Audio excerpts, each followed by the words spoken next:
Okay.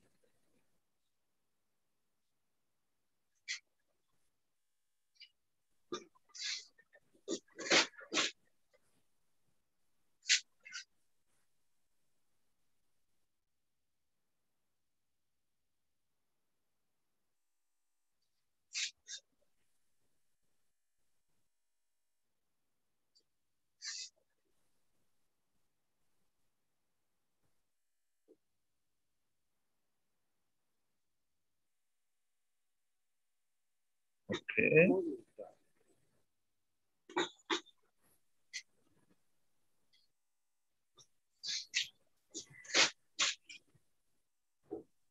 So Gabriela, what type of chicken are you rearing? Are you doing layers, broilers, or are you doing local chicken? I'm doing that your purpose one. Okay. Normally called as broilers. Or you are doing the broilers? Yes. Okay. I finished, I put in my bucket. So Gabriela, what type of chicken are you rearing? Are you doing layers, broilers, or are you doing local chicken?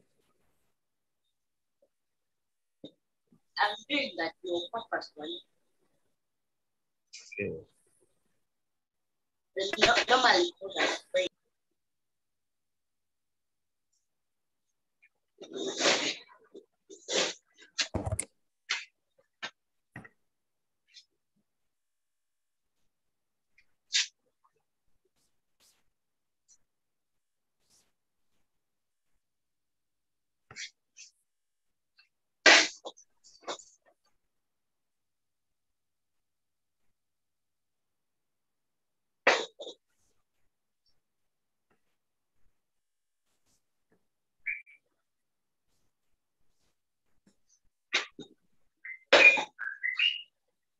Those are 4 kilograms.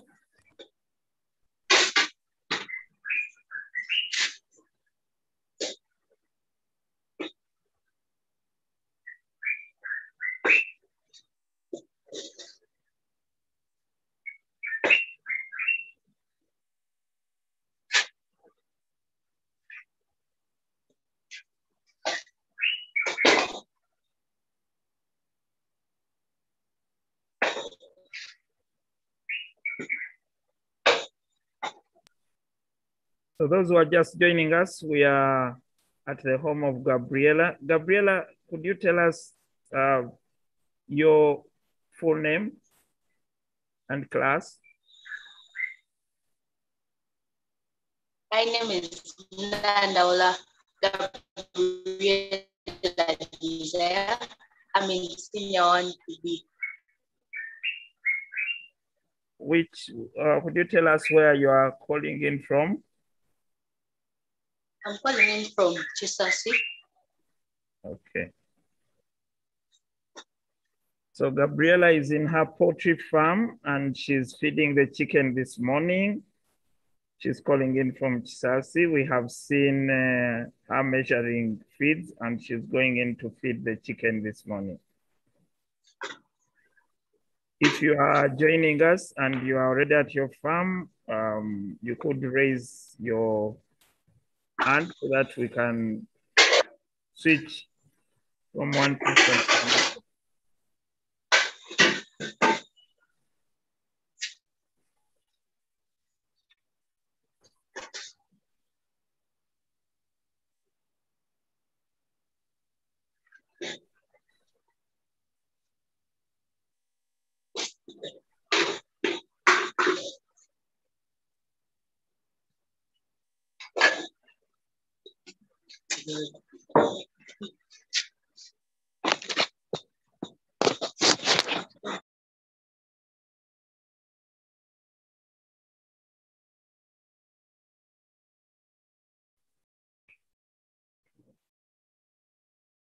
So we'd like to welcome everybody who is joining us this morning. I don't know if there is someone else who is at the farm. I'm now going to the farm. Okay, Gabriela, your camera, I think your camera is, let me see. Okay, there goes Gabriela to her farm with the feeds. I can see she's been using her concept of measurement. We saw the weighing scale, 2 kilograms, and she's doing a lot of mathematics in there. Of course, she is an entrepreneur who wakes up very early in the morning and continues to look after her farm. The chicken are excited to be receiving feed this morning.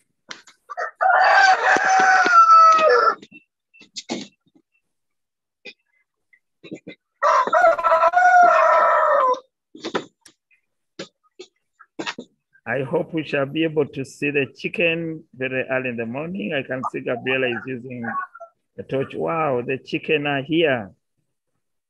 The chicken are here. Wonderful.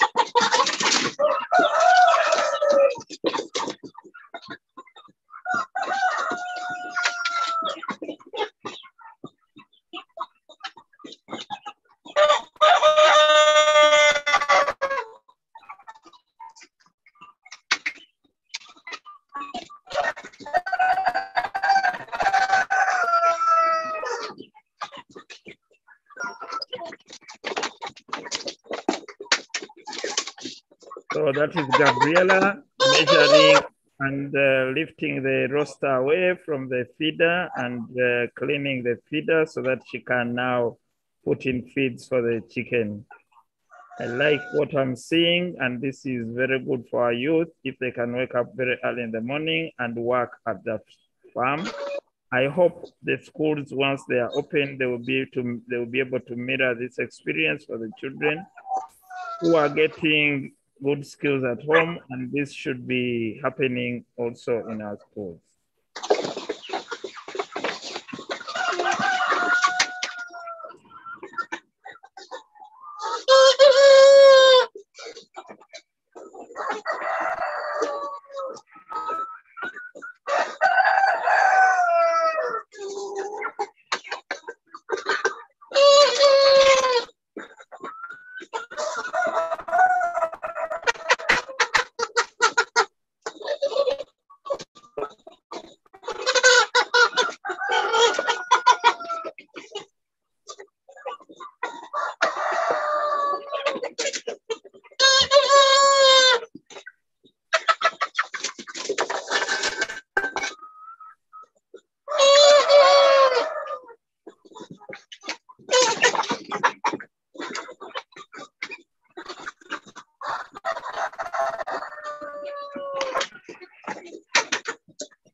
Yes, Mr. Masaba.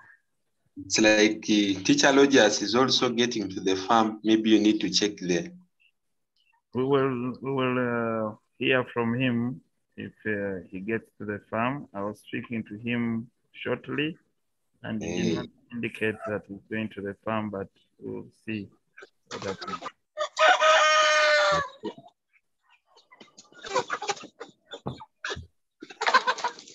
So we can see Gabriela feeding the chicken, and this is very good for Gabriela to bring us this experience.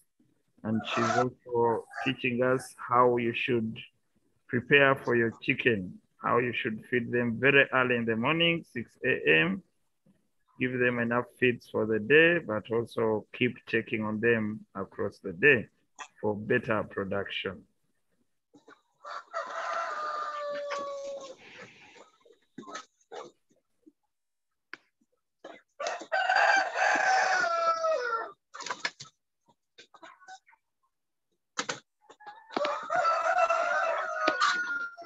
Now finish different food.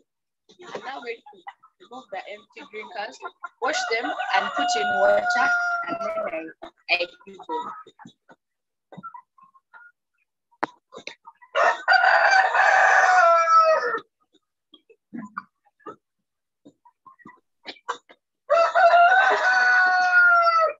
Mr. Masawa, if you can walk to the farm so that you bring us the pictures of the people at the farm. I know they're already there and they are lacking a camera to show us what is happening. Okay, let me write there. Okay, Mary, can you speak to us? Mary? Morning, everyone. Good morning, Mary. I was just asking that the chicks, are they separated according to their ages, or they're just combined together? Thank you. Gabriela, did you hear that question? I did. Okay, Mary is asking, are your chickens separated according to age or they are all together? According to age. Okay. So Mary, the birds are separated according to age, so that if a group starts laying, then another group is raised to that level. Yes. I need to have water. So after eating, drink the water.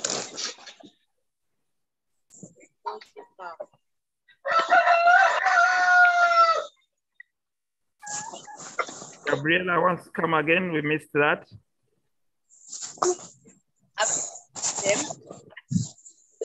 So after eating, they will drink the water and they will be okay. Then I'll come back in the afternoon and check on them. Okay, Gabriela, thank you for the experience this morning. We've seen Gabriela feeding the chicken and she's telling us she's already put the water, and after some time she'll come back. When do you give them some greens, Gabriela? Like in the afternoon sometimes. Okay, is it important for the chicken to have some greens, Gabriela?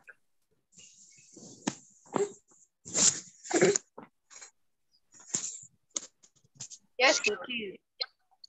Okay. Okay.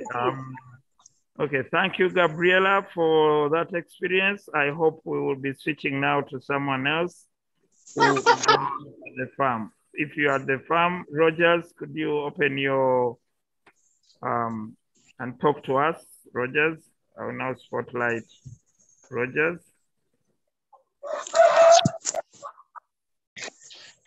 Hello. Yes, Rogers. Yes, we can see you, Rogers.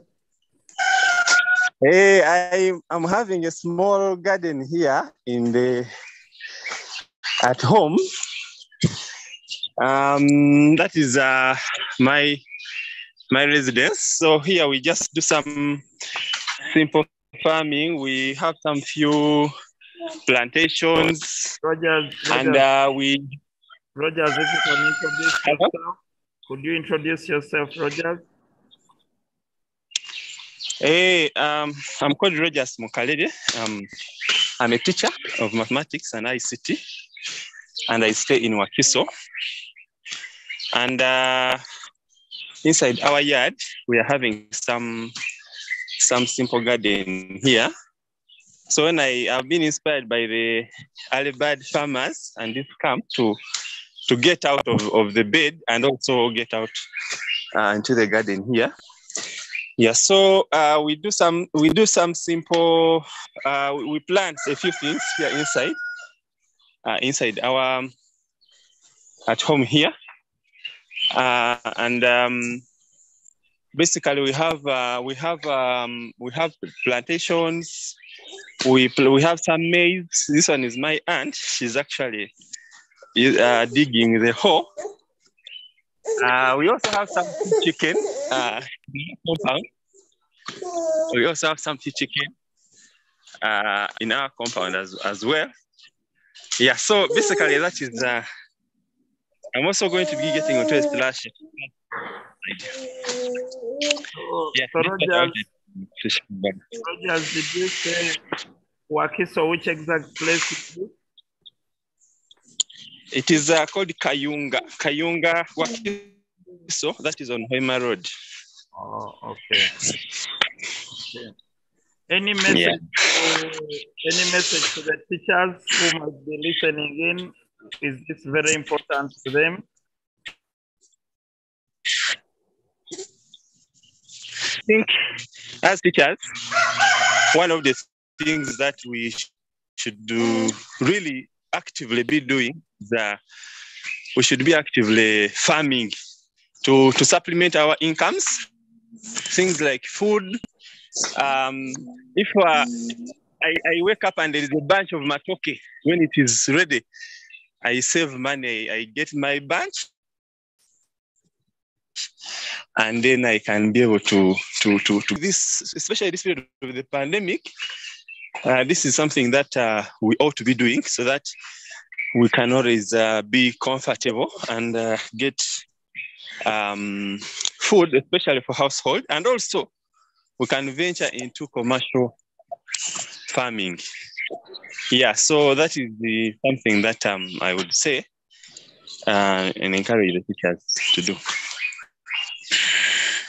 Okay, thank you, Rogers. So, ladies and gentlemen, this morning we are visiting Rogers Mukalele's farm in Wakiso, Kayunga, and he's been telling us how food security is important in our home, and you can raise a small garden within your home yard. And if there is anyone on the farm, please raise your hand and we spotlight you. We've been to Gabriella's poultry farm and now we are at Rogers' farm. So we need to move and see who else is in the garden this morning.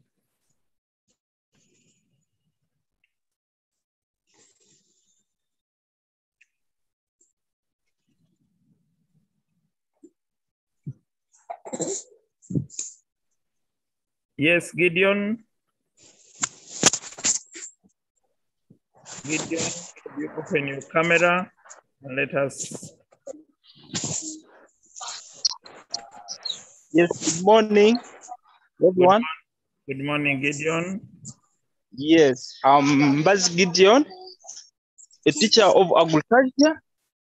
Here, where am I? I'm standing in my banana plantation, which I planted last year at the start of the lockdown. So as you see, we have even started flowering, as you can see, but I planted them last year.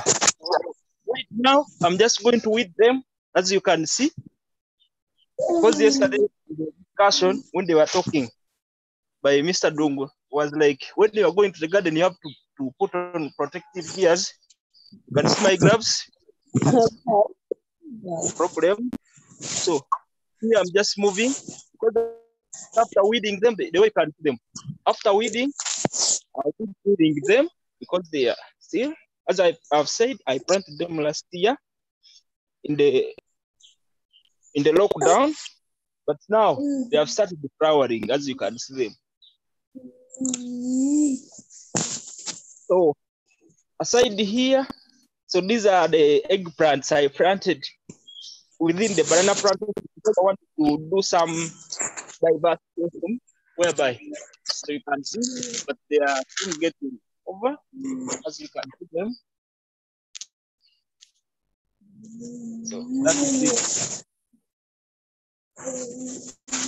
Okay, Gideon, where are you calling from? I'm calling from Buyukwe district, in the village called the Naja. Okay, Gideon, yes. Could you leave a message to the teachers and agriculture teachers about being practical? Yes, so my fellow teachers, even if you're not teaching agriculture, but you as a teacher, if you have any space where you can put something, you can do. You can start up any project and be vegetables, as you have seen my, or it can be a banana plantation. No matter how small it is, as we have seen from the first teacher, he was but now it's a banana plantation. So you can also do that so that it can add you some other source of income beside your salary. Thank you. Okay, Gideon, there might be some questions for you. Rogers, is that hand for a question? Sharon, is that a question? Or Sharon, do you want to show us your garden? Mary, can you open your camera if you are in the garden? Sharon, okay. Thank you, Gideon. We'll now switch to Alobo Sharon. Welcome. Go on, Sharon. Would you open your camera?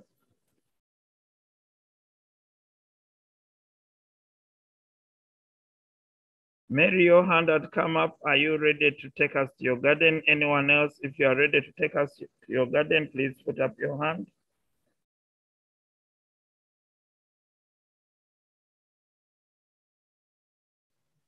Okay, teacher, I want to change it the other way around. Yes. For me, it's a maize garden. Like, first, wait, I want to. Sharon? Yes. Now what to do? Mr. Ddungu, can you give her some rights to just share the screen and pick the phone camera? Okay, like I've changed the other way. Okay, thank you. Like this is my maize garden. I'm Alobo Sharon Opula Moses from Yanga Secondary School. I'm in Form 1 East.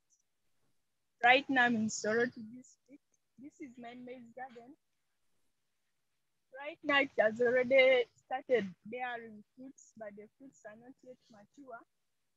But before I shoot my video, they had not yet started bearing fruits. They were still in some size. I planted them just 2 months ago, but that was rain, so they grew up very fast. This is the maize. The fruits are even big, as you can see.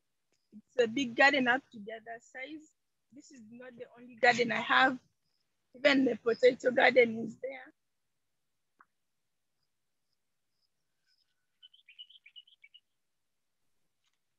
Even my potato garden is there, as you can see. Not only that, I even have a maize garden. Yes, I'm another maize garden, then the beans garden the other side. Then I have my rabbits the other side of the home. But for now, I'll first be dealing with you people in this maize garden. That is all I had for you. Like they said, people were supposed to wake up at 6. I woke up at 6. Then I decided to first attend the meeting. Thank you. Okay, thank you, Sharon. I don't know, Rebecca, do you have a question for Sharon? Or you open your camera so that we come to your garden? Hello, Sharon. Hello, Mr. Ddungu. Good morning, everyone. I'm actually not in the garden this morning. I only wanted to participate in this and get to appreciate what the participants are doing. Well done, everyone. I am so happy that people are out in their gardens this morning. Later on in the day or in the program, I'll also be in my garden and will be able to share what it is that we're doing. Thank you very much. Okay, thank you, Rebecca. Gideon, your hand remained up. Are you asking a question, Gideon?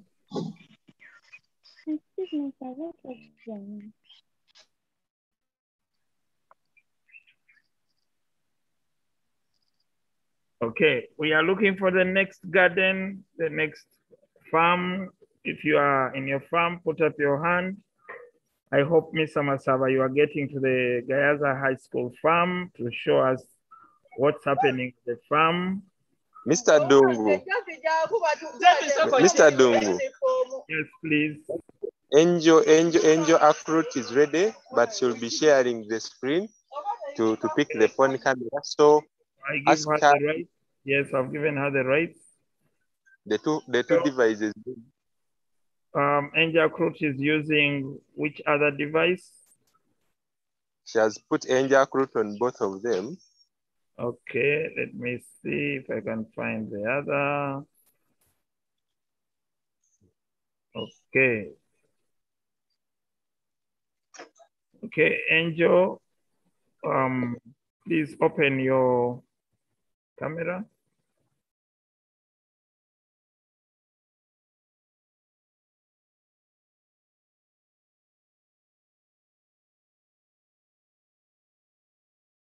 Please go on.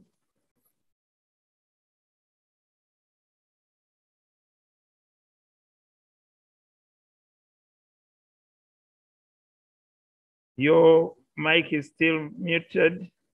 If you can unmute.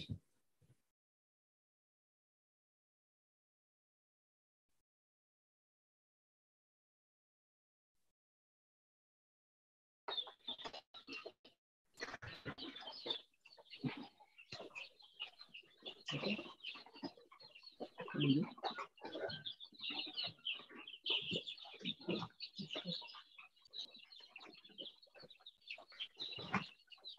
Now, which Angel Crutch, I need to know which one is the one you're using for the camera and which one is for the audio.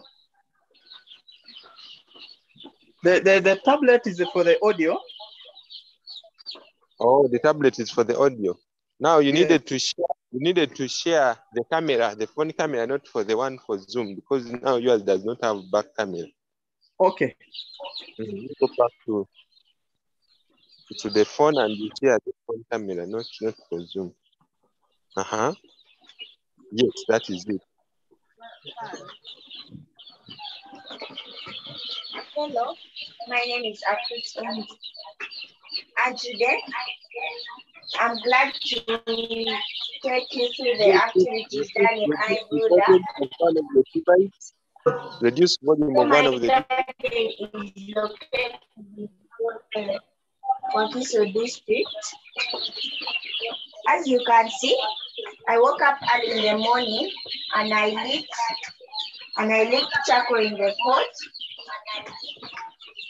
So this heat helps to provide warmth to the chicks. I also put for them water, and this water has chick starch, which helps to provide energy. And I also put for them food, and the food is called starter farm balls. And today, my chicks are 6 weeks old. 7th day, I'm going to vaccinate them against Newcastle disease. So they are growing well, and so far I've not suggested any deaths. They are still 255, and they are growing, and they are starting to put on weight, and their feathers are changing color.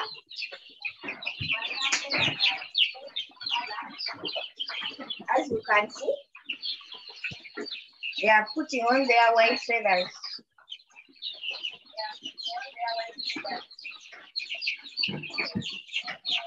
Thank you for listening. Okay, thank you, Angel. Are you raising layers, or you are raising chicken for meat? I'm raising broilers, and they are for meat production. Okay. Thank you, Angel. We can see the young chicks and we can see the hot pot. And for our colleagues coming from the science field, one wonders how the heat comes from the pot to the chicken. Angel, do you have an idea of how the chicken get the heat from that pot.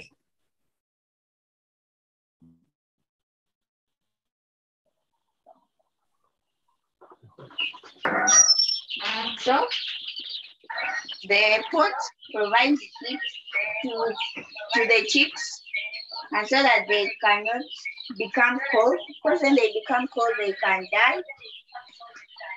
And when the heat is too much, I'll cover or top the pot.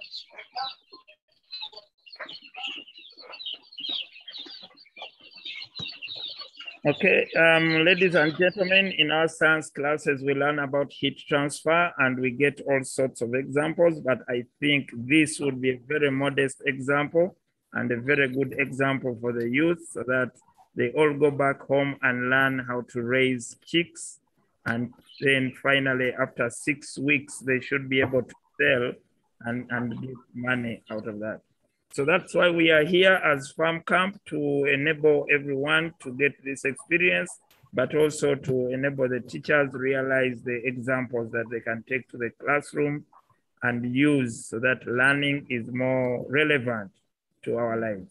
So we'll move out of Angel's farm and then look for another farmer, anyone who is the call and the farmer. Thank you, Angel. You can stop sharing your screen. Anyone who is at the farm, please raise. Yes, peasant farmer, could you open? Peasant farmer, could you open your camera? Yes, I was asking, yes. how do those pots contribute on providing warmth to the chicks?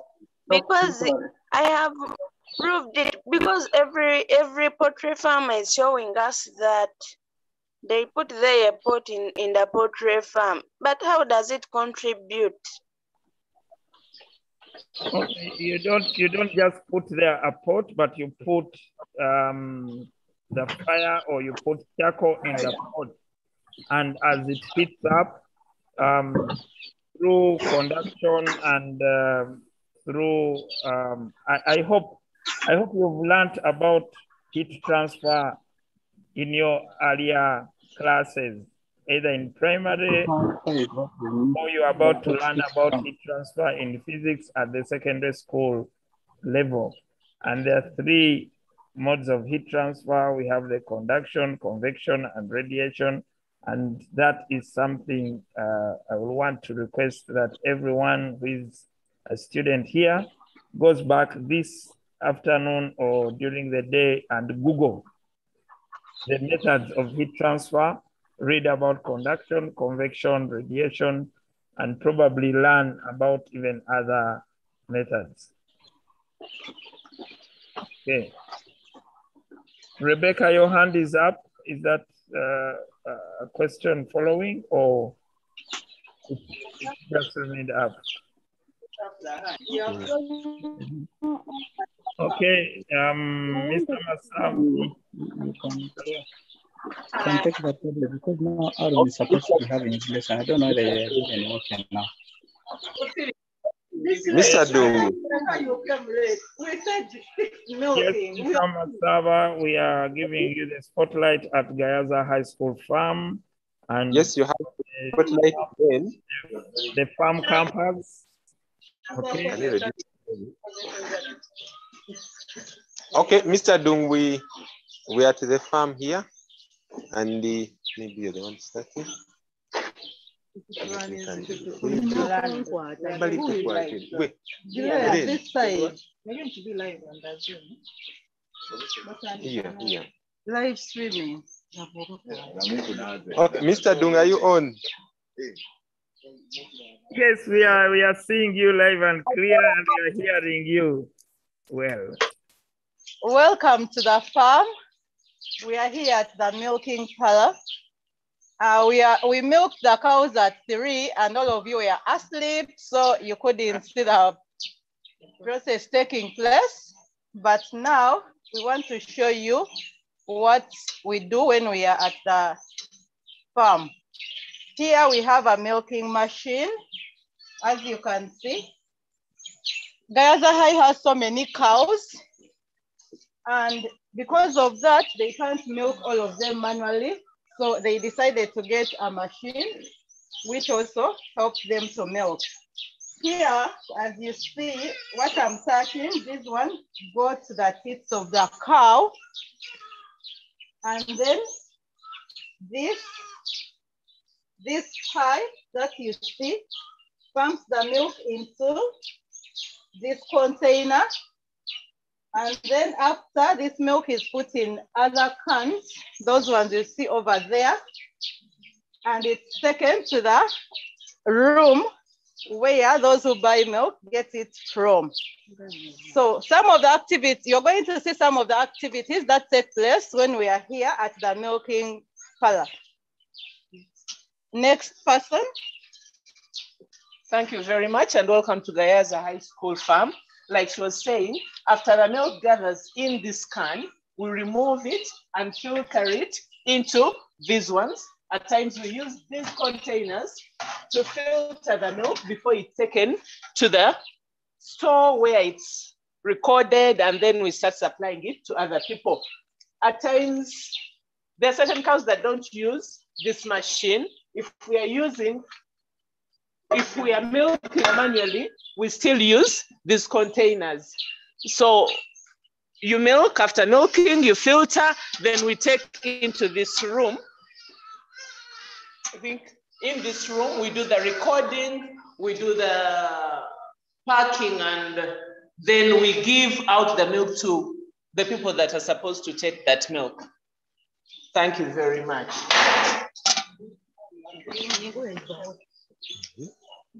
So at this time, since the process already ended, we are cleaning the place.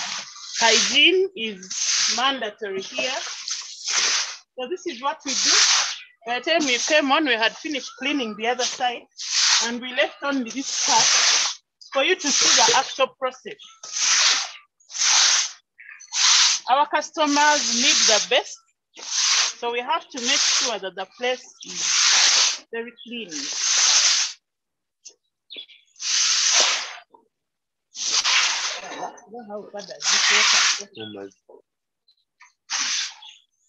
Okay, Mr. Masaba, that is wonderful. Are we going to see some cows? Are there some cows near? Yes, we are going to check where the cows are. After this process of cleaning,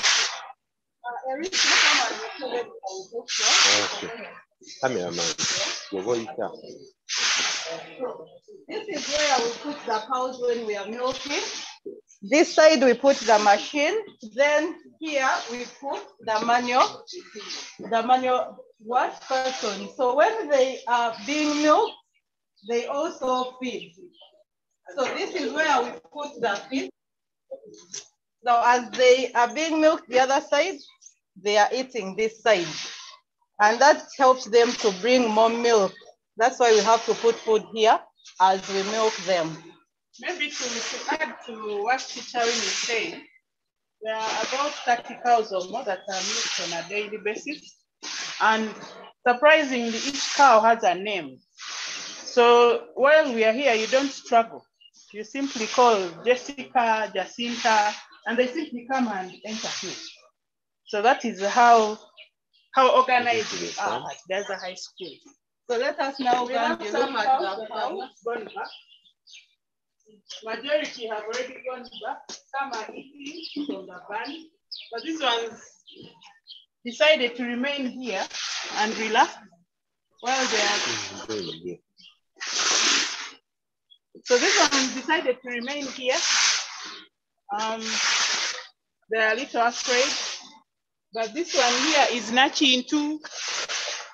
This one here is, they're a little afraid. They think we are going to milk them again, yet we already finished. That is why they are a little afraid. We have the other one. These are simply those that didn't feel like going to eat, but the rest are down at the barn. Where do we pass? No? We have to. Okay, as they go down to the cattle barn, ladies and gentlemen, that is Gaza High School Farm, and these are the campers who have been here since Saturday, bringing you live the farm camp, and you can see how excited the teachers are to live on the farm. As they are lining up for the... Mr. Ddungu. Yes, please. There is this other thing here. Okay, let's hear from her. We have this, it is called a mineral block. It is where cows come and lick as they are waiting to be milked. So you find them licking here as they call their name to go and be milked in the other cage. They love it because it is salty. This part here. Okay, so you can see how excited the teachers are to be at the farm, and I think soon we should launch the Teachers on the Farm plan so that we take teachers to the farms for more than a week and they learn how the agribusiness goes on so that they can bring this live into their classrooms, because then we will be able to reach many youth.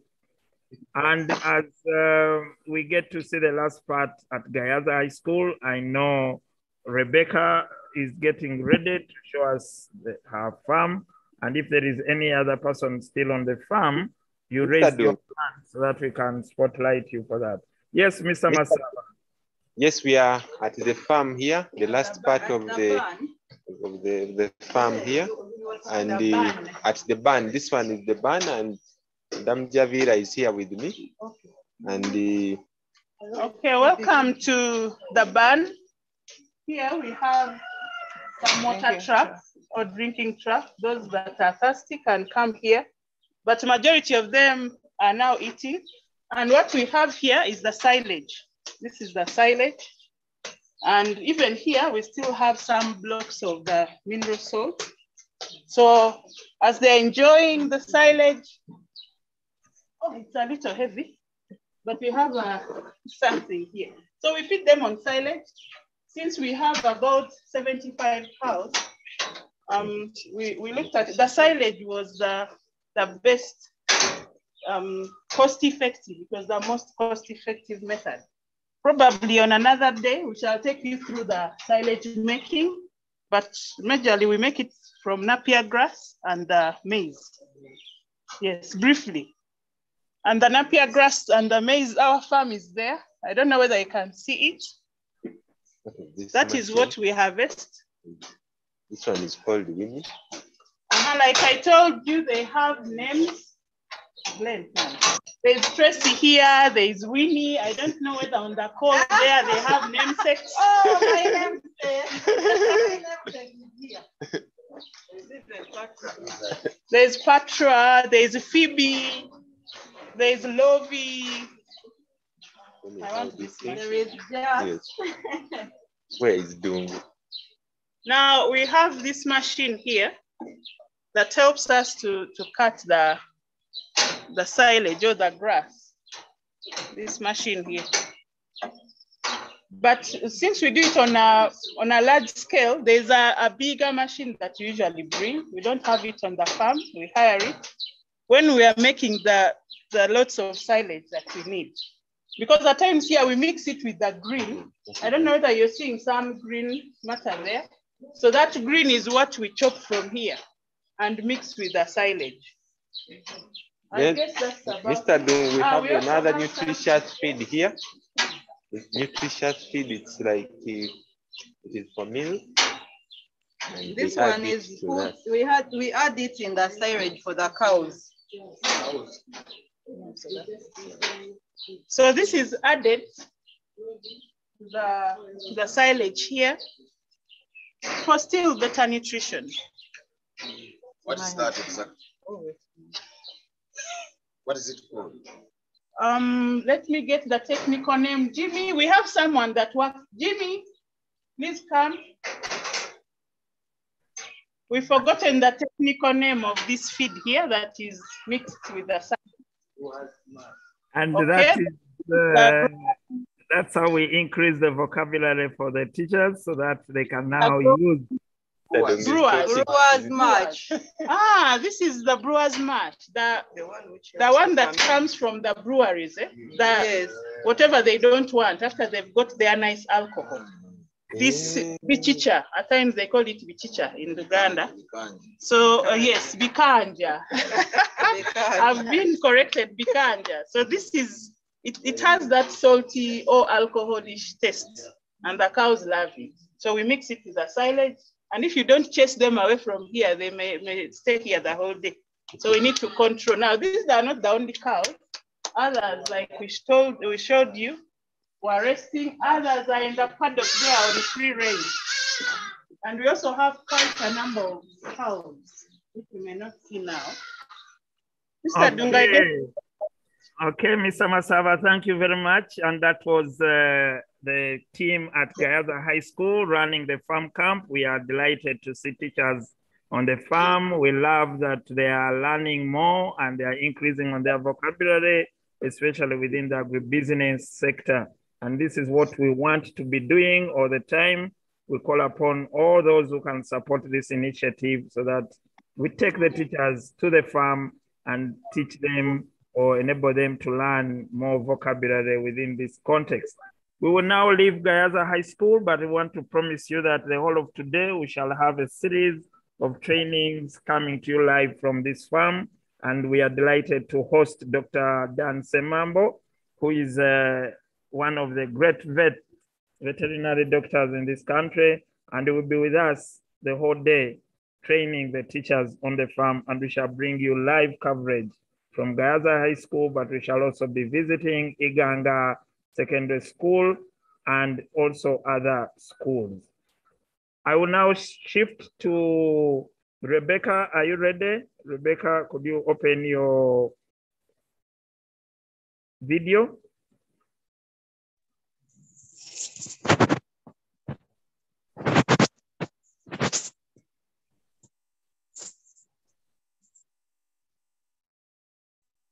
Rebecca. Hello? Okay, there you go. Can you hear me? Yes, Rebecca, with you. Can you hear me? Yes, we can hear you, Rebecca. Please go on. Good morning. Good morning, Rebecca. At my farm. I don't have, I'm not in a big garden area. So I garden in small pots and recycled tins. This is my carrots. I have like 6 in them. You can see this one. So normally in the morning around this time, I get water in this pot and start watering. I normally water in the morning and in the evening.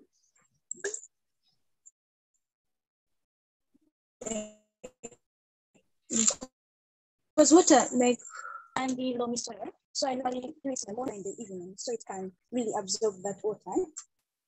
Can you hear me? Yes, we can hear you, Rebecca. Yeah.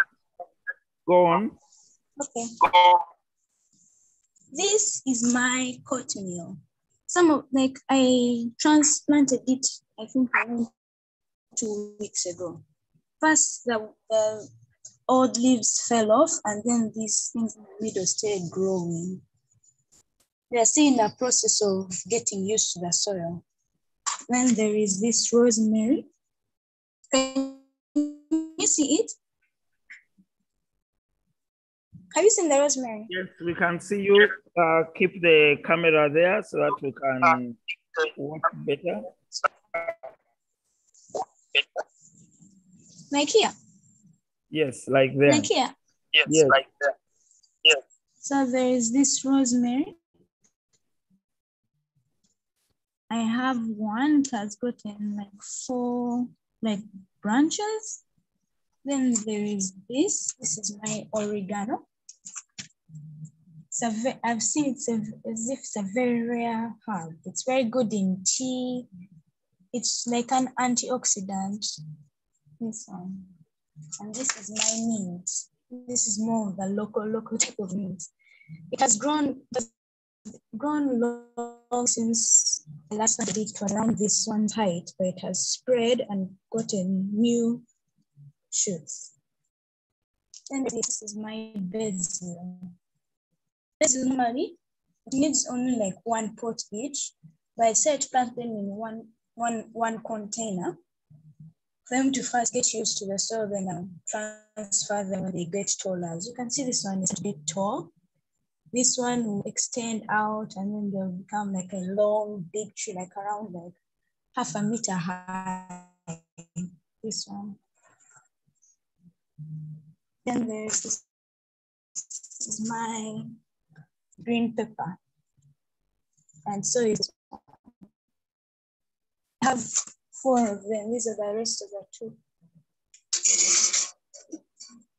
This is also my second oregano.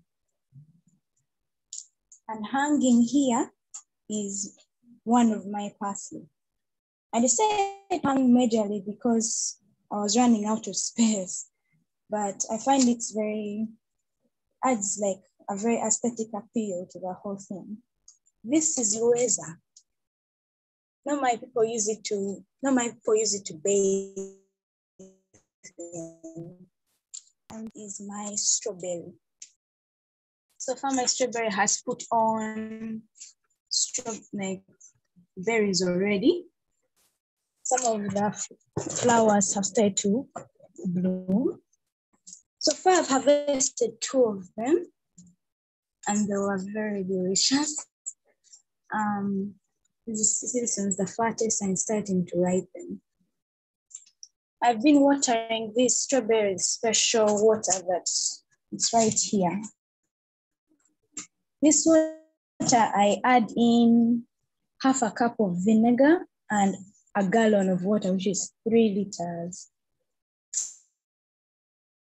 The purpose of this water is to acidify the soil.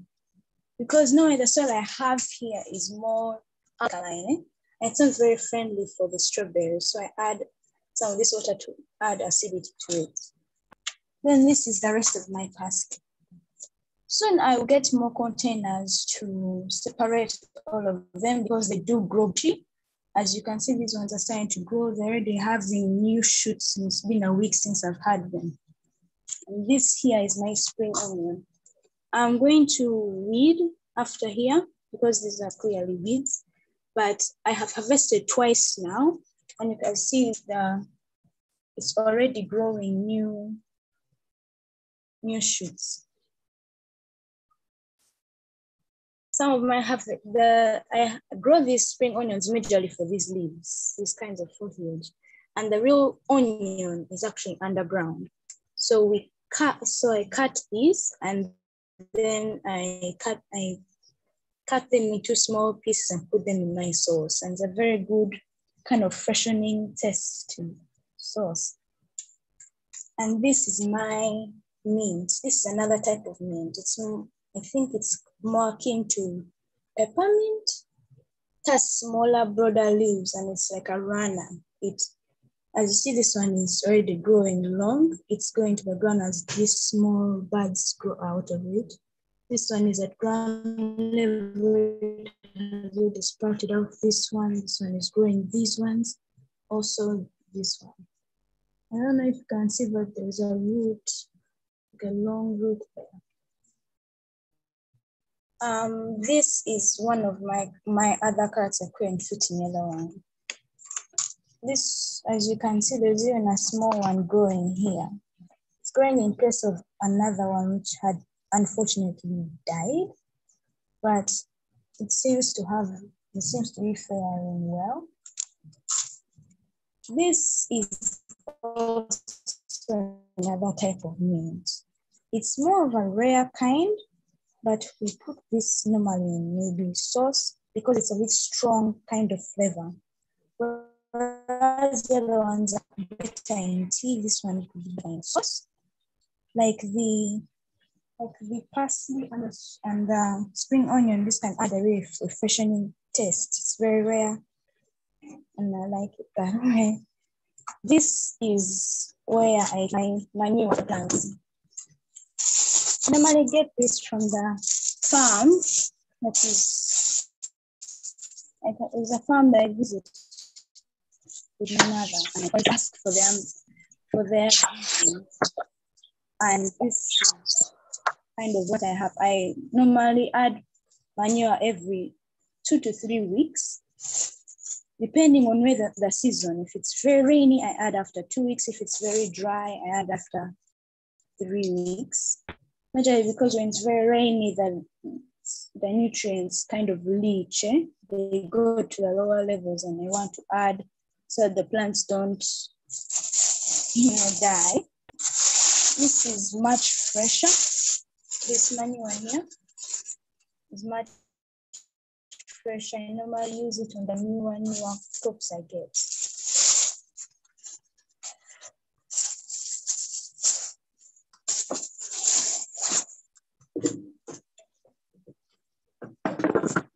And these are kind of containers that I use.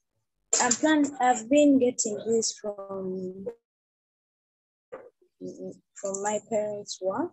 I normally ask them to get things from their work that they don't really use, the jig and this bottle of mineral water. So I'm planning on cutting so I can put in soil and add more plants to my garden. And I've been having such an ambition for this for a while. These herbs and vegetables, and I find it very... So thank you for allowing me to show you my garden. Thank you, Rebecca. Could you just repeat for us the vinegar in water and what it does?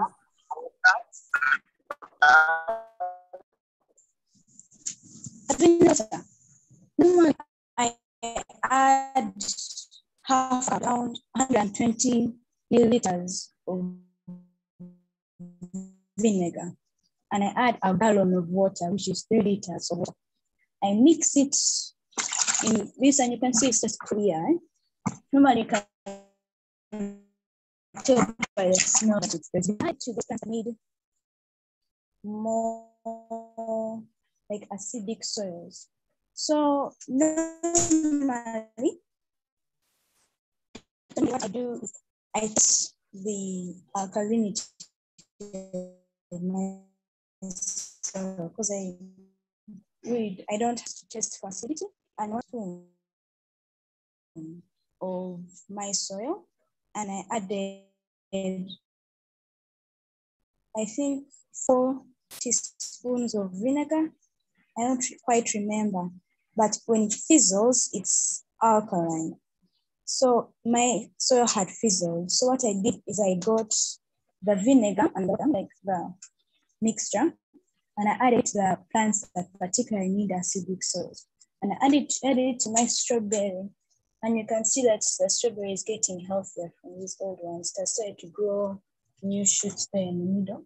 I added to this. I also added to my oregano, and it has started to get new, healthier, branches as it gets bigger. Same thing with this mint. I added it to this mint, and it has started to grow much faster and healthier. So I wanted to have the best conditions for my soil to grow. So I started to do research and had to add that mixture to my soil. Was I clear?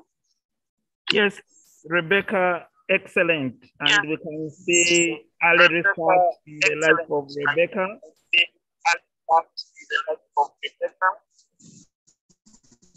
And this is what we are calling for. We hope that the teachers on the call and all the other people can take this further so that we can get more of this. I love the fact that we are talking about the different subjects here. I can feel the chemistry, I can feel the biology, and of course the agriculture is here. I can feel the English language from the communication, that is super, but I also feel the mathematics and physics, the measurements, the proportions, and the volume. And I can see that this is a whole range of class. One activity can deliver so many concepts within our curriculum. And we are stuck in the classroom instead of coming to the farm learning. This is what we are talking about, ladies and gentlemen. And I love the work Rebecca has been showing us and the explanations coming from a young lady like her. And I'm more than sure that her research skills are growing. Thank you, Rebecca. And we will move on to another farmer. But before we move on, let me see if we can get Dr. Jole Kabirizi on the call. Dr. Jole, are you there?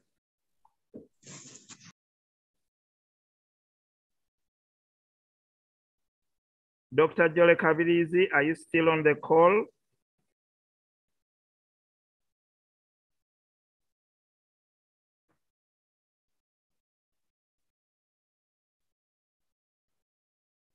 Dr. Jole Kabirizi, are you hearing us? We just wanted you to say a word to the youngsters here and to the teachers who are joining in this morning. We thank you for joining us, Doctor.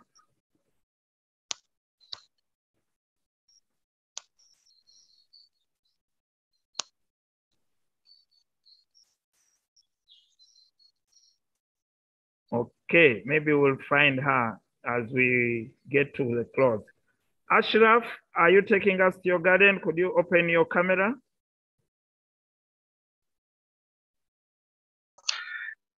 Yes, let me. Thank you.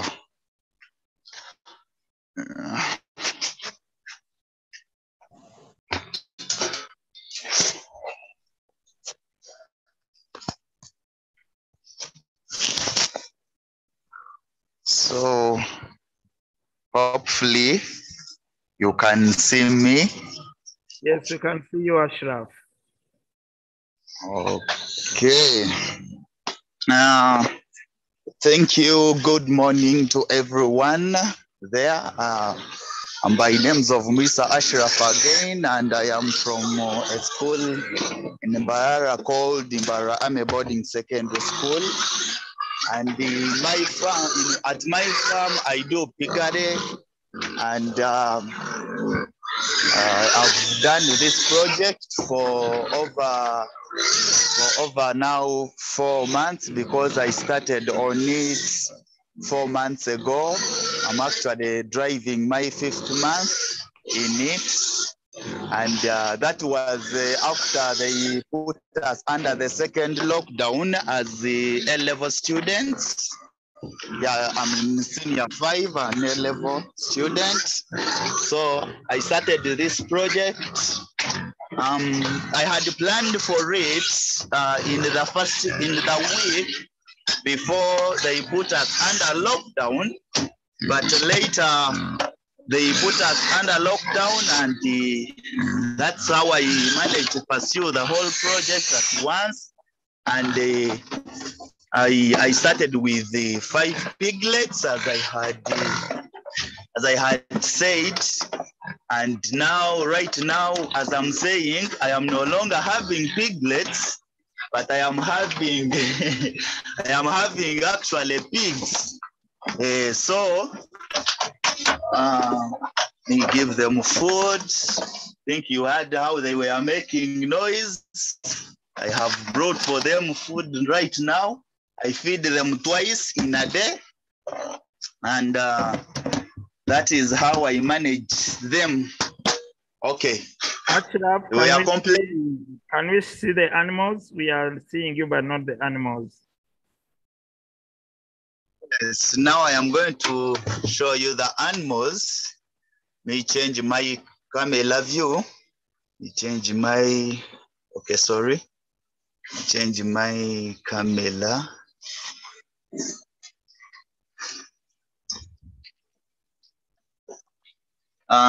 These are the animals. I think you are seeing them. These are the 3 males. I am having 5. I got 5 piglets, and I am having 3 males, which are these ones. and having the two females, the other side. Two females, I started with them when they were piglets at 5 months. They were at 1 month. They were having 1 month by the time I brought them here. They had only finished breastfeeding. Yeah, and I planned out this project at the beginning because I was planning to work on it with the schools open to be collecting feeds to give them, but later after that they closed the schools and I would no longer collect leftovers from schools. And then now I had to resort to modern farming where I have to buy modern feeds, and that is the maize bran, and then mix it and make mixture of, I add premix, I add fish, I add soya, yeah, in their feeds. Yeah, I add the mukene, which is a silver fish, such that they are nutritional. But as you can all see, of my pigs, there is one which is not happy really. I've been trying to find out the problem from the doctor, but though I've not received any comment, which is this one. If you check its size, it's not the same as this one, though they are of the same age.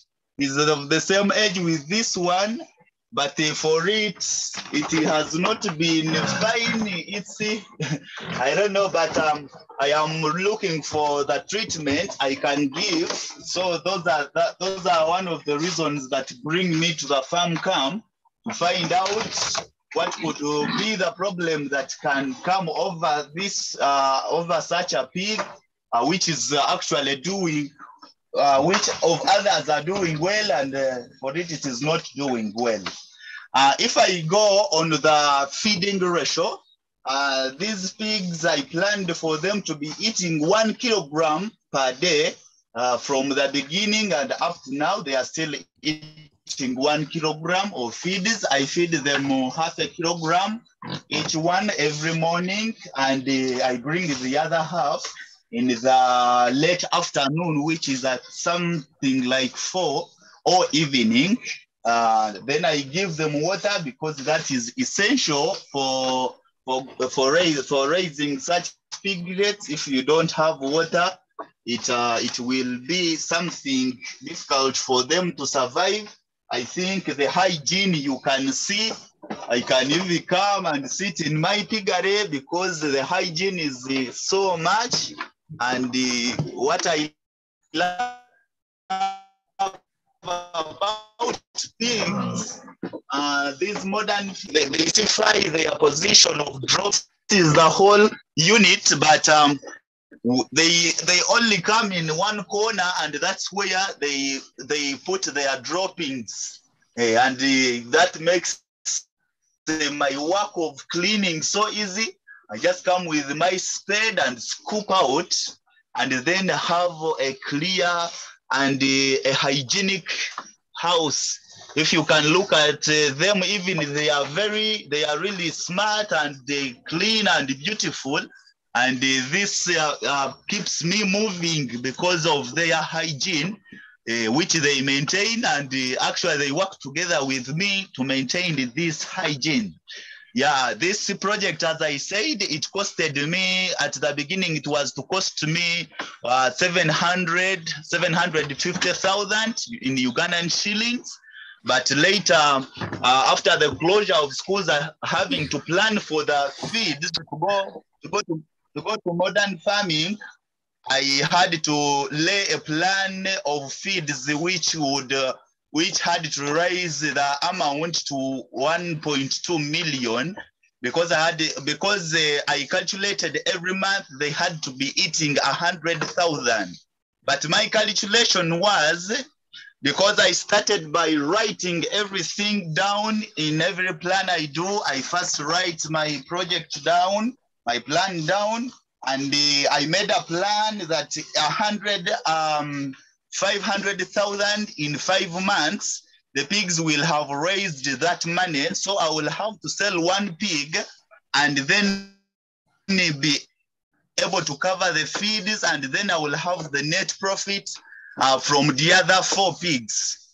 Because the most important thing here is the most expensive thing are the feeds, and if I can pay for the feeds, all others can be only profits. But in accordance to what I was guided, I thought in 5 months I will have achieved big pigs for 500. But given that the situation even now in the country is not good because of swine fever and associated diseases, I wanted to be selling in this November and December, but possibly I'm going to hold on up to, I think, the month January, because right now, if you want to sell, they are going to tell you that there is a disease and you want to buy the pigs cheaply. So I am thinking of maintaining my pigs up to the time of December, of January or February, or actually, and even actually March next year, though it will become expensive and go out of the hand of my planning, meaning I will be having to add more, something like 300,000 into feeds. But God willing, they are going to open schools in January and will be able to correct leftovers such that I am able to supplement them with even feeds from leftovers, and then I will be able to move to the next step. As I said, I wrote all my plan down for the piggery, and that's why it became easy for me to do everything. Yeah, I drew my plan down. I think you can see it. Yeah, I drew my plan down. I first planned for 6 piglets, actually. That was the first planning. And then I checked out the one of 4 piglets because I was trying to reduce it, to reduce the amount, and actually ended up now having to take the one of 5 piglets. When I entered the calculation of feeding, which would cost me to add 500,000 into feeding. So I decided to buy 5 such that one, when I'm selling, 1 covers the feeds in the 5 months, and then the 4 are the net profits. Why I got interested in piggery and at most piggery, not any other project, it's because the piggery is one of the simplest farm work that someone can do,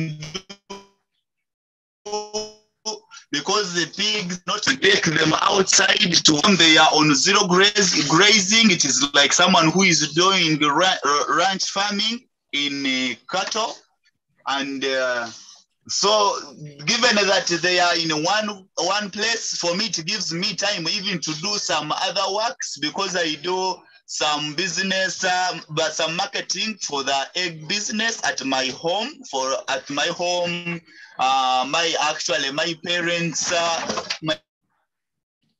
My parents' income is normally generated from eggs business, because we are keeping layers at home.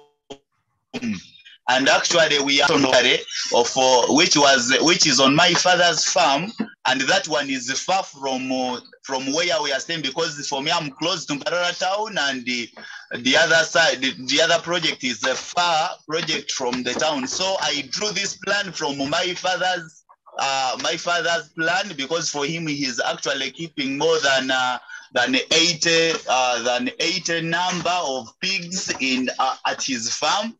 And that's where actually I got these breeds. I went there and bought them. I bought them when they were still young, each one at 50,000. And right now where I am, after the 3 or 4 months, the 4 months I've spent with, so now I don't sell even any one of them below 300,000. That's why I can't sell in this time of the swine fever. going on. So that's why I want to wait and I sell them at that price. And actually, if they be raising my prices now to 500,000 or even 600,000, and my profits will come out because I calculated and would be, and this is a project which, if all comes well to what I had planned, it would earn me a profit of something like 2 million net profit. I don't mean gross profit, but I mean net profit, because I would only take off something like 750,000. I would take off the money for the construction of this unit because it wasn't there. Let me move out of the unit such that you see how I set the piggery unit here. Yes, let me move out. Okay, I think you can see. Ashraf, yes. We will end with that. Just show us the unit. We will end with that. Yeah. Okay. It's been a pleasure meeting Ashraf, and I know that Ashraf has a question for piggery farmers, and we are going to find some expert probably and come back tomorrow morning so that we can answer your questions on your farm.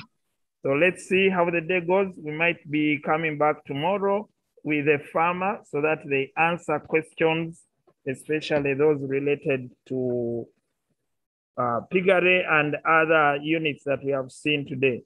Thank you, Ashraf. I will now want to invite Dr. Jole Kabirizi to say a word to these youngsters and teachers. Dr. Jole, are you there? I'm there. I'm sorry, I'm not going to switch on the video. Yes, go ahead, Dr. But Jole. I think you can hear me. Yes, we can hear you, Dr. Jole. Yes, Thank good you. morning, everybody. Good morning, Doctor. Good morning, all the young people who are doing agriculture. I am happy that the young people are becoming interested in agriculture because agriculture is the only way to go now. Agriculture will give you money. Agriculture will ensure food security. Start small. Whether you have a big piece of land or small piece of land, whether you have a veranda, you can always do agriculture. You can always do vegetable production. And then you sell vegetables to people. But of course, also eating vegetables is good for your own health. I want to advise this young gentleman, that young man, the pig farmer. First and foremost, I want you to visit one of the farmers who are doing, there are so many great, systems in pig production systems, but there's one that is called the Korean deep litter system. That's the most convenient because I've seen your structure. It is very risky. One of these days you find all the pigs gone.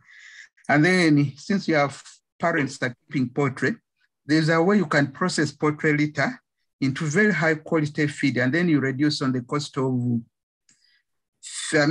maize bran. Maize bran, you are not going to make money if you are depending entirely on maize bran.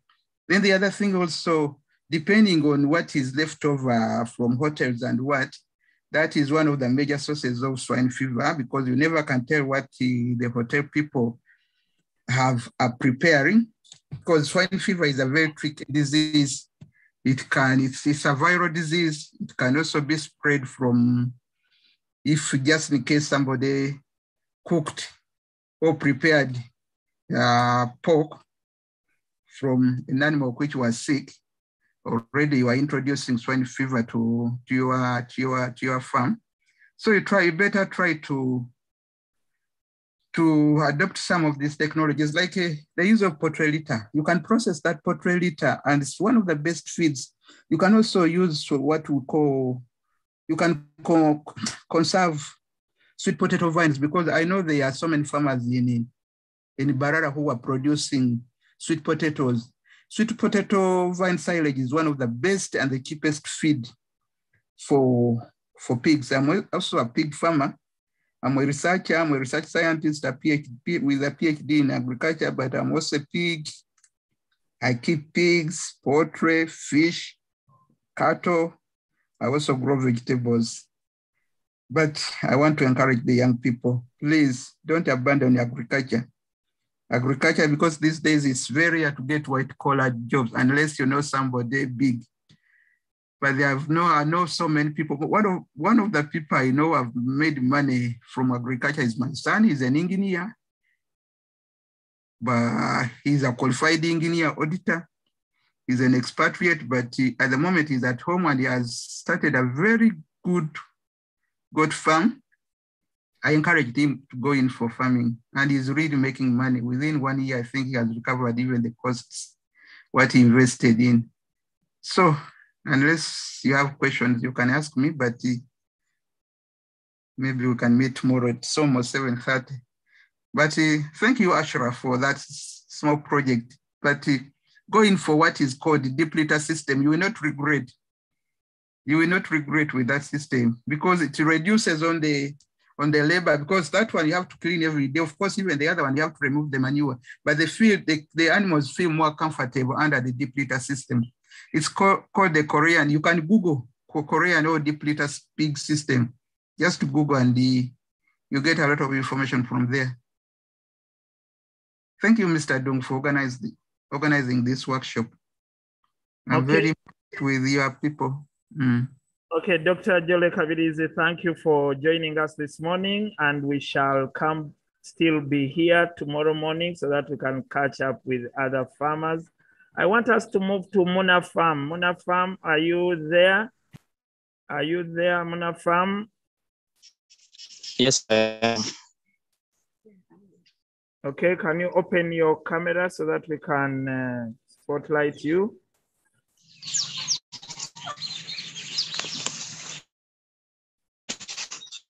Okay, go ahead. Yes. Thank you. My name is Franco of Muna Integrated Farm. Our farm is located in Kaliro, 10 kilometers off Kaliro Kamini Road. At our farm, we deal in several projects such as dairy farming, coffee, chicken, rabbit rearing, vegetables, and fruits. I'm going to concentrate on the dairy farm and vegetables.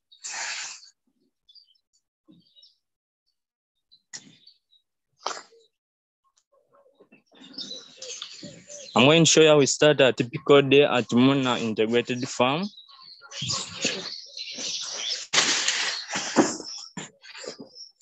At around 6 a.m., we do the milking. Then after that,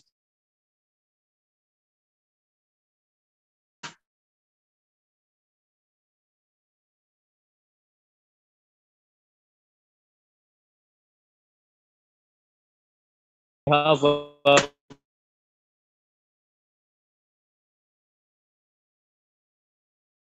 give it which cow in there is.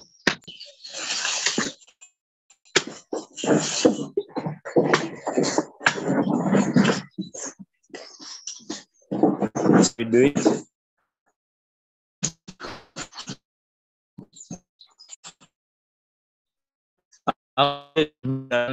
Cows, though we have 9 for now.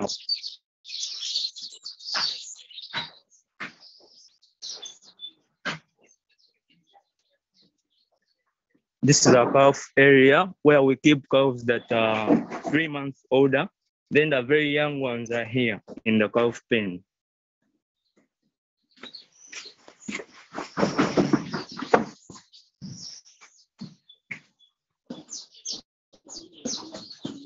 I'm going to show you around inside the cow house.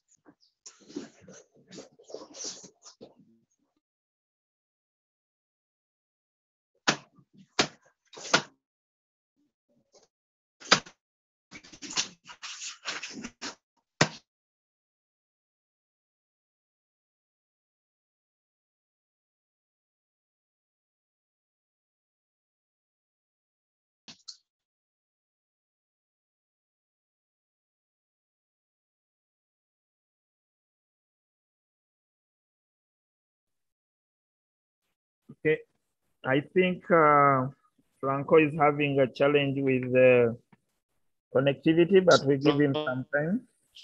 Yes. Go ahead. We are getting you now. Yeah, our cow shed is slanting. The floor is constructed to slant. So when the cows urinate, we do trap the urine in this trench, transfer it to a urine collector or urine pit.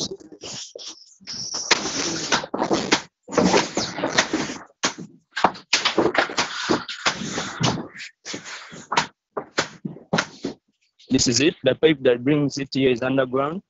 We use the urine for manure, and it's also used as a pesticide for our vegetables. The other thing is the cow dung we collect from our cow shed. After collecting it from here, as you can see, it's clean as for now, we bring it and feed it our biogas plant.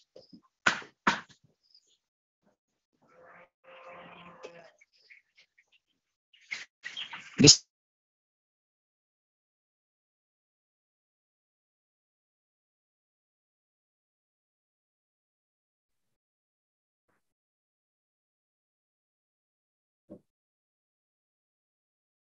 Okay, I know even yesterday we had a challenge with Franco reaching us from Mona Farm. Mixer, the first part of the biogas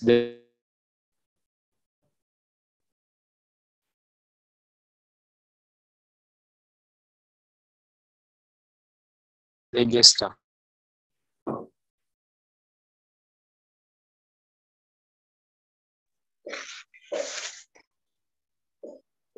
Mr. Ddungu, you are back to me. Hello. We were still with Mona.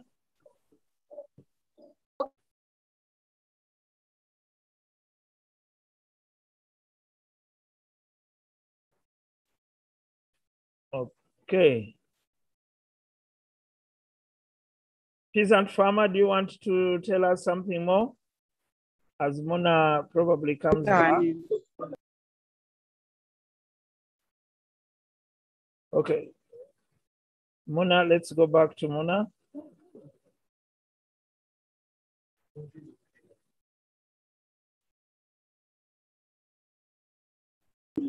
Why?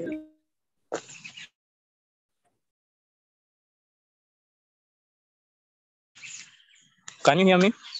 Yes, go ahead. Okay, the biogas, this is our biogas plant as I was explaining.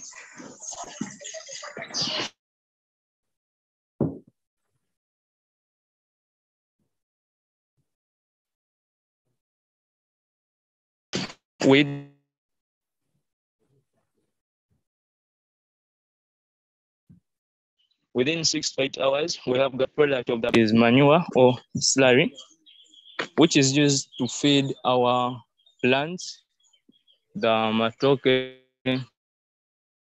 fruits like mangoes, oranges, pawpaws, etc. Then our vegetable garden.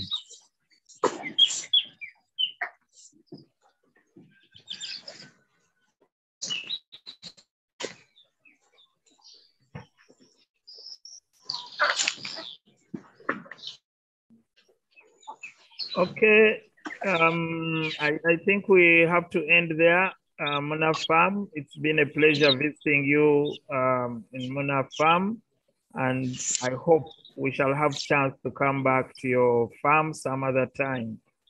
I want to see Peasant Farmer, your hand is up. Do you want to add to what you told us, even if we don't see your video?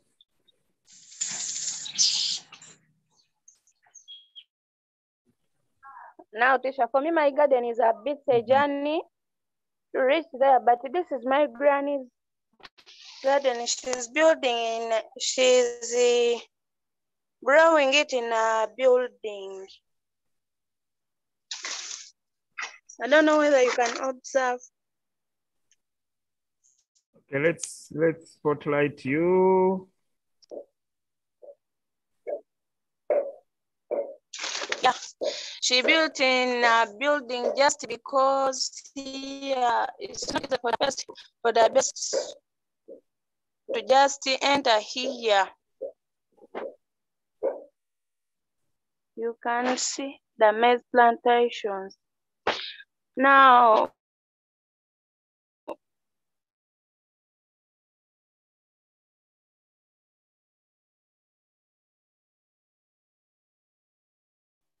at the entrance, goats don't enter here. And we've never sprayed any pesticides on these maize plantations, but again, they are healthy. I don't know if it's according to the land, but again, the land is rocky outside there. So I don't know how she did this. Yeah, this is it. Okay, I think you now have to ask quite a number of questions so that when we come back to your farm, your grandmother's farm, you can explain to us what she did that are asking now. Okay, ladies and gentlemen, I don't know if there is any other farmer who is taking us through. Could you maybe raise your hand if there is any other farmer? Okay, Hannah, do you want to come on now? Yes, teacher, I want to show my tomato farm. Okay, open your microphone, sorry, your video. Peasant farmer, could you stop the video? Okay, can you see me right now? So teacher, can you hear me? I need to keep your hand up so that I can spotlight you. All right. Okay, Hannah is there. Okay, go ahead, Hannah. Okay. These are my tomatoes. As you can see, there is this one. Now, these ones are small because I don't think they're going to make like those big tomatoes. They're like these ones that make these good small cherry tomatoes. That's why they're still small. But if you look closely on this one, you can see some small tomatoes growing. So this is how they are. In the morning, I don't water them because already at this side it rains a lot. So at night, this when it has already rained on them. So I water in the evening or rarely because too much water makes them to dry. I saw that. Yeah, these are the tomatoes. They are starting to bring out flowers. That's the good part of them. So I think very soon I'll be getting some tomatoes. Some dried around here. There were some tomatoes, they dried, but that's okay because I figured out the problem. So I'm solving that problem. I'm planning to put manure soon so that the soil can be like more healthy and nutritious. Yeah, those are the tomatoes. Then these are the beans. These beans are for my sister because here at home, when I started the Farm Camp Challenge, she also divided her part and put her beans here. As you can see, there's some rosemary here. Yeah, I think so, yeah. Then from the beans, there is maize. Yeah, this maize is growing. And I think you can see there's some onions, the spring onions, they're here. My dad brought them from where? From like Busika, from Busika. So he told us that if we want to plant, we first cut them a bit short, then after we plant. So yeah, this is the maize. Some of this maize is getting ready. So like this Friday, we are going to remove it. Yeah. The noise being made is from the hens, but we don't have a lot of hens. We have like 5 or 6 there. So yeah, pretty much this is my garden. Yeah. Then maybe this is the cassava. Recently, very soon we are yet to pick some. That's it. Thank you, Hannah. At least we've been able to visit your farm. I know the connectivity is not the very best, but we've been able to see the tomatoes, and I'm sure the cassava picture will be coming. And we have been live on YouTube. So all those who are watching us on YouTube, it's been a pleasure having you. We'll now have Alobo Sharon to say the last bit about her farm. Sharon?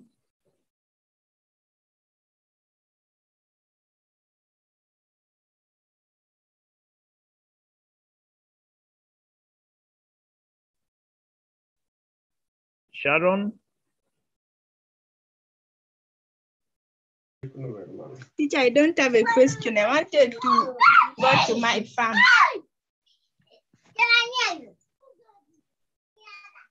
Oh, I'm going to Sharon, open. Sharon, we visited you some earlier on, so tomorrow, let's keep that for tomorrow. Okay, thank you. Okay, I think that was the last hand we had. Ladies and gentlemen, it's been a pleasure hosting the young farmers and the teachers this morning. Rebecca has a correction to make. Rebecca, please go ahead. Can you hear me? Yes, we can hear you, Rebecca.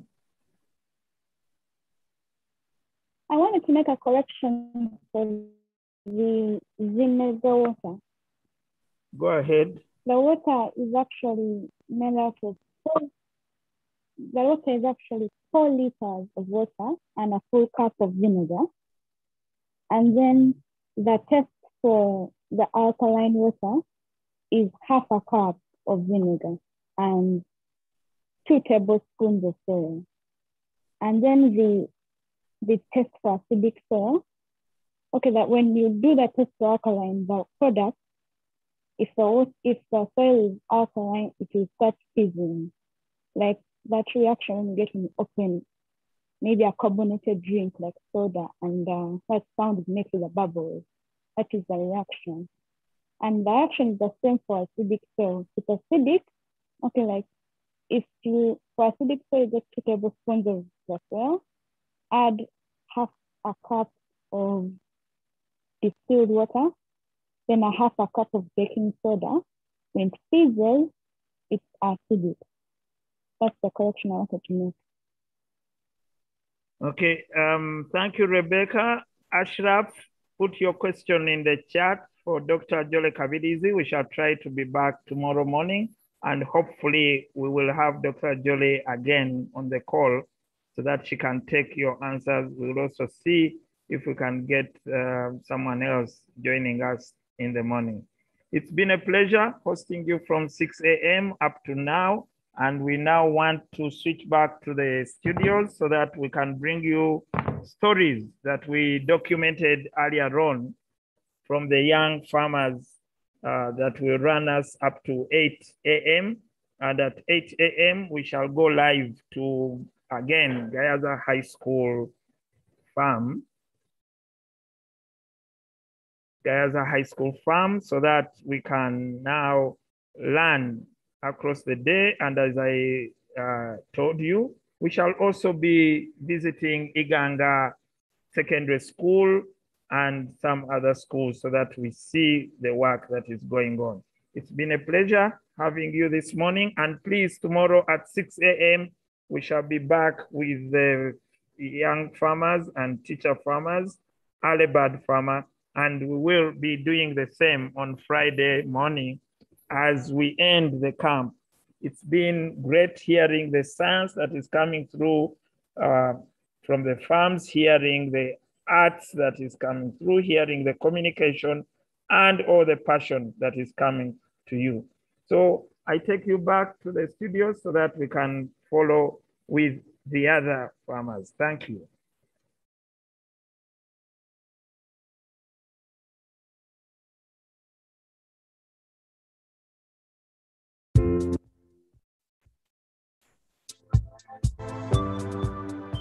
Hello, I'm Nina Matsko Victoria.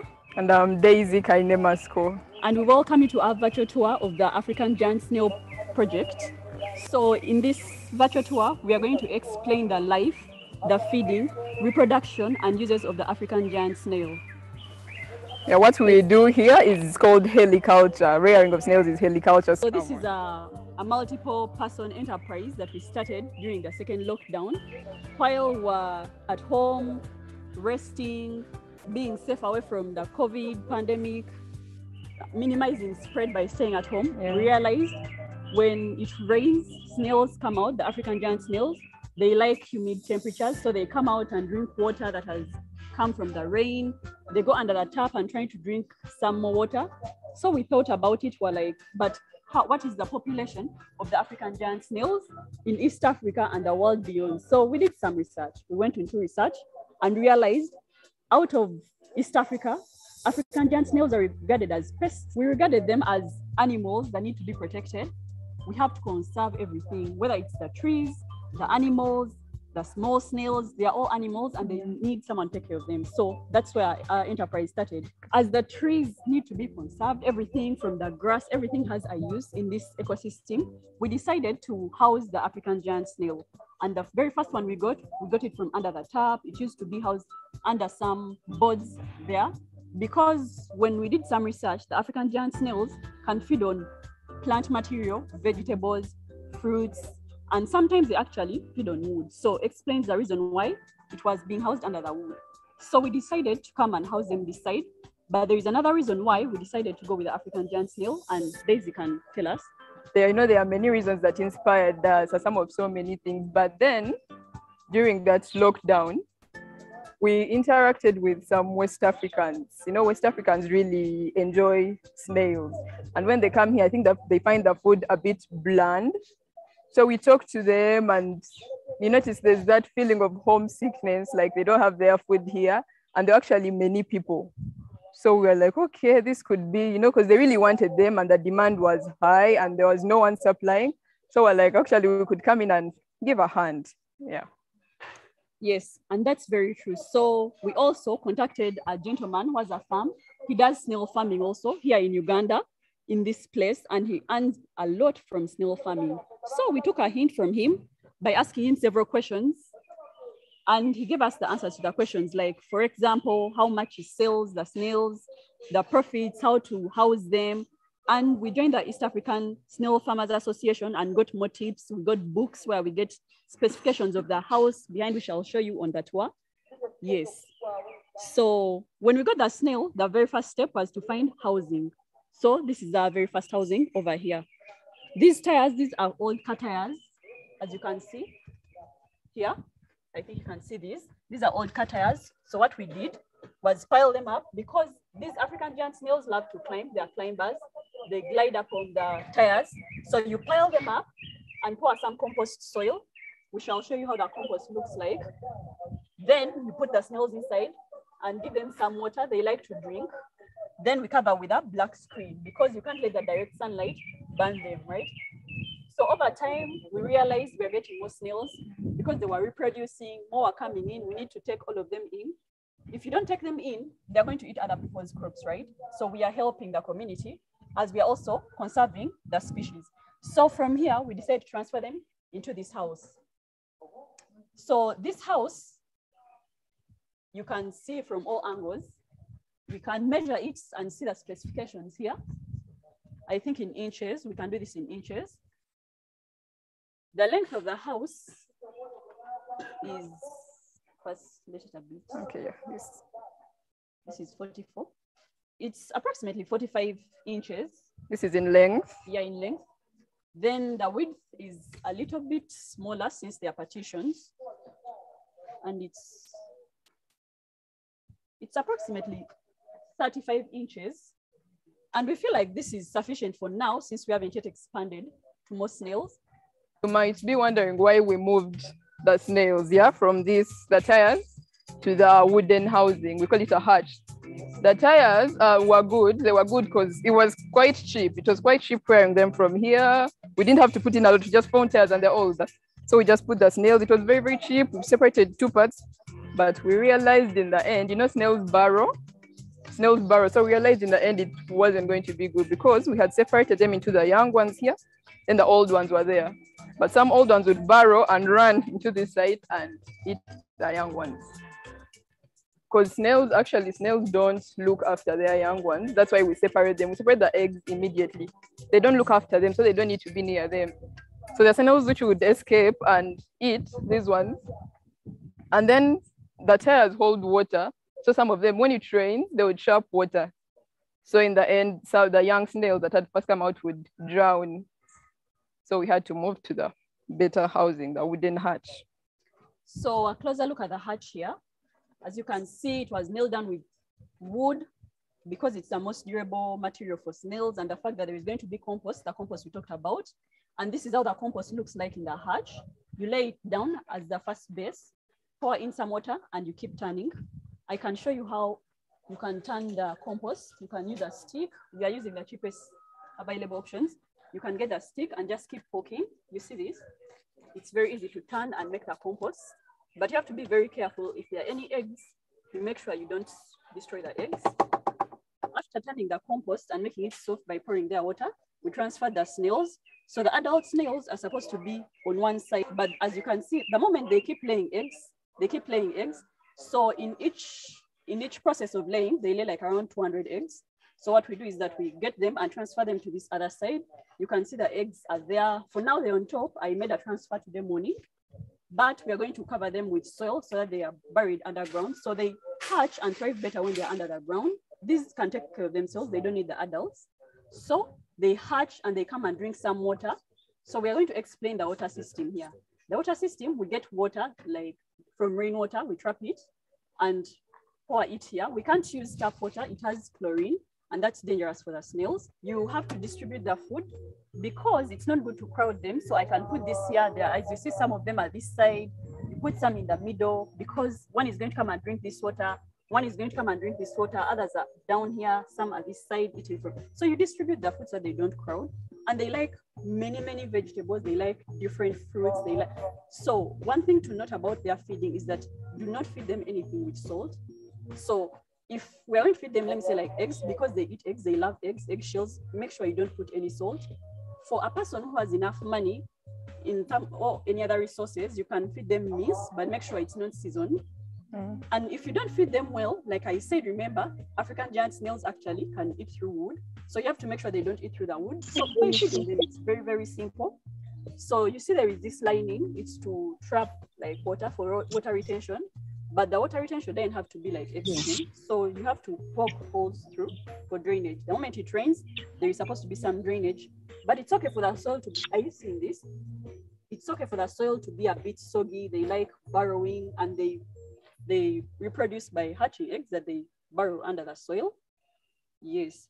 So Daisy is going to talk about the different types of snails, African giant snails. Okay, so yeah, this is generally called African giant snails. There are many other kinds of snails. There are many other kinds from different continents. South America, they have, I think, a different type. Europe, they have different types, but this is African giant snail. It usually has 3 types, yeah? 3 types. There's the city girl, there's the swamp snail, and there's the forest snail. That's African giant snail. The African giant snail, the ones we are talking about right now, in 6 months, they're already like mature. So there is a growth spurt in those 6 months. But after 6 months, it keeps reducing. But these are in captivity, so they will live like up to 5 to 6 years. But those in the wild can live up to 10 years actually. So we all know snails are hermaphrodites, or we now know that they're hermaphrodites. So it doesn't matter if you're going to look for a female or male, you can just add them together and they will reproduce. So these snails, the first ones we brought, the first batch, I think laid eggs the next day. So when you take them from their environment and you introduce them to a hatch, there is a way they have to adjust. They need to reproduce, they need to procreate and preserve their species. So they end up laying eggs a bit fast, so you don't have to worry about the eggs. So each round, I told you they lay 200 eggs per hatch, and in a year, they could lay like six of them. So that's a good number of eggs. And some people may be wondering how we know the age of the snails, yeah? It's actually not easy to know the age of the snails. I mean, there's no certain way, but you can see these rings here. The rings on the shells, like 1, 2, for example, let me see, like 1, 2, 3. This one has just 3 rings. Oh, this one has more, 1, 2, 3, 4. So it's obviously older than this one. And they have their different sizes. Sometimes it's age, sometimes that's why it's hard to know how old they are, because sometimes it's age, sometimes it's the species. The species is just small. But the African giant snail is actually basically very, very big. So let's talk about the uses of these snails. You see these adult snails and their shells. You can process the snails for consumption. We had a lady, a client who came out to us and requested for they 30 snails? Yes, so we made a deal and we sold each snail at 3,000 shillings. Yes, so she took 30 snails and we had to bring in more. So the more she takes, we keep housing, they keep laying eggs, transfer the eggs. So some people prefer to buy stock, and so they order like eggs, they could order like 500 because I told you they could lay like 200. And when there is something you have to note, when we transfer them from the tires to here, again, they feel threatened because this was a change of environment, the way you handle them. You see, when they get out of their shells, you have to like touch them and they retract. So they feel threatened and they need to preserve the species. So they keep laying eggs to keep continuing the species, like you see right here. So the users, people buy them. Many countries have decided to eat them. Like Portugal, I did some research, and in the month of June, there is a high demand for snails for consumption in Portugal. In Uganda, they use also snail meat for those high class restaurants for expats. There are people from Mali, our friends who used to come and request for snails. So we thought about all those things and were like, well, if they come back, they could come back to actually come and test how snails are cooked in Uganda. When we did some little research, we realized those prehistoric times, people actually ate snails. So they fed them specific diets to make sure like it influences the flavor of the snails. So they could have a flavor depending on how you process them and what you feed them. In some countries, they are used as religious offerings. It could be the shells, it could be the snail itself. Then cosmetic, let's talk about the cosmetic products. The cosmetic products of snails. I think most of us by now have heard of snail cream. I don't know if you heard of snail cream, but it's for skin, you know. They are slime, they make it from slime. So the slime is also harvested. I mean, no part of the snail is wasted. Their slime is used to make snail cream. It has collagen, and we know collagen has been around for years as an anti-aging agent. They harvest the slime and then add it to the cream. So that's very, very important. And it's actually on sale. Like the market is big right now. Yes, and the nutrients of the snails, the value is that most of it, majority, is it like 80%, is made up of water. As you can see, they are very slimy and very soft. You can see this. They are very soft. Then they have proteins and they have the lowest percentage of fat. And these snails, in some communities, when people get like cuts and wounds, bumps, they actually touch the snail slime. They haven't yet made any slime that's very visible, but when you touch the slime and rub it on your skin, it can even out the skin, cure the skin blemishes because it's very soft. And then when you look at the cancer research, it is believed that they've done some research. Some species of these snails have actually antioxidant properties and anti-inflammatories, and they are used in cancer research because they can cure some types of cancer. So they have very many uses. These shells, I think you've seen snail shells, they can actually be used for decoration. And we use them for, you know, fertilizers too. Because fertilizers have to have a component of calcium, yeah? So you sell the shells too. You don't waste anything. The slime, the meat, the shell, they're all sold for, they're all used for something. And the last use that might sound a bit unbelievable is that people keep them as pets. In some countries where they are regarded as pests, some people decide to keep them as pets to reduce the numbers growing in farms because they can end up eating crops. So they're regarded as pets, and some people keep them that way to reduce the number in the wild by keeping them in captivity. Yeah, so these snails, as we see them here, it's not all, they're very easy to rear, but it's not good all the time because, I mean, first of all, snails are slow, and that means they actually grow very slowly. We have to wait for 6 months for these to be mature. We have, for these ones, you know, for a snail to reach its maximum size, that's 2 years. So I don't know, it's hard to use them as a source of income, daily bread, but when they grow, since they produce in large numbers, the moment they grow, you're going to harvest a lot, but you have to be patient with them, you know. As long as you feed them fine, they do good. That's it. Thank you for our virtual tour. And I hope you learned a lot, and I hope you also engage in heliculture. It's very fun. and it's necessary. And we need more farmers, by the way, because another reason why we joined is because the farmer we contacted is a good farmer. He has been in this for long, but he says there's still a gap in the market and demand, and the demand and supply still has a gap. Where people asked him if he could supply, I think 100 snails every week, no, 300 every week, and he could only supply 100. So we need more snail farmers in order to bridge that gap and cooperate. Okay, I'm Daisy Kainemasko. I was in Gayaza from S1 to S6. I was in Kobe House. Yes, I just counted in 2019. Right now I'm at university, Makerere University, doing animal production technology. Again, it's Victoria, and I was at Gaza High School between 2008 and 2012. I left in my senior 4 and went to other schools. I completed my university and I'm now almost done with my postgraduate diploma at the Law Development Center in Kennedy House while I was at Gayaza. Yes. Okay, thank you.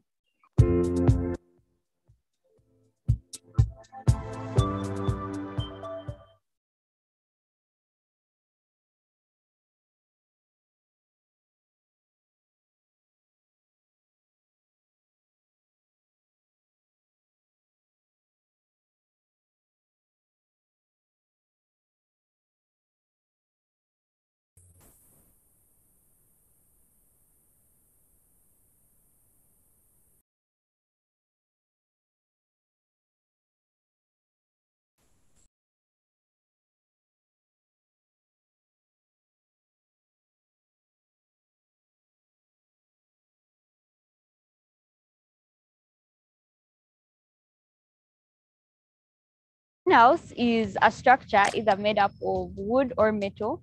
On the top, it is covered with plastic to allow to prevent rainwater from entering, and it also is transparent to allow sunlight to reach the plants. On every side of the greenhouse, we have net structures that help in proper air circulation of the greenhouse.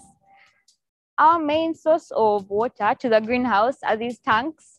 One of the tanks is a reservoir where it just keeps extra water. And then the smaller one is where we put the water that is transported to the greenhouse and reaches the plants. So now I'm going to take you through the processes of the plant life and all the things that we do to manage the plants till harvesting period.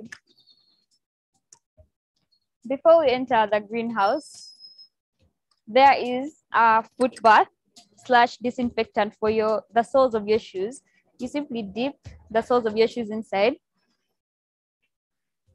We do this to prevent the germs from outside from coming inside and risking the plants getting attacked by these disease-causing germs.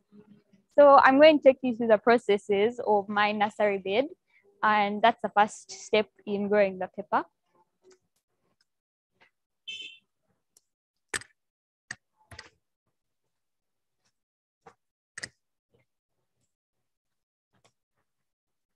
A nursery bed is a small garden where these plants are put for a short period of time before being transplanted to the main garden. We use nursery trays as our nursery gardens. So this is what a nursery tray looks like. It's put on this to, basically we want it above the ground a bit. So in the process of growing these plants, or by putting these, in the process of putting these seeds inside the nursery bed, we do this by putting the soil to halfway.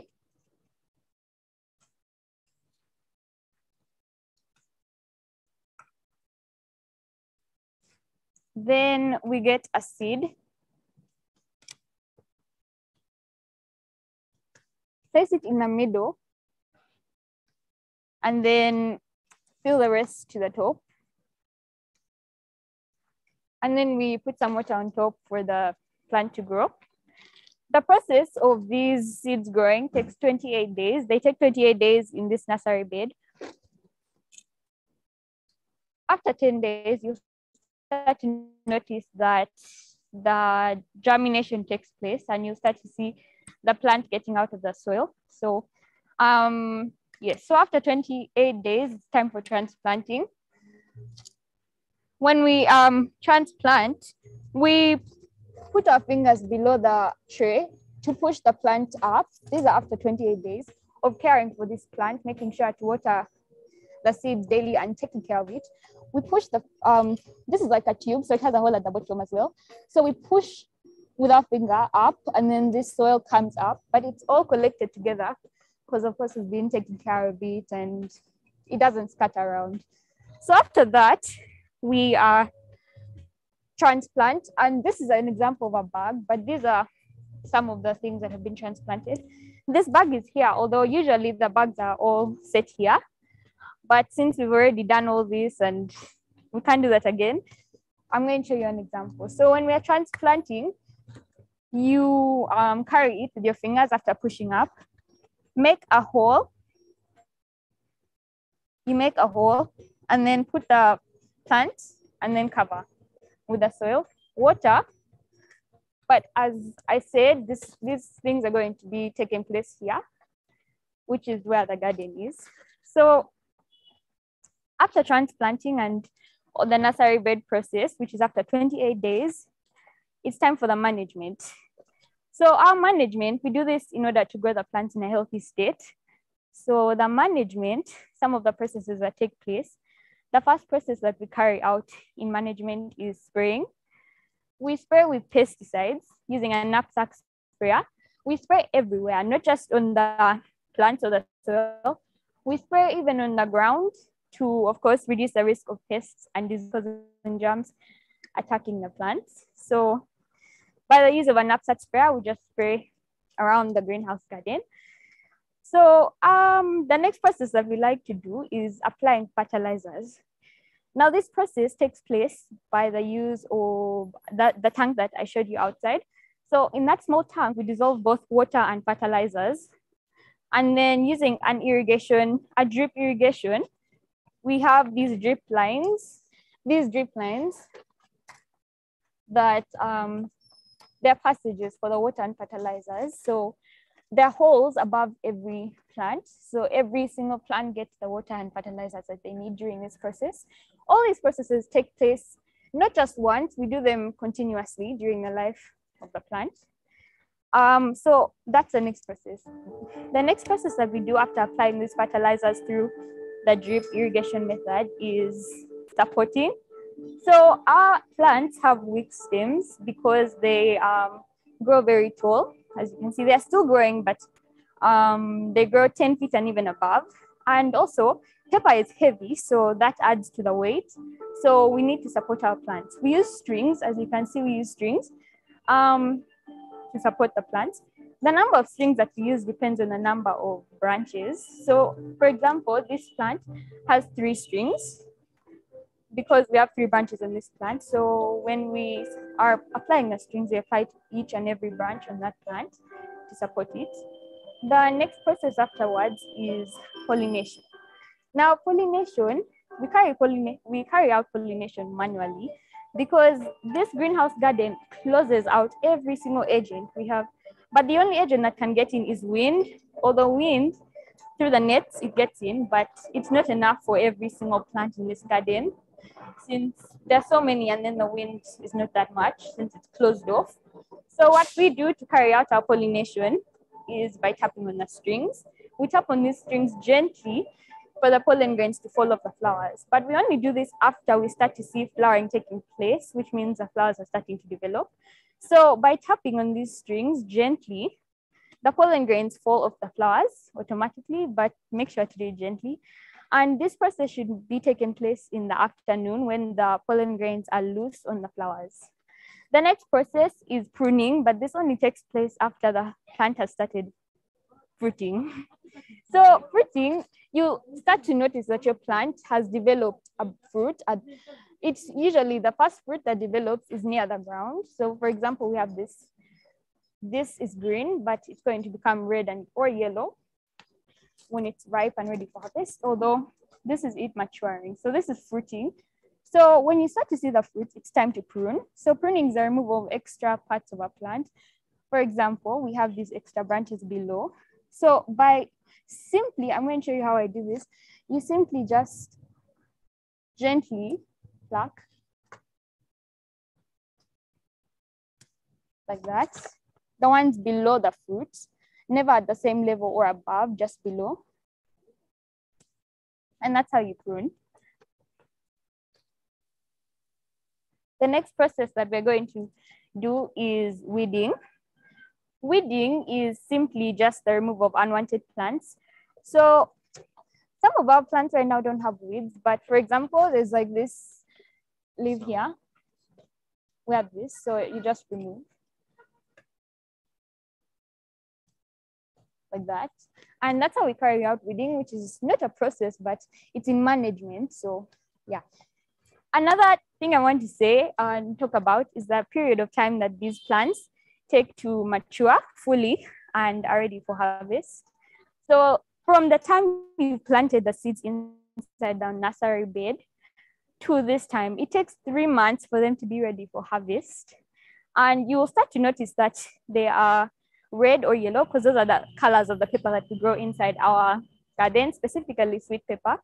So when they're ripened, you'll start to notice that the green turns to yellow or red. And the process of harvesting, we can just easily get scissors and then chop, just cut.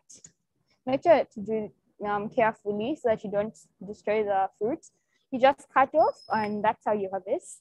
And once again, this is taking place after 3 months of this whole entire management process. Once again, all these processes that I've told you in the management we continue doing them. It's continuous. We don't do it once and then stop. We continue doing it throughout. Like we can do it weekly, we can do it as often as we can so that these plants get the help that they need in order to grow in a good state. Ready and mature pepper, red and yellow. And this is how they should look when they're ready for harvest. And you've carried out all these processes that I've told you about. This is how they should come out. They look big, ripe, and healthy and ready for harvest. Thank you for listening.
Good morning, ladies and gentlemen.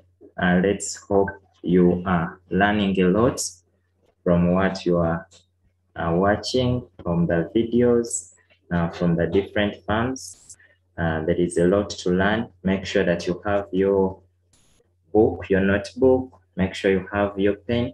Not something down, such that you can be able to apply the knowledge. So those are some of the videos that we have watched, and now we are going to continue.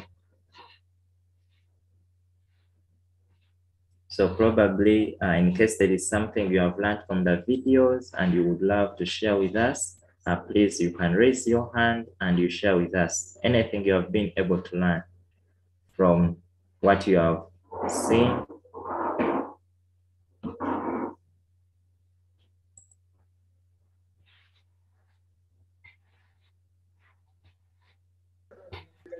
Thank you so much, our viewers, the young farmers, and everyone. So we are going to, as we wait for, sorry for the feedback.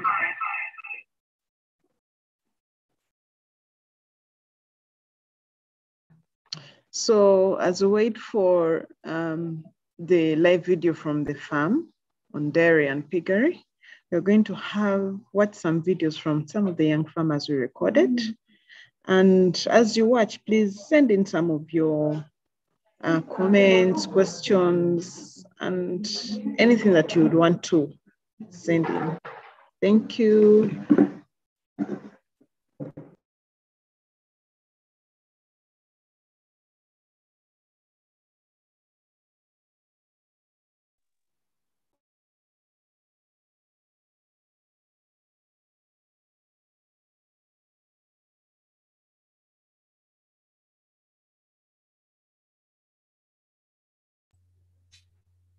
Samuel, you can share with us as we get to another live stream.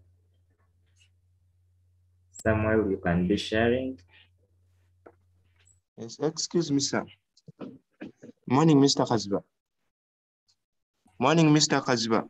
Yes, good morning, Mr. Samuel. Yes, teacher, I was asking that when are we going to study about the maggot and earthworm farming? Maggot and? Earthworm. Earthworms, okay. Yes. And the maggot. And the maggots, okay. So we are going to let you know when we are going to have them. I want you to just keep on the platform. We are going to let you know of when we are going to have them. So I want you to look at the time. A moment. Good morning, Mr. Kaziba. Yes, good morning. Yeah, I wanted some contact of the other person who presented yesterday about the rabbits from Chanja. I would like to make a visit. Okay. Rebecca, we are going to share them. Let's first finish that video. Ronald, you can.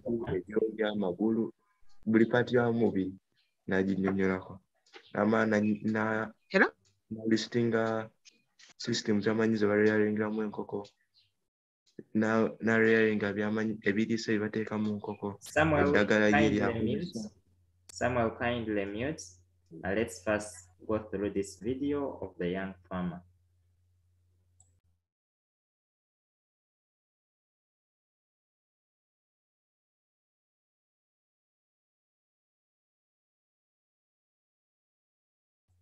Mr. Ronald, your audio.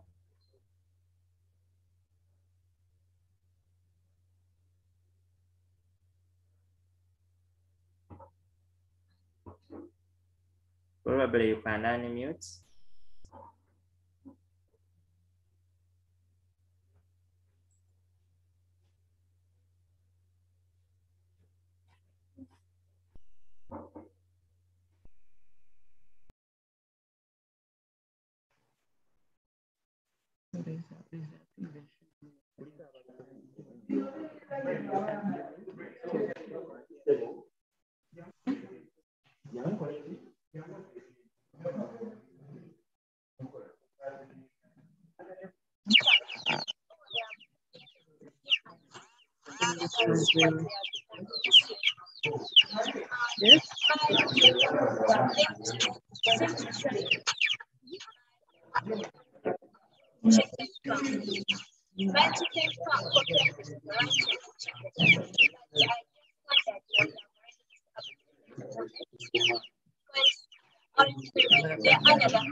I'll not get tired of also thanking the holistic staff for all they have engaged within us to make us what we are becoming soon.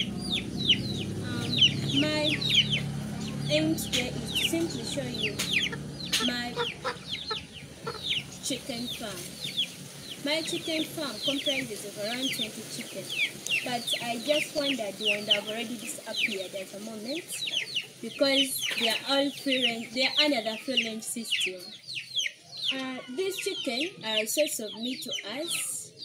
These chickens are a source of income. They are a source of employment, source of eggs, a source of droppings that are used for farmyard manure. These chickens are used to pay bride price. These chickens are a source of many things to us. I can simply illustrate a chick. This chicken has many different parts. It has the beak. This beak is used for turning eggs during incubation. It is used for picking food and sometimes used for protection. It has the eyes. The eyes are used for seeing.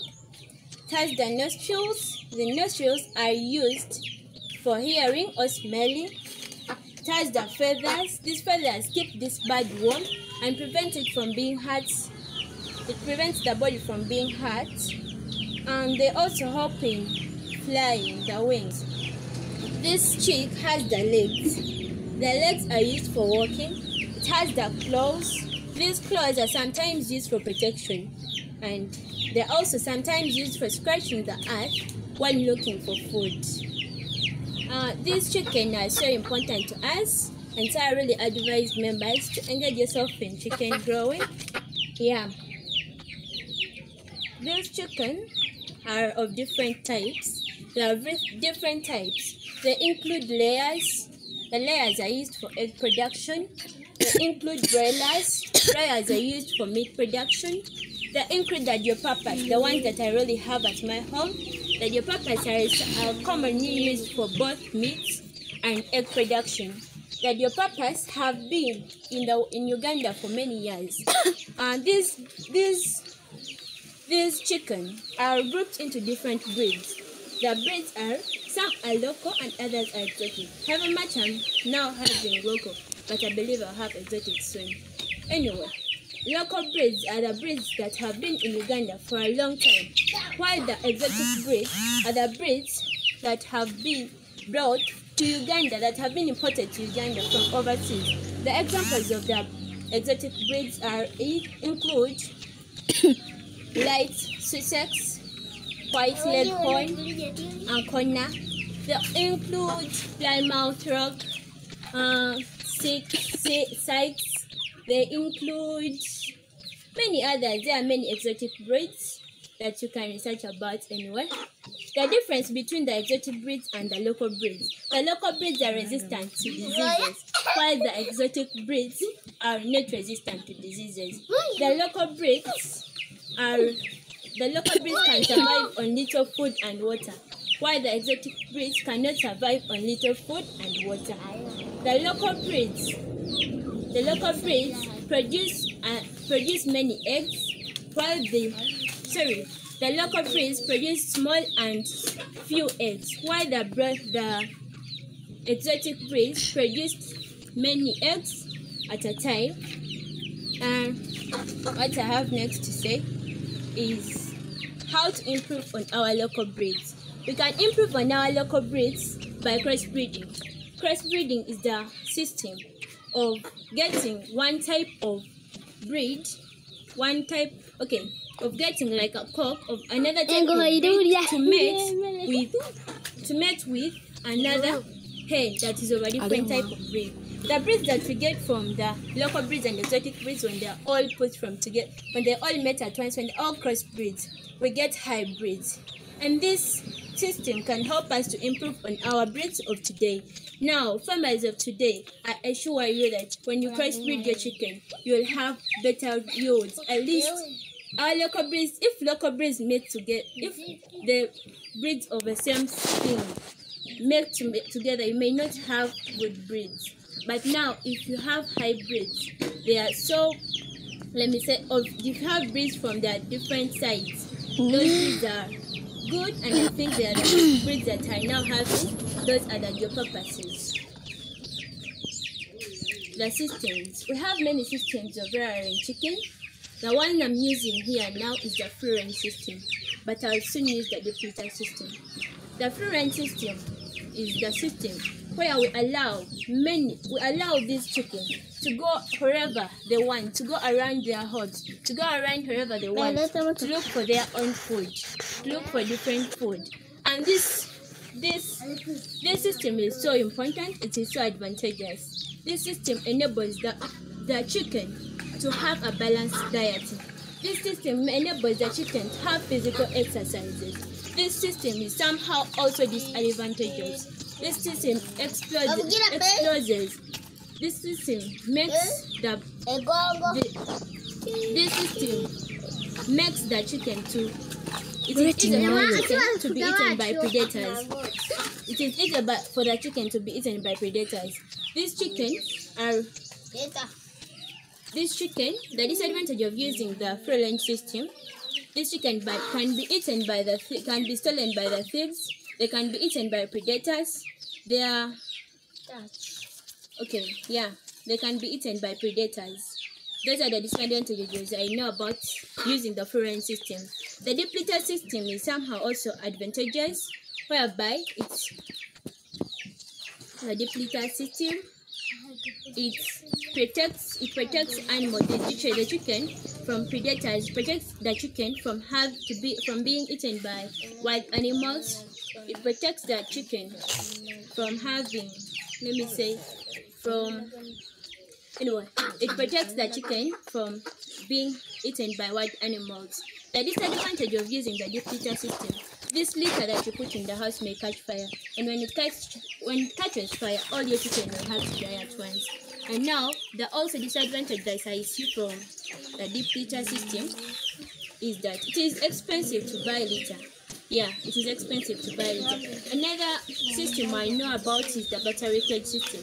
The battery cage system is this one, where is the intensive system where they put the chicken in cages. This system is advantageous, whereby the cages hurt the animals. The cages hurt the chicken. The chicken are not given a balanced diet. The chicken don't get room for exercise. And they're also advantageous, by the way, whereby they are protected from predators. And next, the chicken are given enough feeds. And next, it is easier to take a record of a breed of one chick. It is easier to take a record of one chick. Then there is a fold pen system. With a fold pen system, the advantages of a fold pen system is that the chicken are protected from predators. That's what I know. It is easy to collect the manure. Then with the disadvantages is that fold pen system, it is difficult it is tiresome to move the pen all the time to take to our free place. It is expensive to make the fold. It is expensive to make the pen. Yeah. Now, what else should I talk about?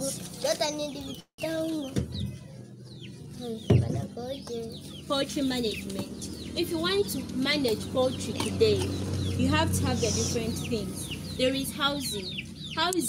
These chicken-like animals need housing. The house that you make for a chicken should be free from wild animals, should be well ventilated. It should be free from, it should be clean, by the way. It should be well air, it should be well ventilated. I spoke about that. It should have all things that are supposed to have to contain it. Then another one is incubation. Incubation is a period when this broody hen goes and bees on the eggs for some 21 days so that it can make them kids. Incubation. The incubation period of a hen is 21 days. And I believe I have mine here that's about taken like 21 days, like 10 days now. And I believe I'll show you the people it has brought back. I pray that it makes back. Anyway, another one is brooders. There are different brooders. The different brooders include infrared brooder and a kerosene brooder. Those brooders are used to care for these young ones that have just been hatched. Yeah. With feeding, the different feeds that we use in feeding these chicken, we use the growers mash, chickies mash if they are still young, the chickies mash, chicks mash. Growers mash, layers mash, broilers mash. There are others, but I don't use them now. Layers mash, broilers mash, and so many others, I think. Then there's part devices. There is cannibalism, top pecking, egg eating. These part devices can be controlled by stopping overcrowding stopping overcrowding in a poultry house. Another way you can prevent cannibalism is by giving the animals a balanced diet. Another way you can control these poultry viruses is by, let me see, debeaking. Yeah.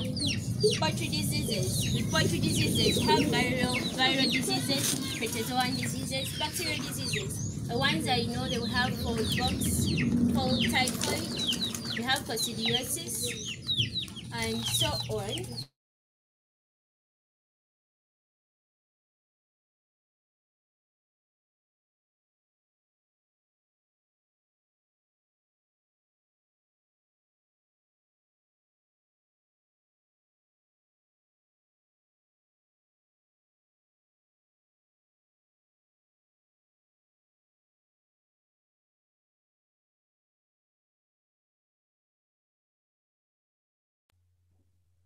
Okay.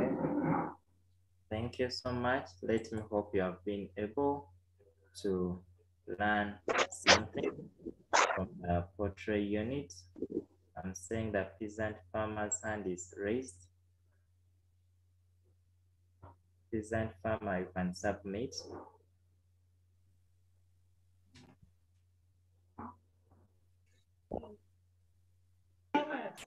Can you receive some feedback, please? Thank you all for being present and listening to all the presentations. Please send in your feedback so that we are together and learning.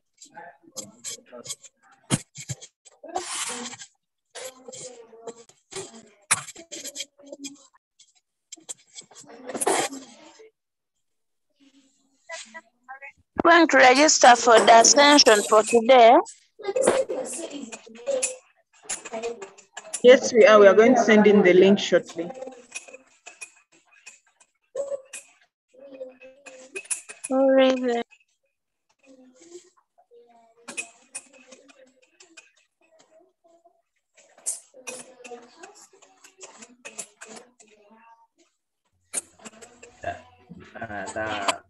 Rebecca, hope you have received the phone contact of the rabbit farmer. It's called Mr. Munyori. It is in the chat. You can check in the chat. That is the answer from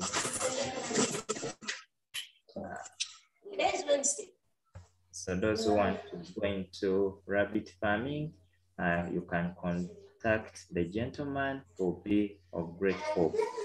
Mr. Munyore is going to be of great help for you.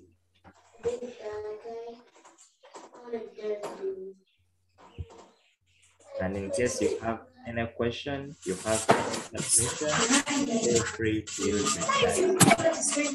Feel free to use the chat as we get back.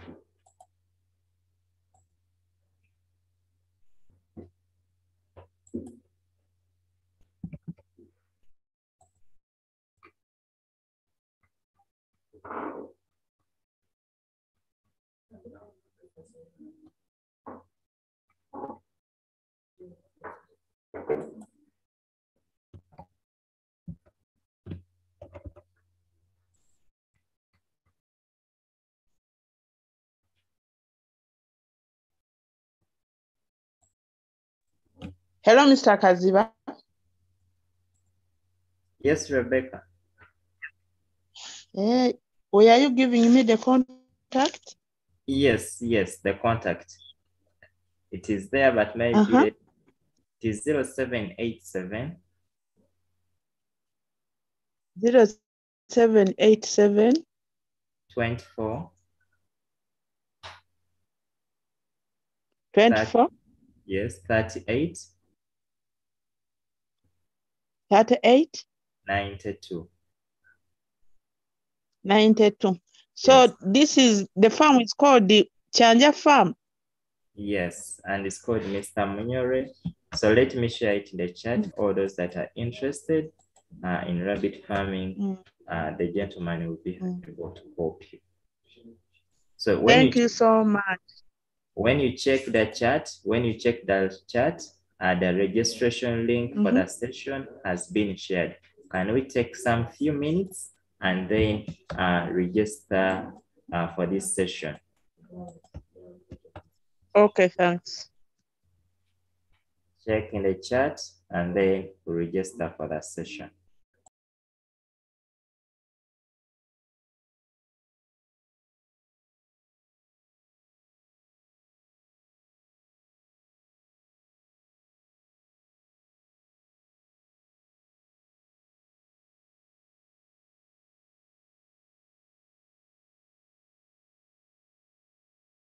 Okay, someone is asking, is it a must that sweet peppers must be grown in the greenhouse?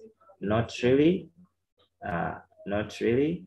They can be grown on any fertile land. They can be grown even in your garden.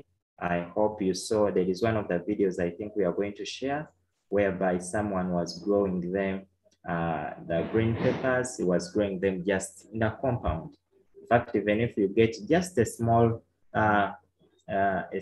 polythene bag you input there your soil, you can be able to grow the green peppers. So they can be grown, and even if the sweet peppers can as well be grown anywhere.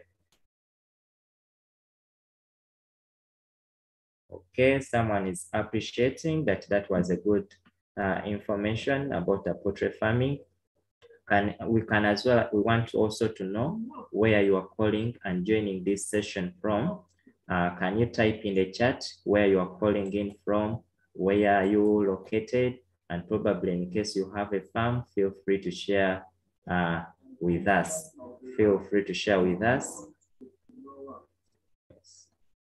So type in the chat where you are calling in from, where are you, and then we move on. We want to see where you're calling from.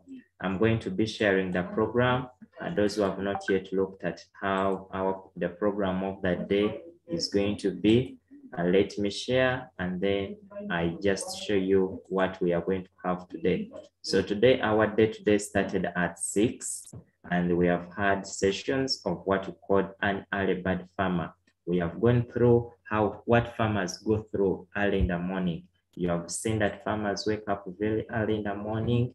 They go through the preparations for their farms. They give birds the feeds. They measure them. They take different measurements. That was the first session we had, and it went from 6 to around 8. So I've been seeing different farmers. You have seen the poultry farmer. You have seen the piggery farmer.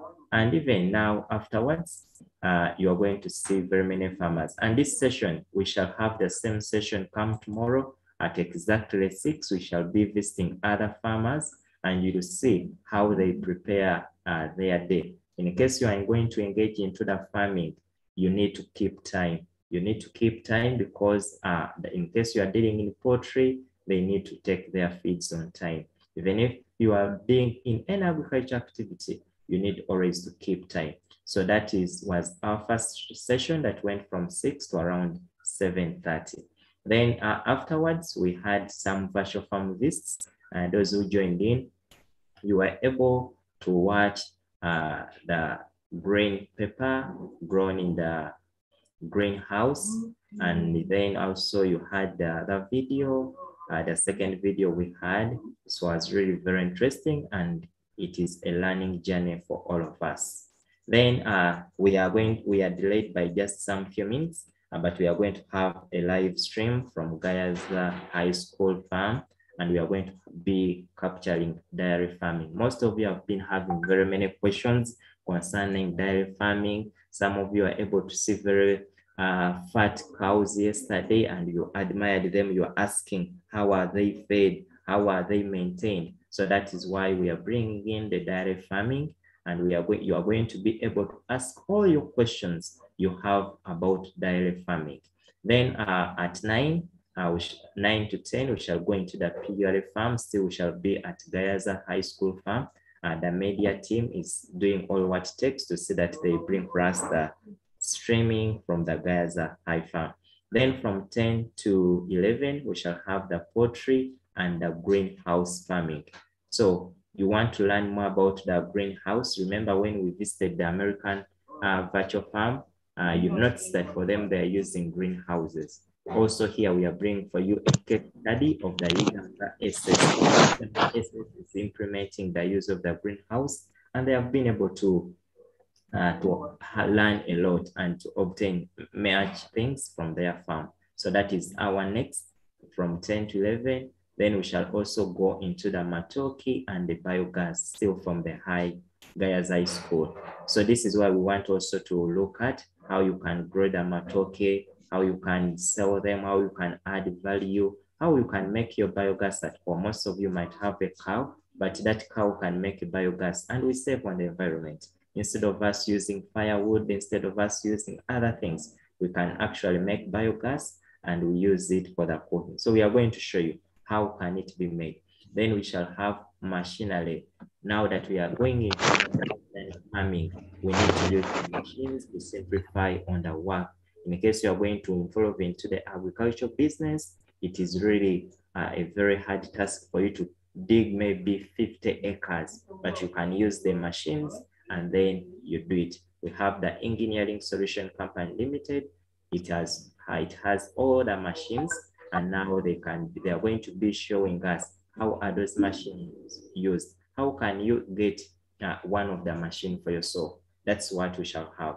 Then from 1 to 2, we are going to bring in the projects that are being implemented by Field of Hope in secondary schools. So that will be our session from 1 to 2.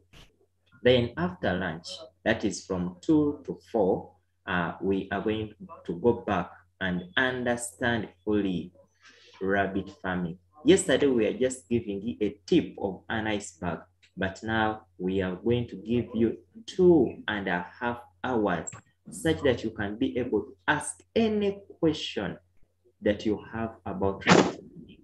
So that is the take note where we are going to be. Rabbit farming, these are your classes. So from 2 to 4:30, you're going to have your respective classes, and then you'll be able to learn. So today, senior ones to be, those are the 7 puppies, they are going to be learning about rabbit farming. Keep your questions, start noting them downward, such that by that time you are able. Then we are going to go into the matoke and strawberry. And add value on strawberry. You know that even that small garden you have at your home, you know that you can earn a lot from it. You know that just around 5 plants of strawberry, you can make an acre in a long run. That's what I will talk about. So we shall have the strawberry, and you shall be able to see how you add value on strawberry, how you can start up your own farm and you generate pocket money. And if not, even you can make a living from the strawberries and the matoke farming. You know that even you can make cakes from the matoke. You know how to make from matoke. The lot here. Then those that are going to be, this is the senior 3, for them they are going to poultry farming. The 2.5 hours are going to be of learning. It's a lot you are going to learn about poultry, houses, how do you make the feed, how do you feed, how do you do vaccination. That is all what we are going to do during this session. You know how to grow eggplants. You know how to grow green pepper. Everything is going to be captured in this session. Then we shall also show you how we can use the machine in order to improve our agricultural practices. So that is going to be the senior 6 so that will be from 2, 4, and 30. So make sure that you prepare yourself. Look out for that session in your, take note of which questions in that session, such that by that time you are ready. Then our 4th session is going to come in from 4:30 to 5:30, and we shall have lesson videos. And then from 6 to 8:30, we shall be able to have establishing, this is that will be our last session, and here we shall have presentations from our friends of the future farmers of America. So this is what we are going to have. Future farmers of America, they will be coming in to make their presentation from 6 to 8:30. Remember, we visited them and they are also on a call. For all our sessions, these students from America, they are also attending. And if at all you have not, for them, they ask with their questions. In case you have any question you'd love to ask them, please prepare your question. You'll be able to ask all your questions. They will be able to answer.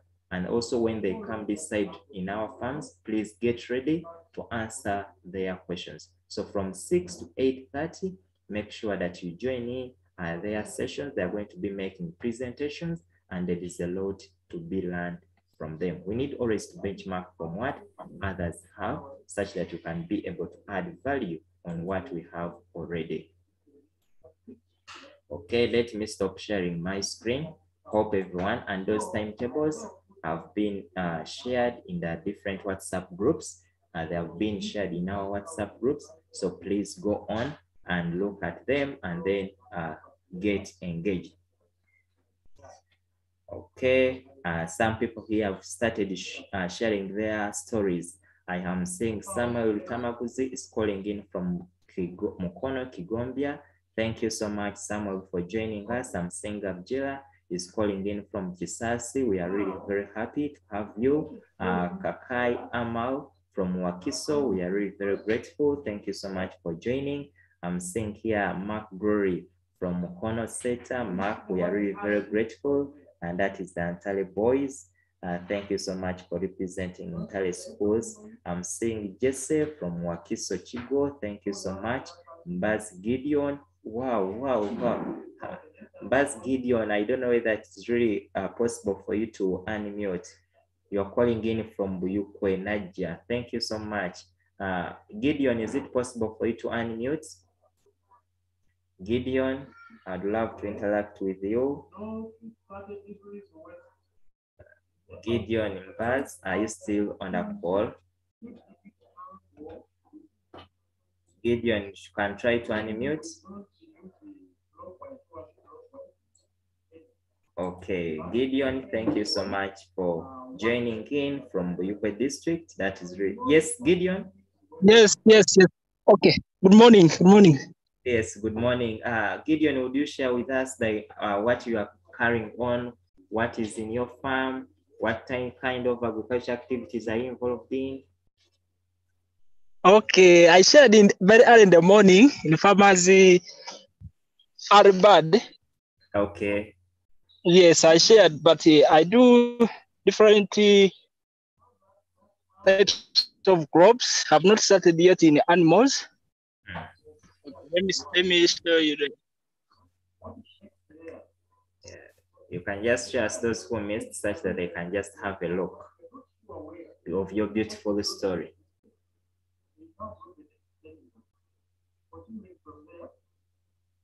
Okay, that is good. Gideon is going to share something, those who missed. Yes. Okay, Gideon, hello. You can show us. You can see? I'm going to spot you. Okay, yes, Gideon. Let me spot such that everyone can be able to see. Thank you. Are you seeing that? In the morning, I shared when I was going to start the activity of weeding. Okay. As you can see, and I explained to them that this benefit, because for me, I'm a teacher of agriculture. Okay. Yes, so I planted this banana plantation in the first lockdown, as you can see them. Okay. That is very beautiful. So this is the stage where they have reached now.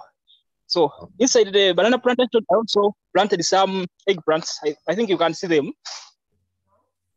Yes, Yes. we can see them.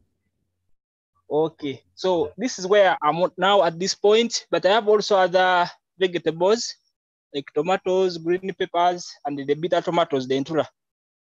But since here I was doing some activity in the banana plantation because I've been weeding. In the morning when I was starting, I explained to them.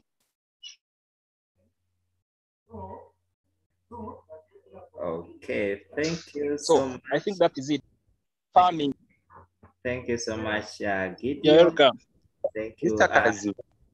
Yes, Mr. Masaba, are we ready? Yes, we are getting set. Okay. And maybe you start preparing the audience. We are ready here at the Gayaza High School farm. Okay. Yes. Okay, that is really very good. Thank you, Teacher Masaba. Gideon, that is really very good. And I know I will be able to reach your farm. I will be able to reach Gideon. Are you within Buyukwe? Do you teach in Buyukwe? Yes, that's where I teach. Okay, is it possible for you to share with us your school? My school, like in the project we do? Yes, maybe where you teach. Okay, I teach at Sacred Heart Naja. Okay, very nice. Yeah. That's nice. That means you know Father Balangila. Hope that is the name.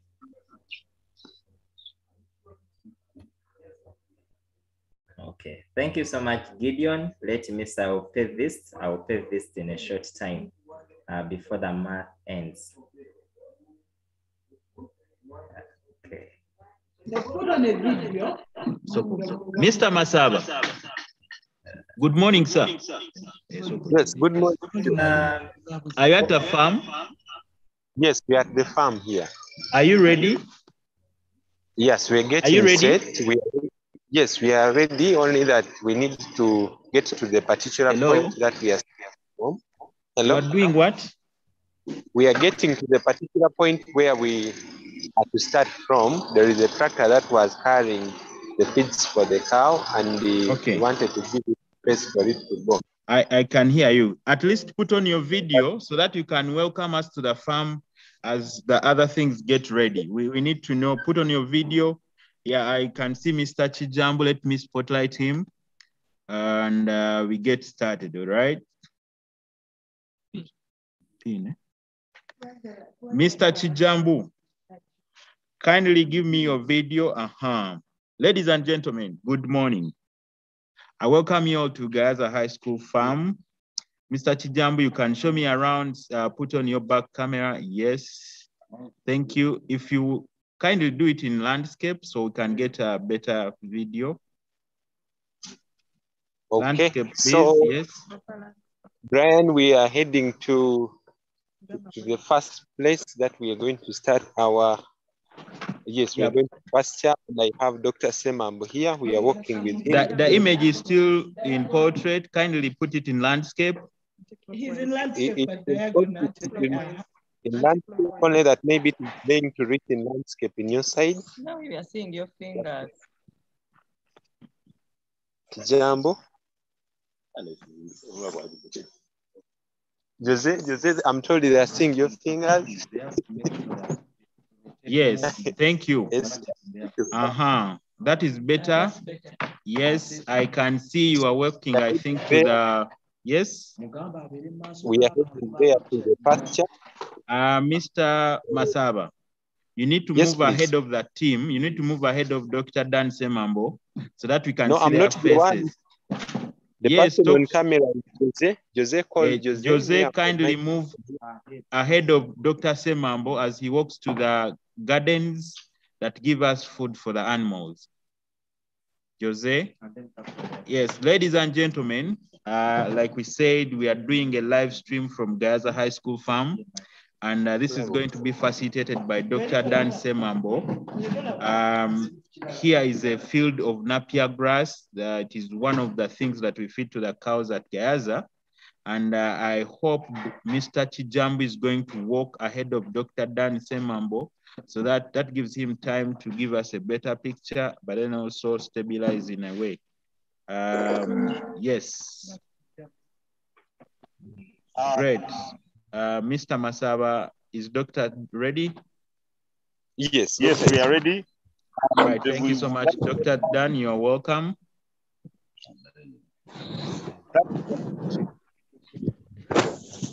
Thank you very much. Viewers, students, teachers. Dr. a minute. Thank you so much. Ladies and gentlemen that are online, we also have a live stream on YouTube. Kindly search for Help Schools Uganda. You'll get a live stream on YouTube as well, so you can share that link with your friends and family, wherever they are. Yes, Doctor, sorry for the interruption. Okay, so you're welcome. And thank you very much for this. It's a special day. Viewers, parents, children, students, and teachers. This is the day that we're in the field. And we are starting with section on agriculture, which is very important, a section of Uganda here, and that is livestock. And two big groups of animals that are managed. That is that is dairy and beef. And in Gayaza, and as in a good part of farmers in the country, dairy is one of the most important aspects that is done for a value chain or production of milk and milk products.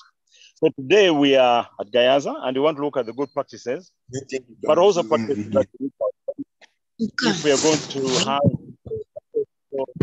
dairy production.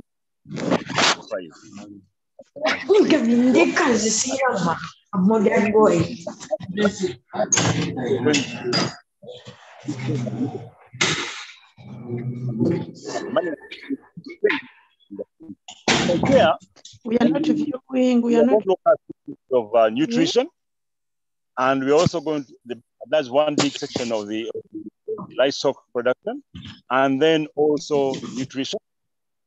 And then another big section of the management, that is breeding. So those are the aspects that we're going to look at broadly, and we shall start with the nutrition. Now, if you're going to have a good, successful dairy management program, there are two very important things in any animal that you're going to have. Nutrition, I'm sorry to repeat myself, but this is very important, nutrition and genetics. If you have those two well, then you are going to do and to perform well. Now, if one of them is suffering, then the whole enterprise is going to be really fail. Do it once and in any animal. With nutrition, it's an aspect that you actually do every day in the life of an animal, just like us human beings.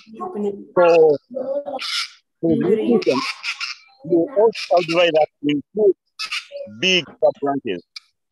The source of carbohydrates, which an animal must have in 70%, that is their animal, and about 25% protein. Then you have smaller elements of minerals and vitamin and other trace elements. So and then with carbohydrates, you also break it further in two main sources in Uganda. So you either get carbohydrate from elephant grass or from maize. But the other grasses you can get carbohydrate. And these may include grasses, Panica maximum, Chloris guyana, Bracharia,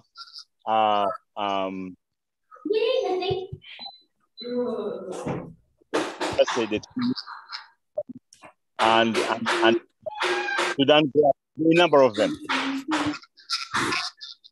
The ones that I've really made, you actually make hay out of them. That is dry and then can be sold for them. Now the other two, that is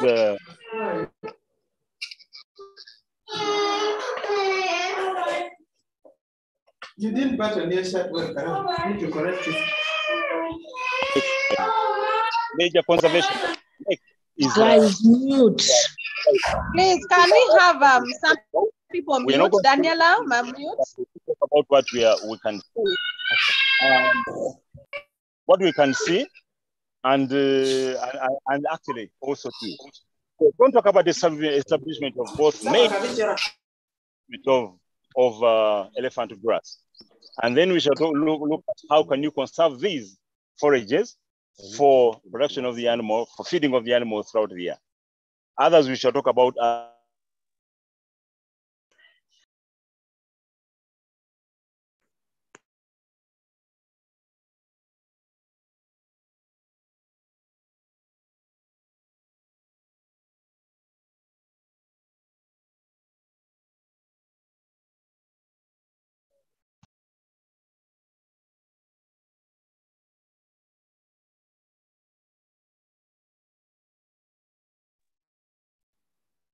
Mr. Masaba, can you please unmute?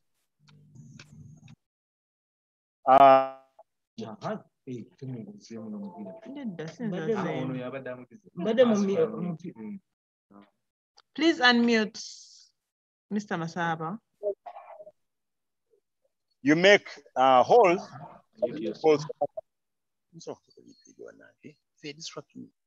So we are now so you cut the reeds, and there is one elephant grass, and we are happy with research, particularly Naro, which has been doing a lot of improvement of the elephant grass, and there are some cultivars or which we've got, or hybrids that we've got from Kenya.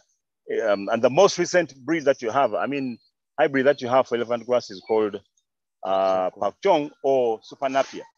Anyway, so you prepare the field, and the normal way, you plow it once or twice using a tractor. You can use hand, but the tractor is much more efficient. And later on we are going to talk about the mechanization of agriculture. And so you prepare your field. The measurements from one hole to the next and from one line to the next is 2 feet. So it is 2 feet by 2 feet. Okay. And then the hole it shouldn't be a very deep hole. It could be just about a quarter of a foot or 3/4 of a foot, or half a foot if you want. And then you put 1 or 2 reeds in each hole. Okay, and that's what you do. One aspect that you shouldn't forget, which we shall talk about at harvesting, is if it's a fresh field that you're preparing for planting elephant grass, then maybe you may not need to put manure. But if you are going to harvest, which is what one does with elephant grass, then you go to prepare to keep on adding manure.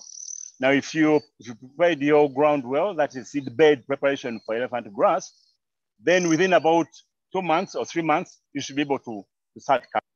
Now we are at an aspect which you start cutting, that is harvesting the elephant grass.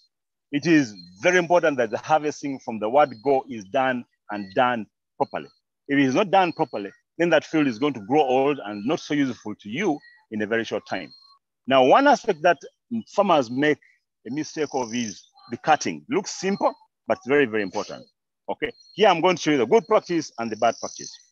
Now, if you can come down with me, when you chop using my fingers, when you chop the elephant grass, you should leave the stump almost like if this is a soil level. So these are the cut pieces. Don't cut and then you leave things outside part of like that. Because if you do, and these are lymph nodes, if these are lymph nodes, the growth is going to come from there, and those are bad growth. And you don't get enough regrowth. Now, if you do cut it from down, then the regrowth is going to start from the ground, from the soil, where there's enough nutrition for the crop and it will be a strong one. And I'm going to show you. Now, if you can look at this plant, okay? You can look at this plant, okay? You can see this small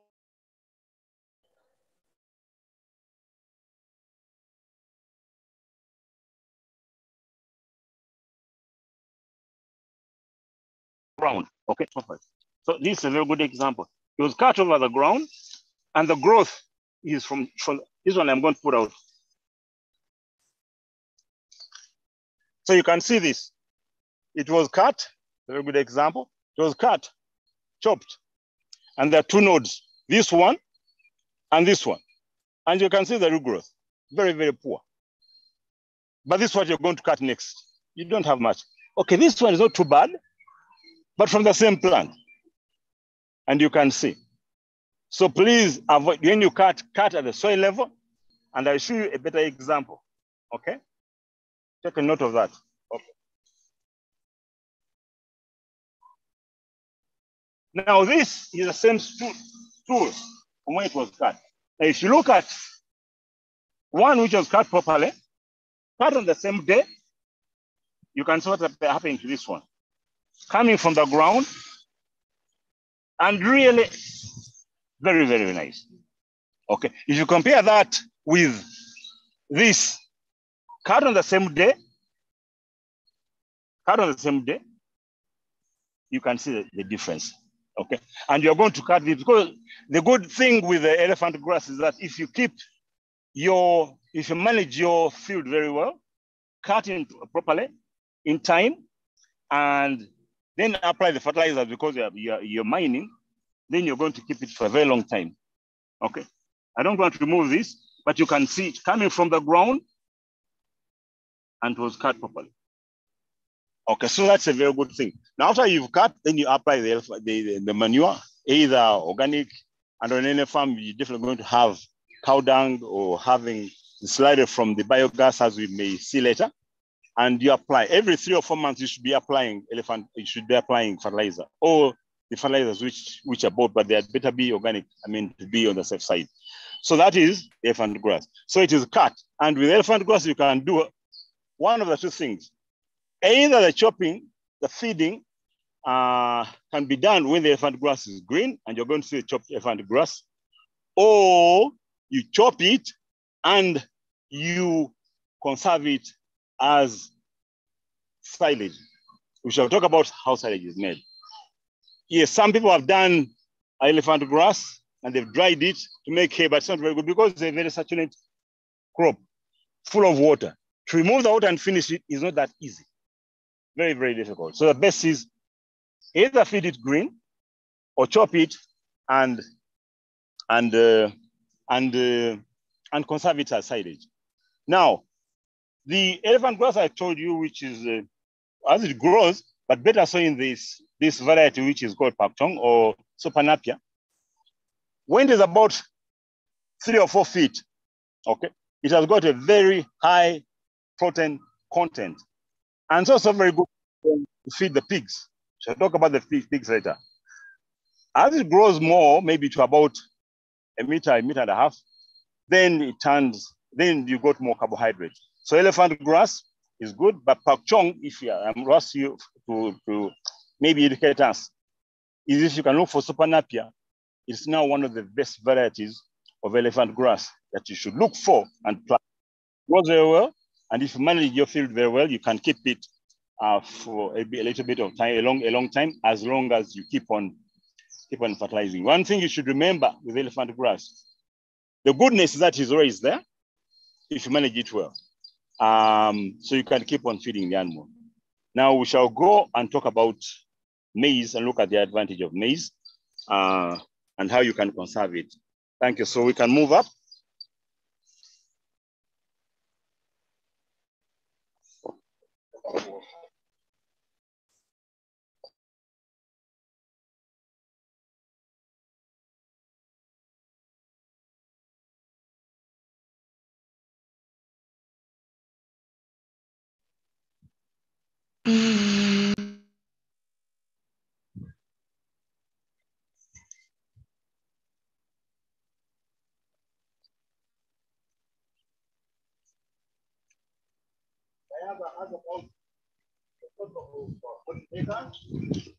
where we do agriculture, and about 20 acres to 25 acres is devoted to production of feed for the animals.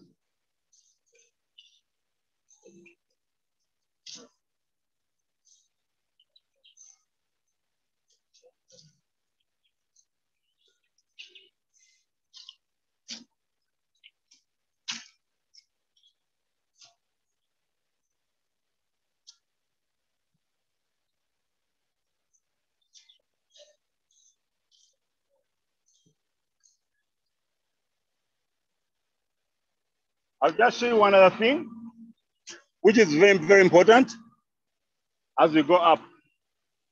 And I'm going to ask one person to do it.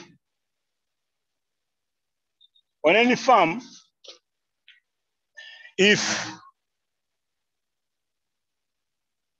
you want to do good management and you've got paddocks, maybe let me ask somebody. What do you see and what is wrong? Let me say how observant we are in this paddock.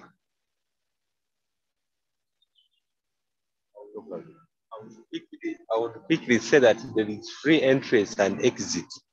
I don't see any closing here to me. Closing what? I expected the gate here, block us from entering here. Then no gate, the gate is there. Where is the gate here?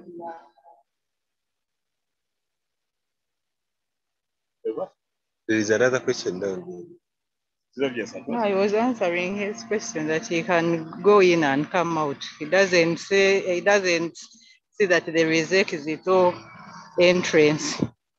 That's what I was trying to say, that anyway, the fact that it is open like this and the rest is enclosed, then it means that there is a way in and a way out. Yeah. So what is wrong or what is right? I don't know.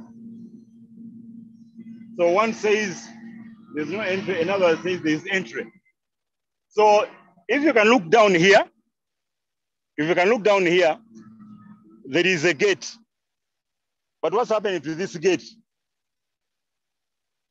What's happening? The other gate. One says it's demolished. No, but it's a gate, man. It's a good gate, by the way.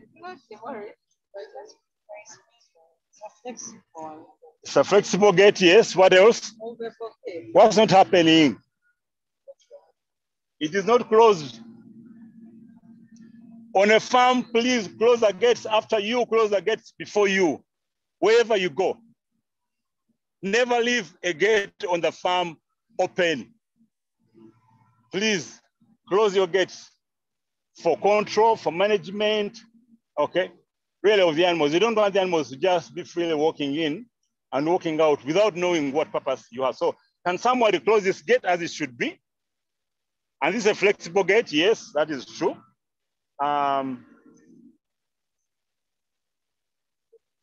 Yes, close it.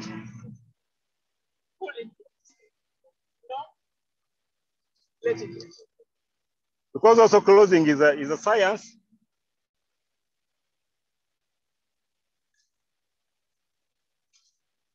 Okay, that's it. And but the best way, it should be straight when you put it in. But the best way is to put the one down first, and then you put the up one down. But he did it well, and we want to thank him. Okay, so let's go. So gates are very important.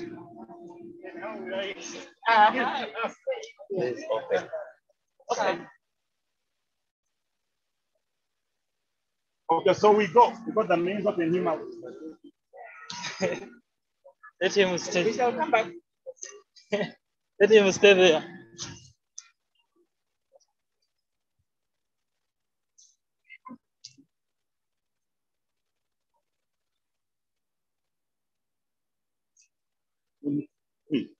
Hey.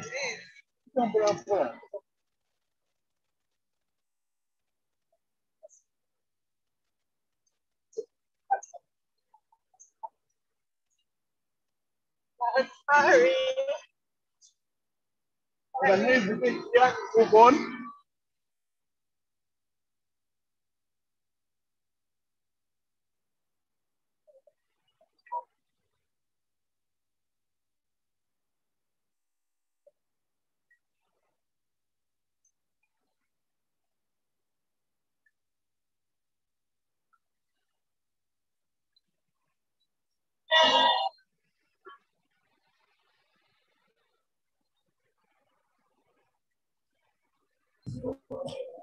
No.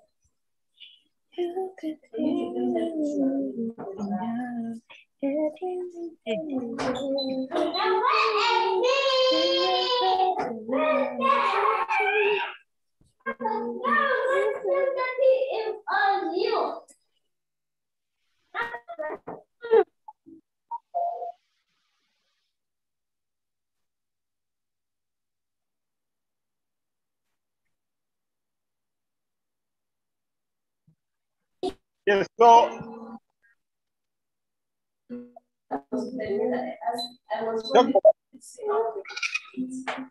yeah, talking about gates, this one is properly there and closed. So you don't just enter. Where you don't want unwanted visitors near your animals or unauthorized. So please keep your gates closed before you and after you.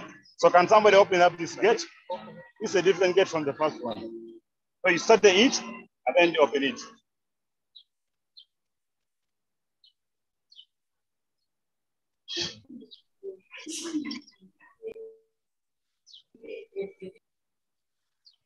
Yes, that's okay.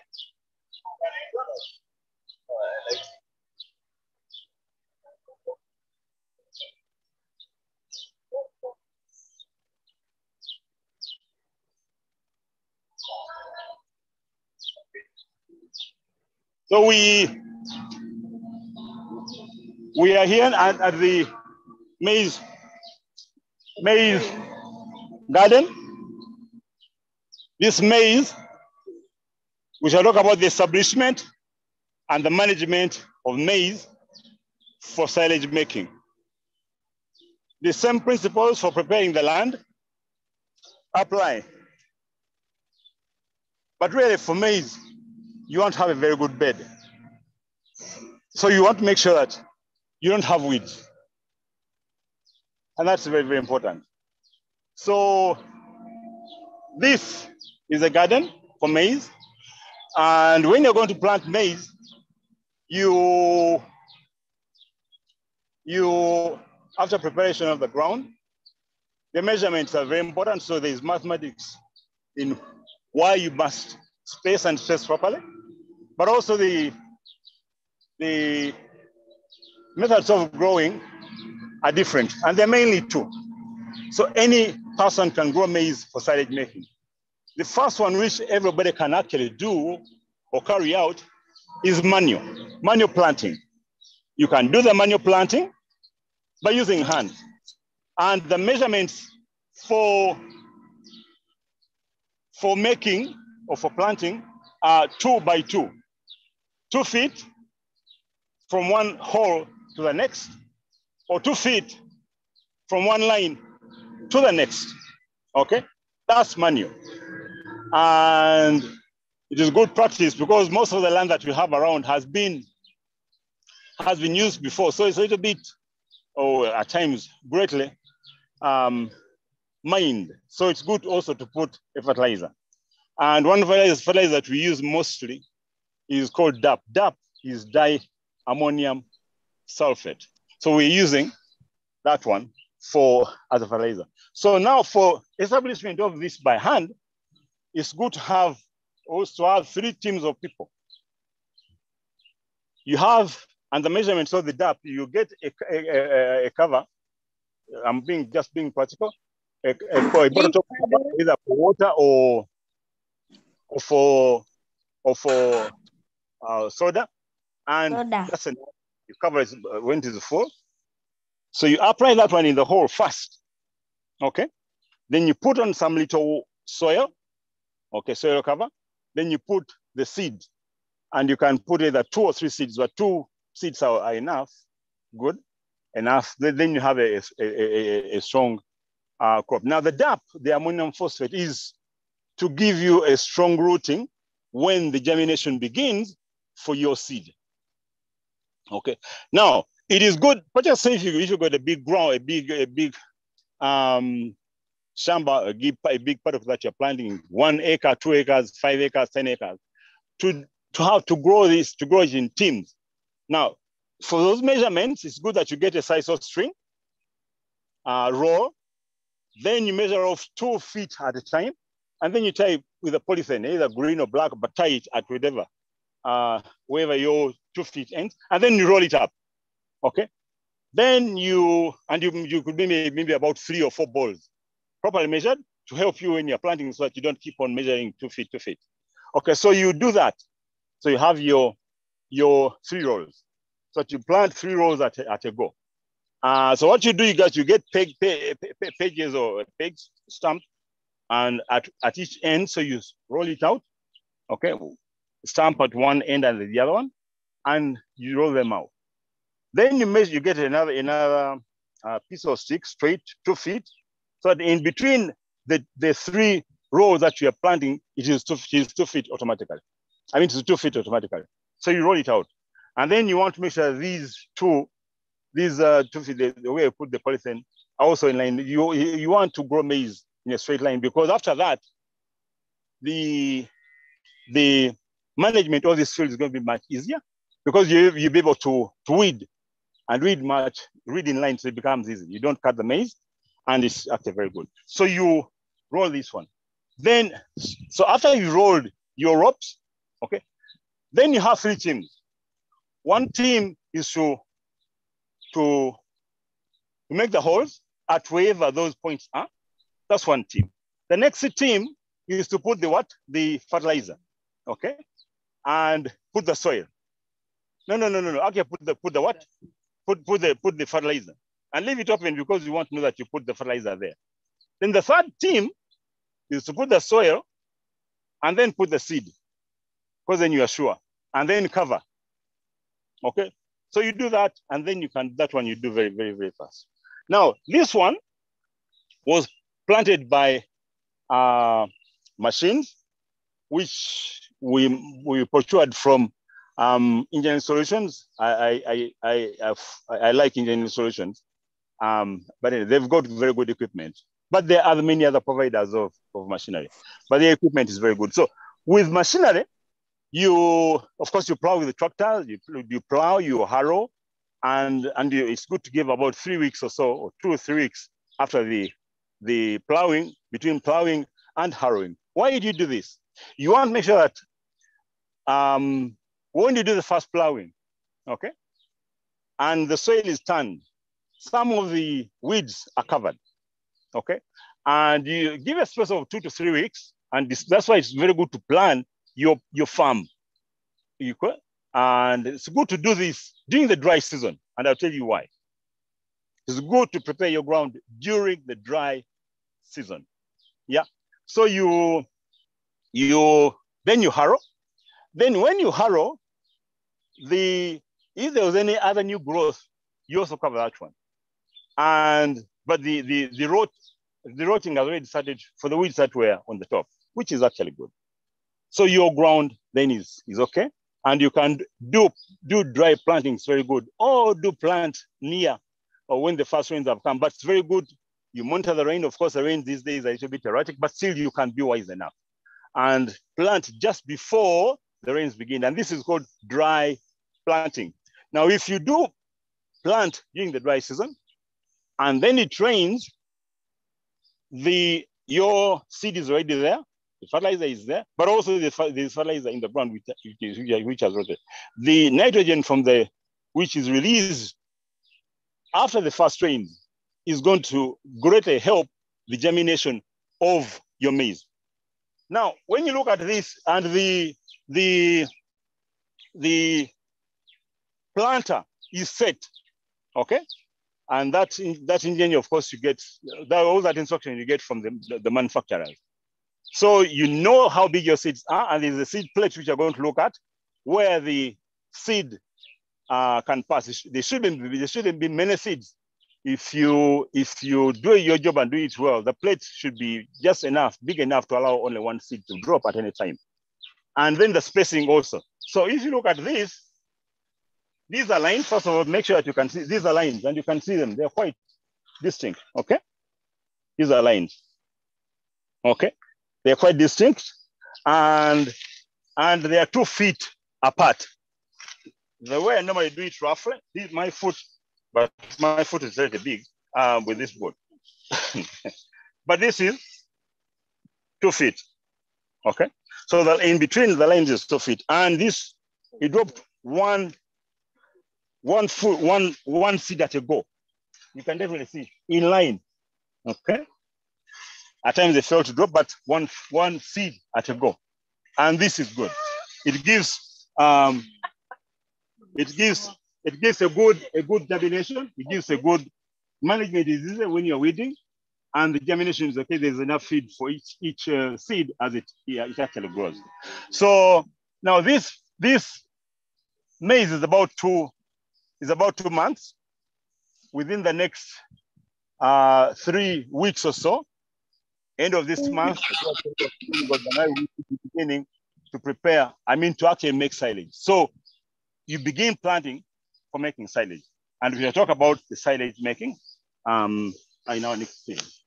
Now, one other thing which I'm sorry I didn't mention is that on a farm, then you also plant crops that can provide protein for the animals, the 30% or 25%. And the commonest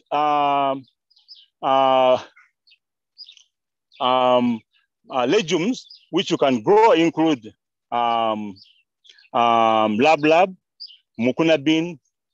Those are planted separate. They're like beans, really. And then the others which you can intercrop with either the maize or the elephant grass that you see include cilantro, centrosima, because those ones they're climbing and they're not that small. Cilantro, centrosima,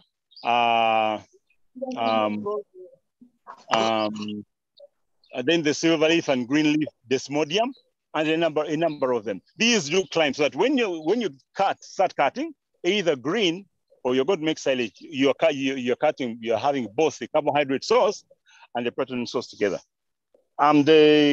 Just pick this one is where we are is a grass which I told you about, which I want to show. Typically, if you can find me something that has got flowers. This is Guyana, typical. And the way you look at it,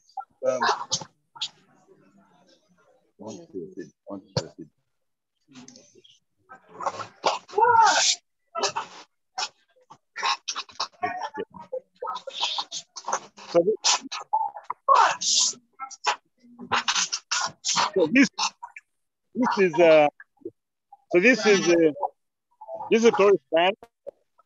Okay, you can see part of it, and it's making very good hay, and the flowers are like typical,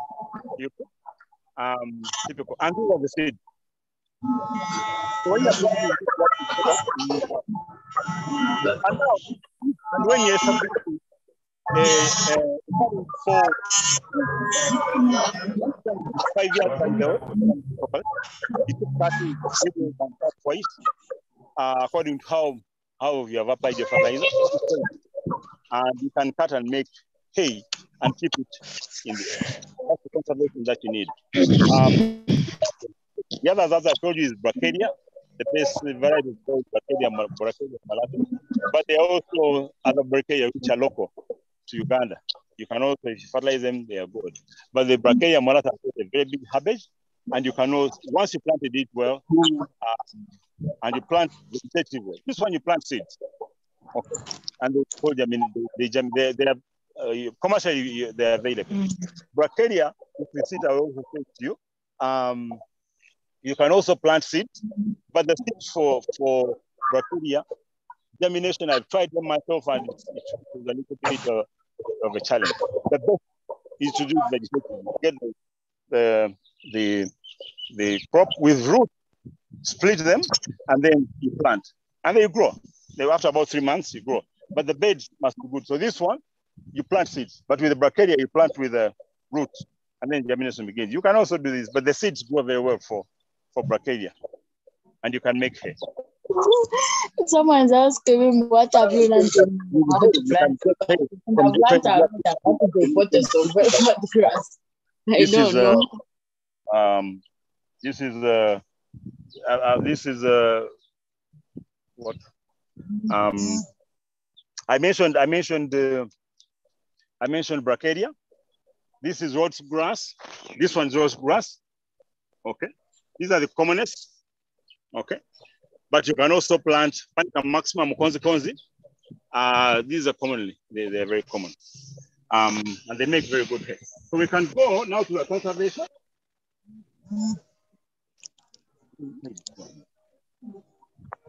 We come this side. We come this side.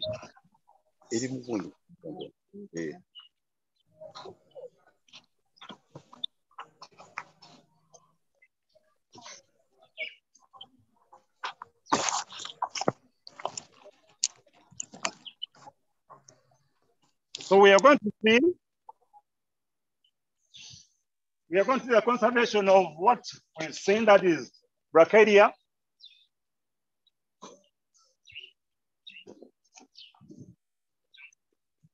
And also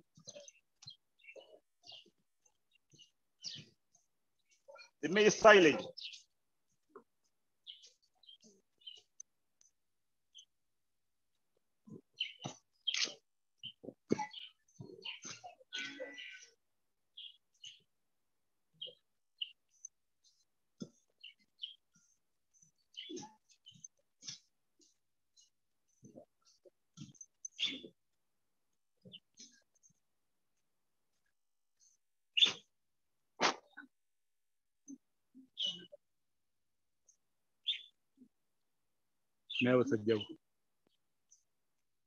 That's okay. We shall open it. Just open this. Okay, now I just want to show you. Never be all stand by. I just want to show you quickly how silage which we made about a week ago looks like. I'm going to ask you to do some work, some men and women, maybe women, to carry this tire off. Just put it up. Okay. Okay. There's some strong ladies. And then remove this. Okay.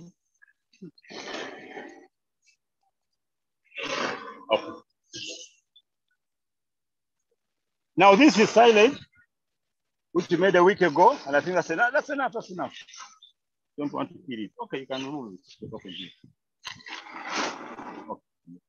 Now this is silage, which is in the making. It's about a week old, and we made the silage from elephant grass. Okay, Napier.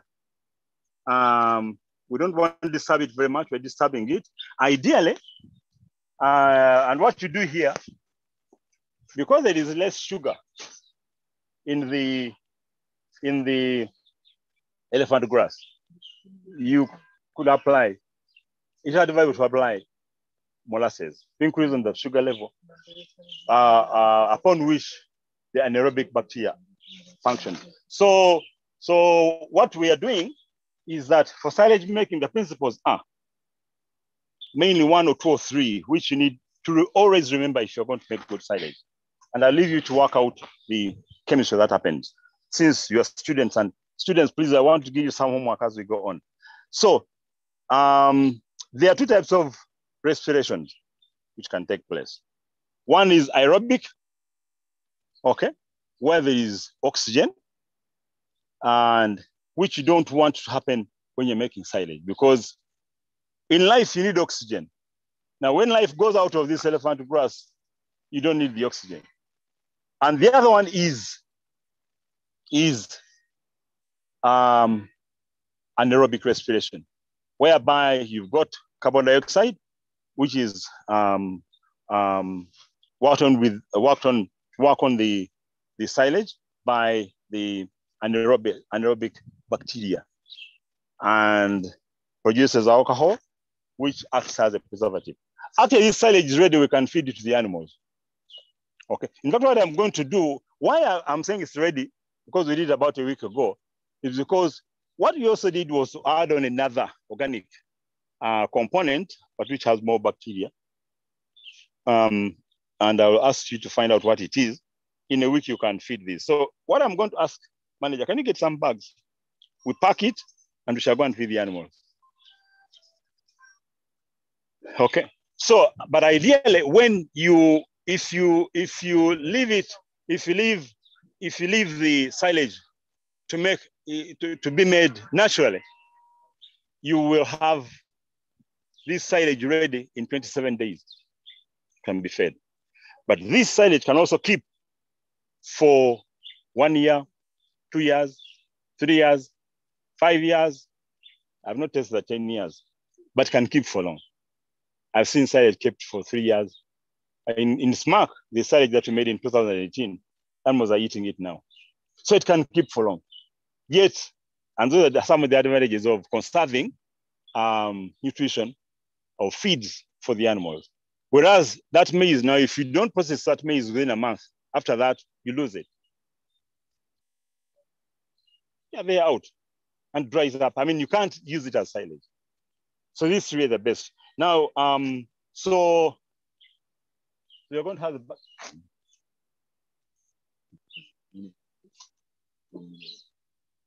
So I'm going to ask students now, you students, please, all of you put this, put it in, and as you put it in, have a smell. If it is repugnant, then we made bad silage. If it is not smelling bad, then it is good silage. And the best test is, are the animals going to eat it or not? But the best test is, are the animals eating it or not?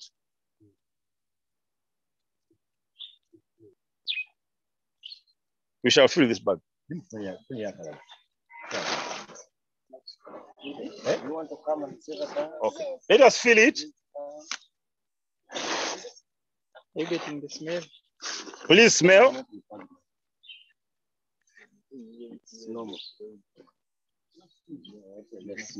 And we shall show you how we chop this elephant grass.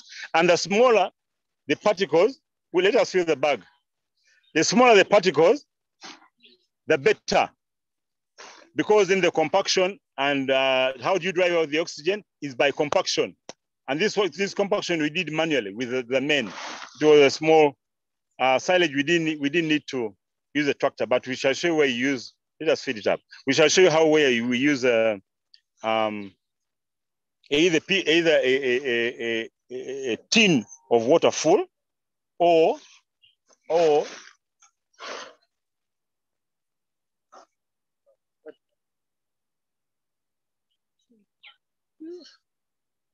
the bag.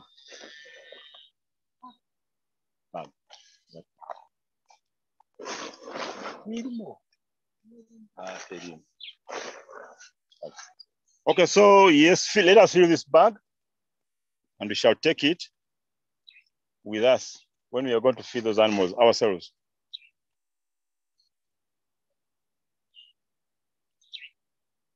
This bag is going to be lifted by the ladies, apart from the one who is packing. But it's very good. It's very good. It's a very good silage. So far, I'm saying this, but as I say, we shall test it, whether the animals are going to eat it. If the animals don't overfeel, okay. Okay, don't overfeel. So let us leave this one here. The ladies are going to carry it, but let us go and look at the other maize. So leave it there. The ladies will take it later on. Hey, we shall come for it. Yeah, we're going to take it there. Okay, let's come with it. Come with it. But the men can help. Men can... They are going to lift. Let them try. About 4 ladies can lift that. Others lift behind. Master, where are you? Hey, don't go and see. Okay.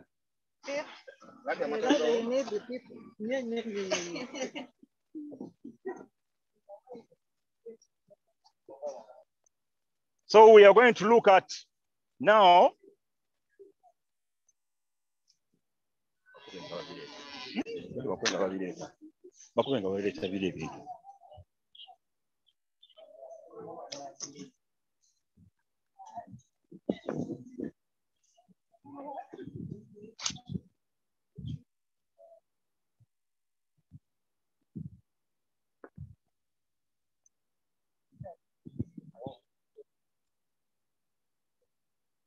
We can put it here.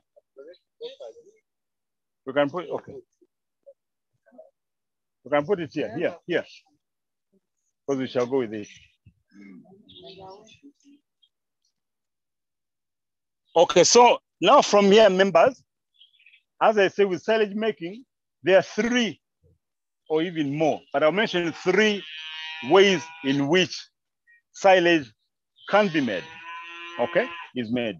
One is surface silage. Now that silage you saw, we did it on surface, so it is called surface silage, okay? That is one. Then the other one, we could have made it in this bag. You could have made it in this bag. This is called what? Who knows? You could have made it in that bag. Yeah? Yes, one calls it bag silage, but a better term? A better term? Okay, so please find out what bag silage is the best, but there's a better term that is used. Okay, but you can definitely put in bags, but they should be polythene. Shouldn't allow in air. Okay. Yes. No, but it's a bag, the polythene bag. But what is it called?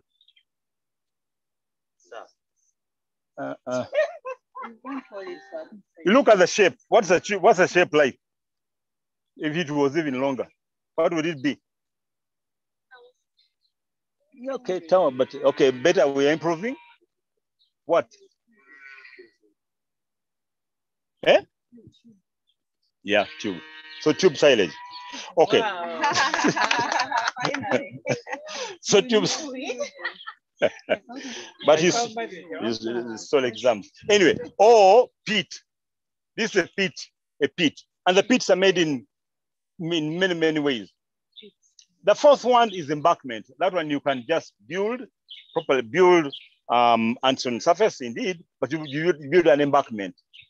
And so you start making it from the solar end to the outside. Now this is a pit. Now if you look at the way this one was made, it actually slopes in, okay? It slopes in downward. And it is important that you actually, there is a reason why it is actually sloping. So, and you do it to measurement. Now, I would like you to do some work very quickly to measure the width, the length, and the depth at the deeper end. 3 people. One, and the another one. You're going to measure the depth. Then the next one. Find out. I'm not going to tell you how to do it. So you're measuring the depth. Then she's going to measure. You tell us your answer later. The measurements. So she's going to, Martha is going to measure. What are you going to measure? 3 meters. Okay, the width. This is a meter. 1, 2. Then who's going to measure the length? Feet start from here. Feet. Who's going to measure the length? Somebody measure the length, please. You can do it in a team, and then from there to here. Use this. Martha, you do this. This is 2 meters. You can use feet. Use whatever you want, but use feet. But do it. You just have 3 minutes. Time is against us. But do it accurately. We want the width, the depth, and the length. Because when you're making this silage, you need to approximate how much silage have you made. And you establish your SOPs when you're beginning. Then eventually it just becomes naturally. I don't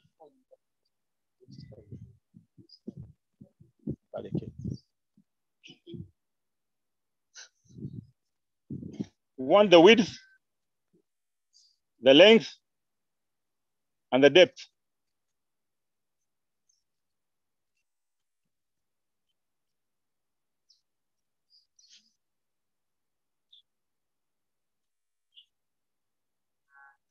Yeah.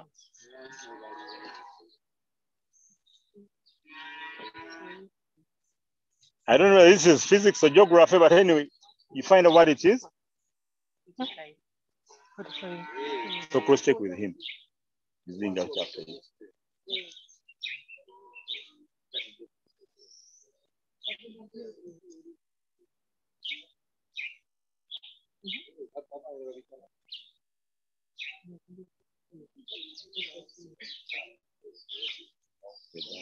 Okay, now the measurement. The measurements. 45 feet length. Length 45 feet, if you can write that one. Then the width 16. Are you sure? Yes. I'm going to cross check that width. 6 meters. Feet, I want feet. Let us use one measure. So it is 45 feet, but you can subdivide. Then the width is what? 16. 16. Then the depth? The depth is 2 meters. Oh. Okay. Okay, come in.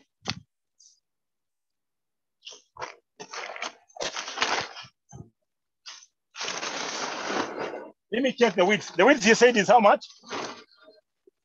16 feet. Okay, let me see.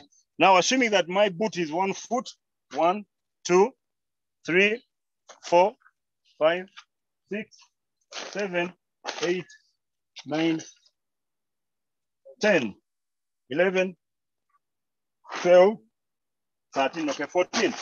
You just have 14. Oh. My foot is smaller. Even you do it again.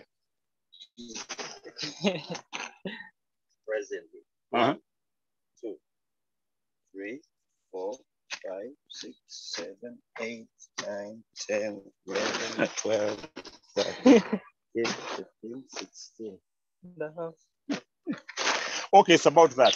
It's about that. Now, if you can draw near, so those are the width. And then another thing, which is very important to note, you want these measurements for you to find out how much silage you have made. Okay, finally, and that's one way, but that's at the end of it. And another measurement, which is very important for you, is that now in this field because they have a tractor here, we are going to use a trailer to bring in the chopped either elephant grass, but for this is maize. Okay, to bring in the maize, and each trailer, I can tell you that one because you build on it. When you put in the chopped material, okay, it's about 3,000 kilograms. Okay, so to know the rough measure of the silage that you have made, yeah, what do? You multiply trailers on the playground. You come and mention it near me. You count the number of trailers you bring in times the kilograms they carry. And if you're calculating in tons, you're on the right track, by the way.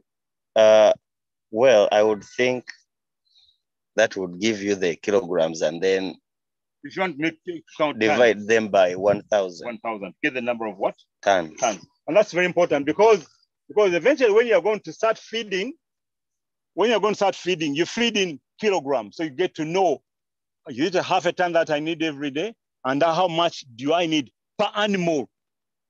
Because you calculate up to that level. But you can also make silage when you are going to sell it. You may not have any cow, but you've got land and you need to make some money. Okay, and you want to keep, because this silage, as I told you, within 7 days, 27 days or 1 month, the silage is ready. So you can actually sell it and you can make some money, even if you don't have animals. Out of silage, selling, then you can go and buy your animals. But if the best way of making feed for your animals is making it yourself on the farm. Okay, so Now, so the principles, as I said there, is that for this, this is maize silage, and maize makes some of the best silage worldwide, really. Of course, you can use oats, you can use what, but really worldwide, maize makes the best silage.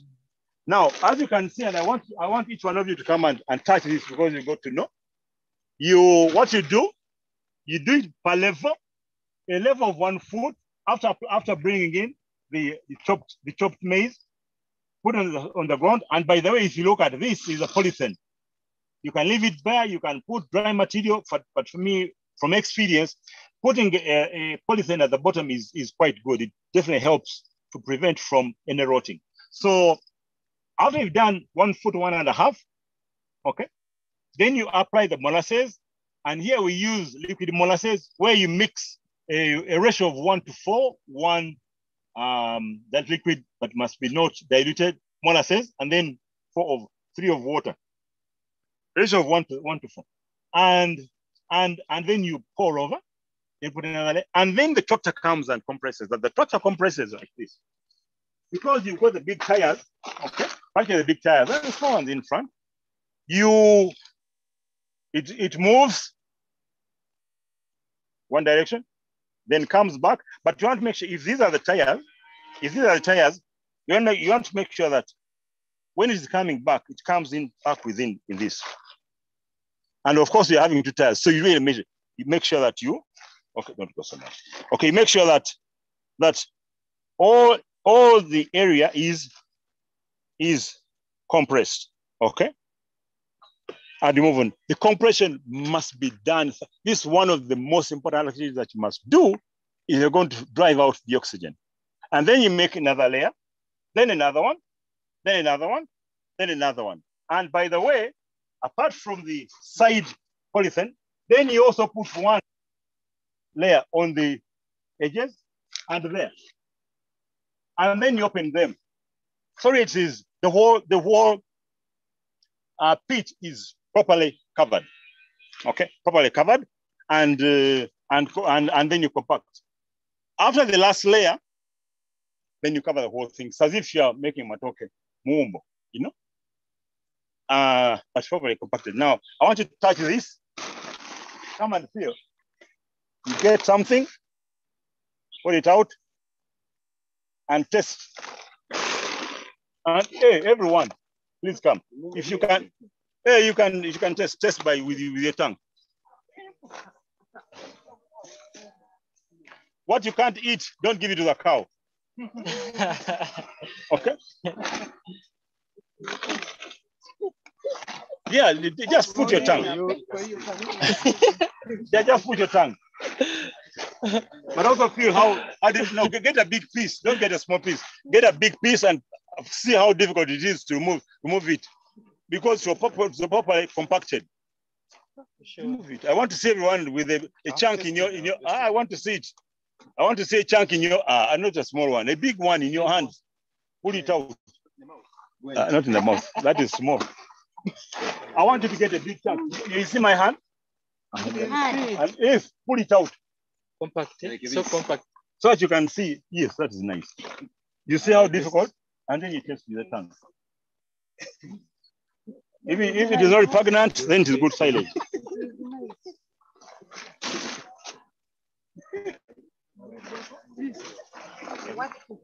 And also smell. How good is the smell? If it doesn't push you away, then that is good. It doesn't push you away. Fine. So if that is good, then you cover it. And also important to note that here we actually give, our animals are given about 500 kilograms of silage every day. Yes. So 500. All of them. Particularly the ones which are milking, the adults. But all of them at their level because the cows eat less. But and the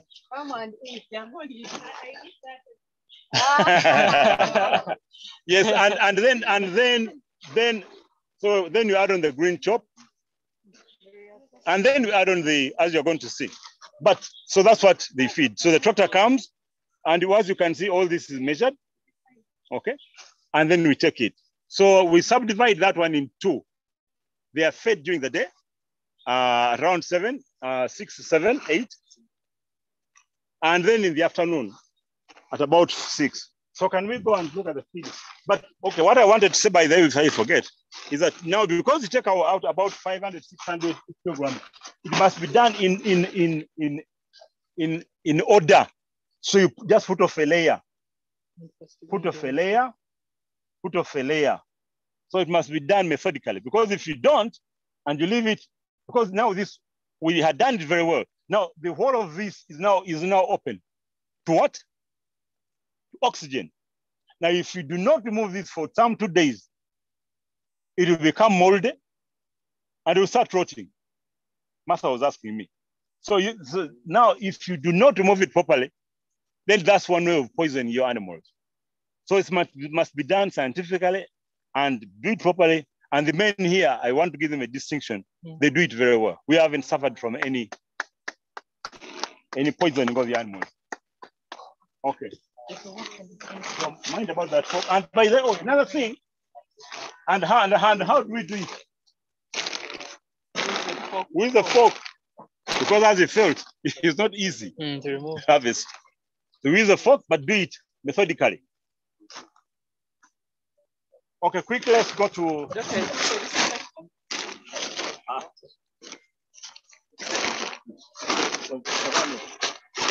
But make sure we put that one because we don't want to go there.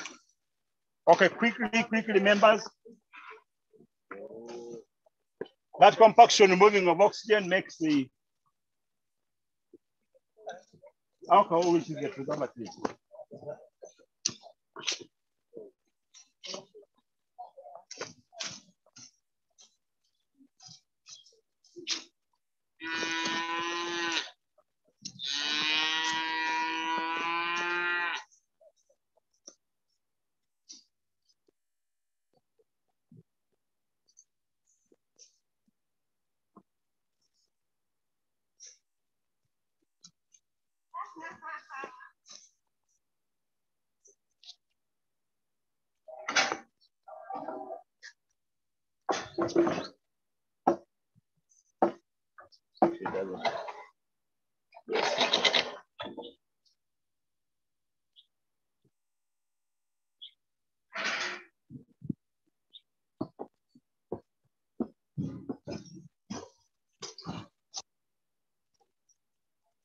Hey, our silage.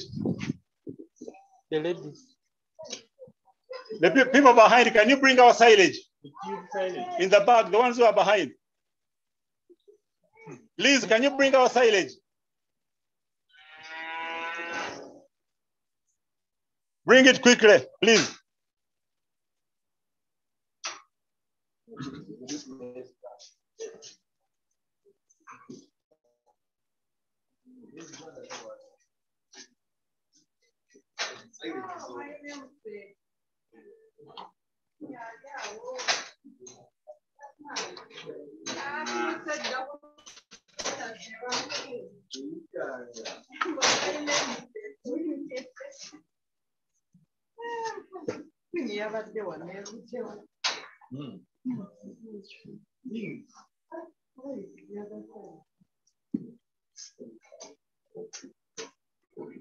Okay, got your finger.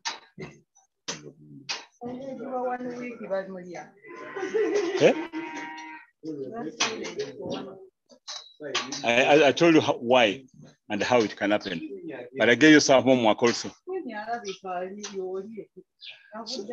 That one is for 1 week. That is fresh silage. What do you see? I see as it is fresh. Yes. The other one is how old? 6 months. The color changes from the storage. Yeah? Okay, fermentation.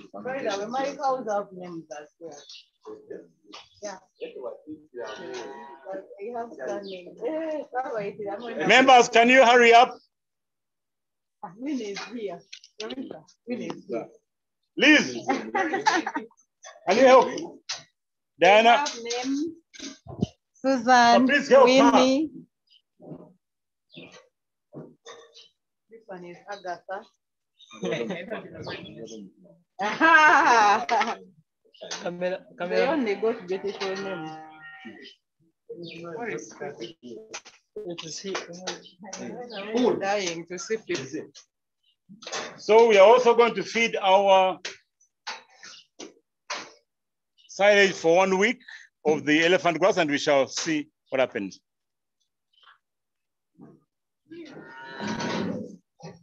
So here I'm going to ask the farm manager to come and explain what happens here.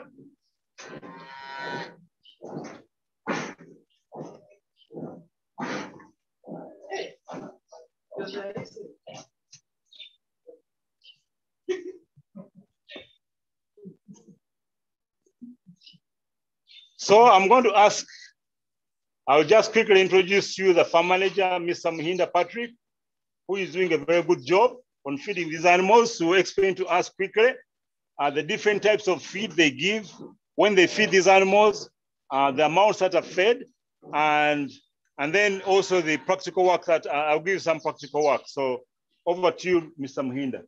Thank you so much, Doctor. The feeding of these cows, we feed them twice a day here in the barn. We do the morning session. It starts after the morning milking from about 5 a.m. So these animals come in here and start eating. They leave at about 10 to 11 a.m. They go out, satisfied, and they have taken enough water. They go in the shade to rest. That is the morning feeding. And the morning feeding, they do the hay or the silage. That is what they feed on, and then mixed with bran and brewer's mash. Brewer's mash is the remains from alcohol making. They are so proteinous, and we give them these cows for the morning feeding. And then after they have rested enough, we do our evening milking from 3 p.m. up to about 5 p.m. After that milking, these animals come back again to this barn for the second feeding of the day from about 5 p.m. to around 8 or 9 p.m. in the night. For the evening, they feed on this fresh napier chopping that you can see here. It's what they feed on for the evening feeding up to about 8 p.m. Then we release them for resting until the next day at 2 a.m. in the morning when we start our next milking. Yes. Okay. So can we add our silage from elephant grass silage and test and see how our animals are going to react? Can we do that quickly? Ladies, just get the bag and put it. We are going to test everything. Put the bag. Yeah, put it in. Put it out. Put it out. And pour it along. Pour out and spread it. We're testing it for the 1 week.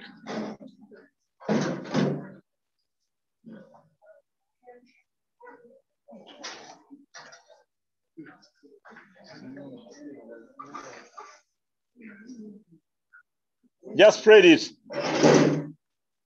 Of course, they use the silage. It's the best silage. They use to the.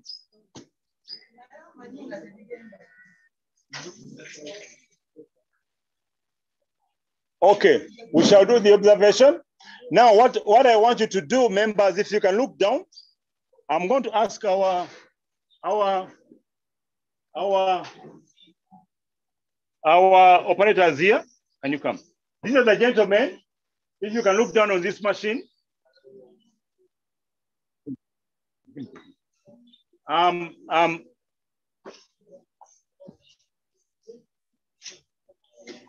Can they introduce themselves? What is your name? Just give us your name, what you do, how you do it, and everybody must see us. My name is can we, members? Can we please have one voice? My name is Ddungu. I work here at Gayaza High School Farm. dairy section. I am the one who feeding these animals. As the farm manager told us, we use the silage.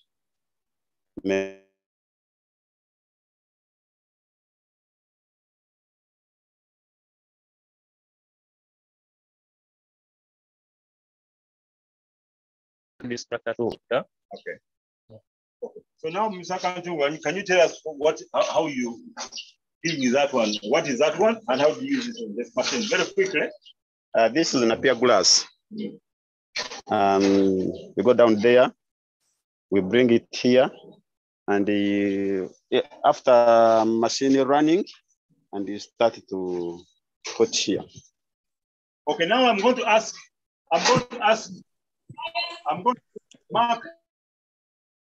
Mark, Lee, the ones who are talking loudly, to move down here. Backbenchers.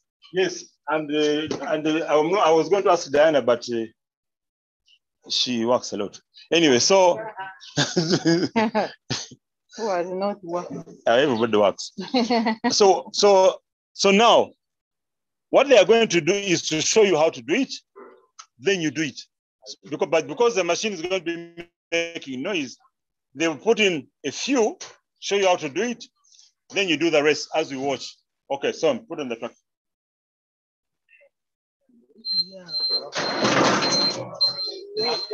How fast should I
Oh, sorry. We are getting back. We are getting back. Mr. Jose.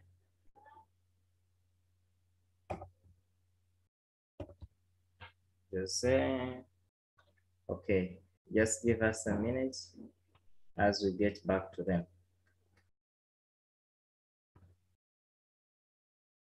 They have looked. Hello. Yes. Good morning once again. Okay, Mr. Branco. Sorry for the interruption, but I'm here to inform the students of Senior 1 Gaza High School to please join the next class. Kindly drop off. We shall come back later. Let's join our next class. I don't know what it is, but let's go to our normal classes. Thank you so much.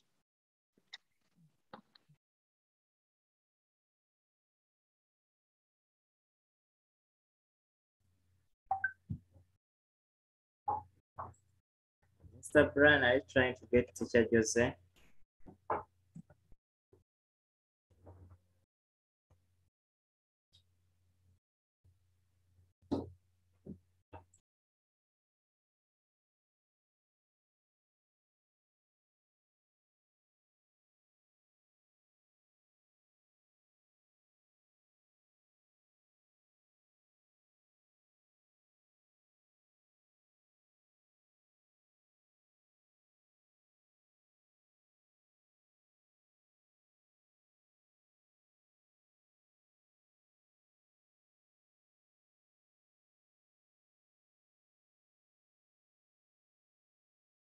we are trying to get back. Just give us a minute.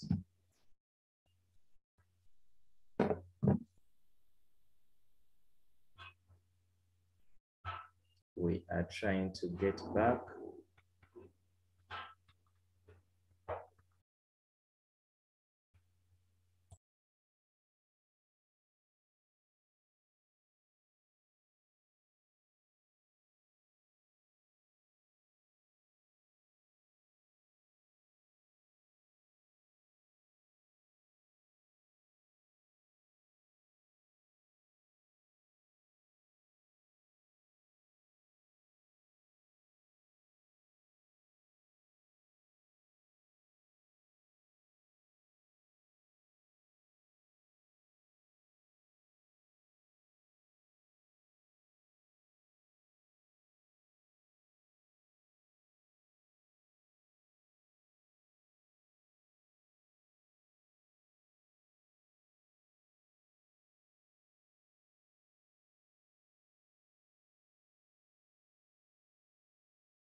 Okay, meanwhile, can you have your questions put in the chat? You can be having your questions put in the chat. I'm trying to get.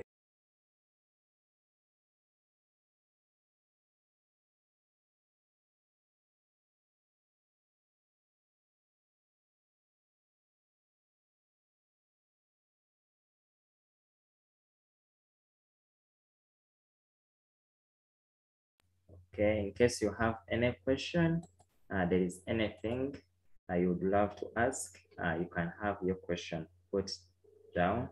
They're going to.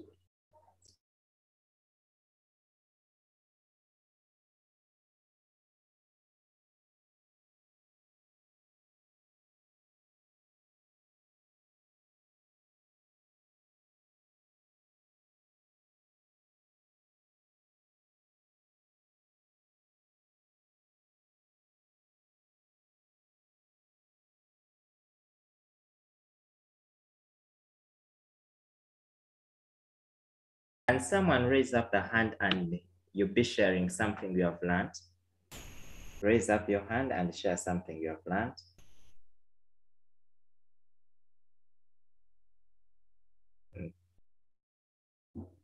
Raise your hand and then you share with us anything you have been able to learn so far. Yes, Marine, unmute and speak.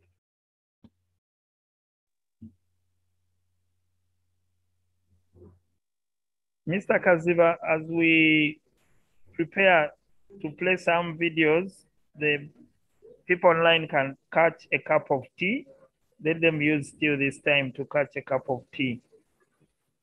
Okay. Okay, let's first go for a cup of tea and then we are going to get back. We are going to get back, but those having questions, you can have them. Okay.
disinfectant for the soles of your shoes.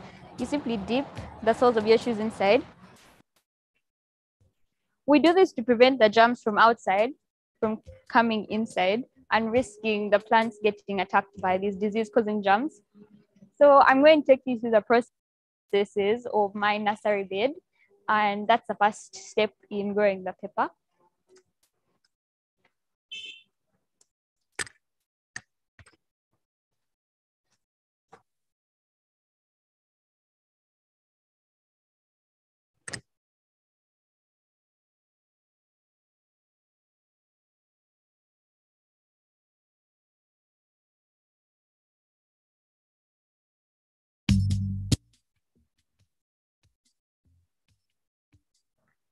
Hello, Holistic Learning Platform. My name is Ddungu, and today I'm going to show you my seed pepper garden. My garden is located in Komamboga, Gayaza Road, and my plants are kept in a greenhouse. A greenhouse is a structure either made up of wood or metal. On the top, it is covered with plastic to allow to prevent rainwater from entering, and it also is transparent to allow sunlight to reach the plants. On every side of the greenhouse, we have net structures that help in proper air circulation of the greenhouse. Our main source of water to the greenhouse are these tanks. One of the tanks is a reservoir where it just keeps extra water. And then the smaller one is where we put the water that is transported to the greenhouse and reaches the plants. So now I'm going to take you through the processes of the plant life and all the things that we do to manage the plants till harvesting period. Before we enter the greenhouse, there is a foot bath / disinfectant for the soles of your shoes. You simply dip the soles of your shoes inside. We do this to prevent the germs from outside from coming inside and risking the plants getting attacked by these disease-causing germs. So I'm going to take you through the processes of my nursery bed, and that's the first step in growing the pepper.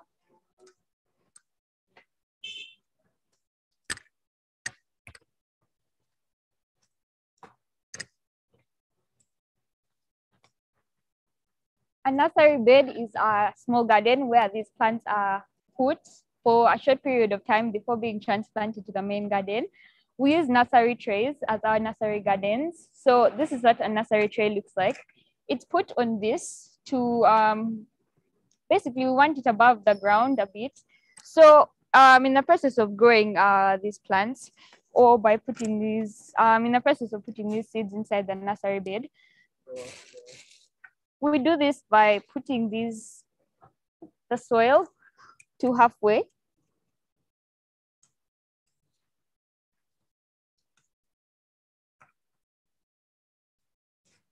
Then we get a seed. Place it in the middle and then fill the rest to the top. And then we put some water on top for the plant to grow. The process of these seeds growing takes 28 days. They take 28 days in this nursery bed. After 10 days, you start to notice that the germination takes place and you start to see the plant getting out of the soil. So yes, so after 28 days, it's time for transplanting.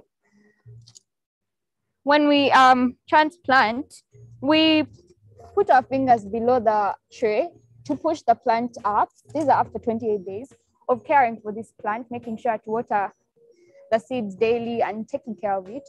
We push the, this is like a tube, so it has a hole at the bottom as well.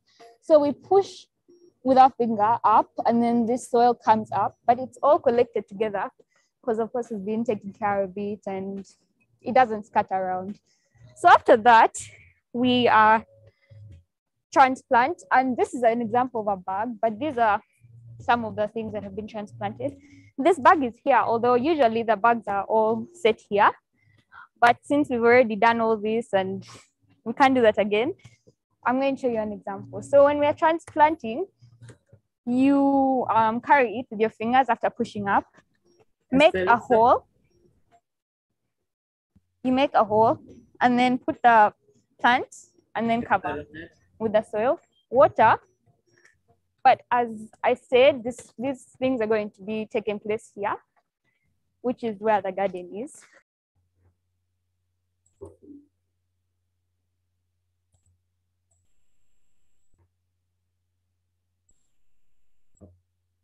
Let's go back to the farm visit. Let's go back to the farm visit. Mr. Lisa, you can turn on your audio. Mr. Lisa, turn on your audio.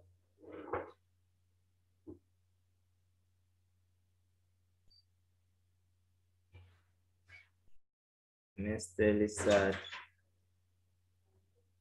Mr. Lisa.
Doctor, can you in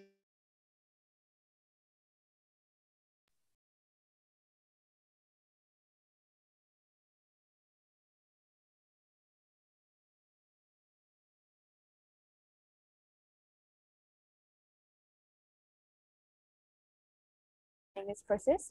All these processes take place, not just once, you do them continuously during your life.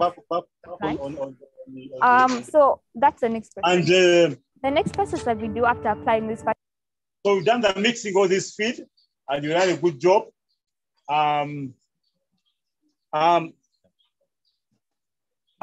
We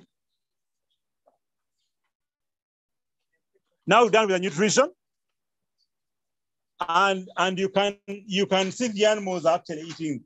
What feed has been given to these animals? If you can, somebody can touch and lift it up.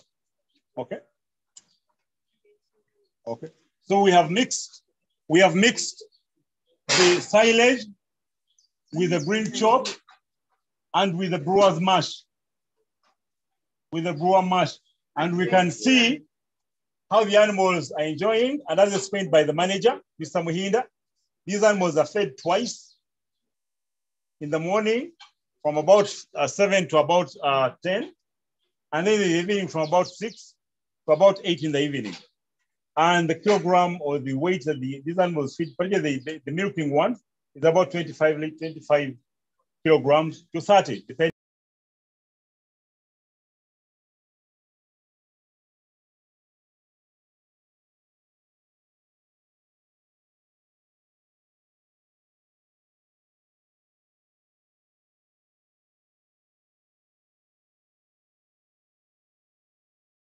Mr. Lisa, unmute.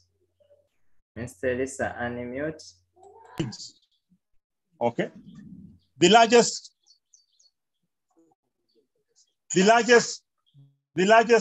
number of animals that we have as a breed is a Frisian.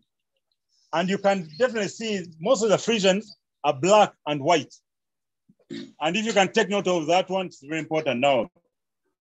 The next breed that we have is the Ayrshire. The third breed is the Jersey. And the fourth breed is the Guernsey. And I'm going to talk about each of these, their merits and demerits. Okay. So let me start by talking about the Frisian. The Frisian is black and white. Members, if you can look at these animals, it's black and white. Now, the Frisian, I'll talk just briefly about the advantages and limitations. Now, the Frisian worldwide is the biggest dairy breed. Biggest in that it produces the largest amount of milk worldwide. In Japan, there are Frisians which give 100 liters of milk every day. Milk 3 times. These animals are there. There is nothing else but to eat and produce factories. Here in Uganda, the animal that I've seen giving the largest amount of milk was by a lady called, she's gone, may God bless her soul, but she did a very good job. She was a lady, and she had an animal that was producing 56 liters of milk every day. And the animal was called Nkata. So on record, really. Okay, and she was milking that animal 3 times. So yes, it's the largest breed which produces the largest amount of milk, volume-wise. However, the drawback on the Frisian is that its butter, fat, and protein are the lowest in the 4 dairy breeds that we have. Its protein, its fat can be up to about 3.6, 3.4, 3.2 fat. And protein can be as low as 3 or 3.1 or 2.8. So it's really low. However, it still has a big place in Uganda because we don't have adequate milk even now. So it is still economical to keep the Frisian. However, to produce that amount of milk, it also eats a lot. The Frisian does eat a lot. So if you're going to buy a Frisian, know that you must feed it. And when you talk about feeding an animal like in humans, reproduction is a luxury. You don't have to reproduce, even in human beings. So you must eat well, keep the body maintenance, then you can produce. So is the Frisian, but because the body is normally big, so it must feed and contain and maintain its body. Then it can give you milk, which is a luxury. And then it can become pregnant and then give you milk. So that's the Frisian. But also the Frisian has got another disadvantage in that the heifers normally get problems of calving, which is referred to as dystocia. So for the heifers, you don't have to be there when they're calving down. So that's a Frisian breed. Now the next breed, this breed is called, and the brown breed here, is called the Ayrshire, but it's a cross. This is a cross of an Ayrshire and the Simmental. When you see this white head, Simmental. Now the Ayrshire is the biggest breed, dairy breed in Kenya, even in South Africa. Okay. The Ayrshire is a hardy animal. The Ayrshire is a hardy animal. You see more of them, but here we've got enough, we've got a good number of them.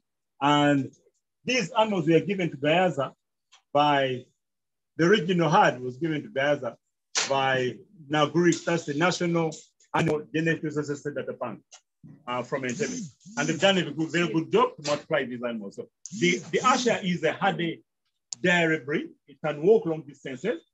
Its butter, fat, and protein are higher than the Frisian, and it can produce about 30 to 35 liters of milk every day. But it's a very good animal. The third breed, and which I really love, is a small breed. I'll show it to you. Yeah. It's a breed which I really prefer for the small farmer. Well, it's a Jersey. Okay. This is a Jersey. If you look at the face of it, it has got a large eyes, and you can look at this one. It has got large eyes. It's darker in the mouth on the jaws, upper jaws. Okay, and brighter around the muzzle. Okay, it has got a slight body, and it's the smallest dairy breed. So of all the breeds that you have, it is the most efficient dairy breed. In that doesn't eat so much because of its small body, but also its fat and protein are the highest of the 4 conventional dairy breeds that I talked about. Okay, the Jersey. The Jersey is also another good animal because even when it is small, very, very, very rarely are you going to have having problems with the Jersey. Okay, so, and rarely does it get sick. So it's a hardy animal. It is small, economical, butter fat and protein are highest. And so you don't add value. The Jersey is the best animal for the small farmer. But with the breeding that you've done and selection, you can also have a Jersey giving you 30 liters of milk every day. Now on the marketing, because of its quality, its milk is highly rated. So it's a very good breed. Now the last breed, which is disappearing, is the Guernsey. Now this is a Guernsey. It's a Guernsey breed. When you compare it with the Ayrshire, you can see, comparing the two, this is darker brown. That is lighter brown, okay? But the two qualities are about the same. Guernsey is a very good animal. Farmers have used it in Uganda for over 50 years. It's a hardy animal. Protein and butter fat are higher than in the Frisian, definitely. And here we've chosen to actually reestablish it, but in some countries it has disappeared. That's a very good breed. So these are the different breeds that we have, but there are others that we have got. We got some animals from Germany, from Austria, hardy animals, and they are doing quite well, but we have them as process. So can we quickly go, because now all the animals that we've got here, now I'm talking about breeding.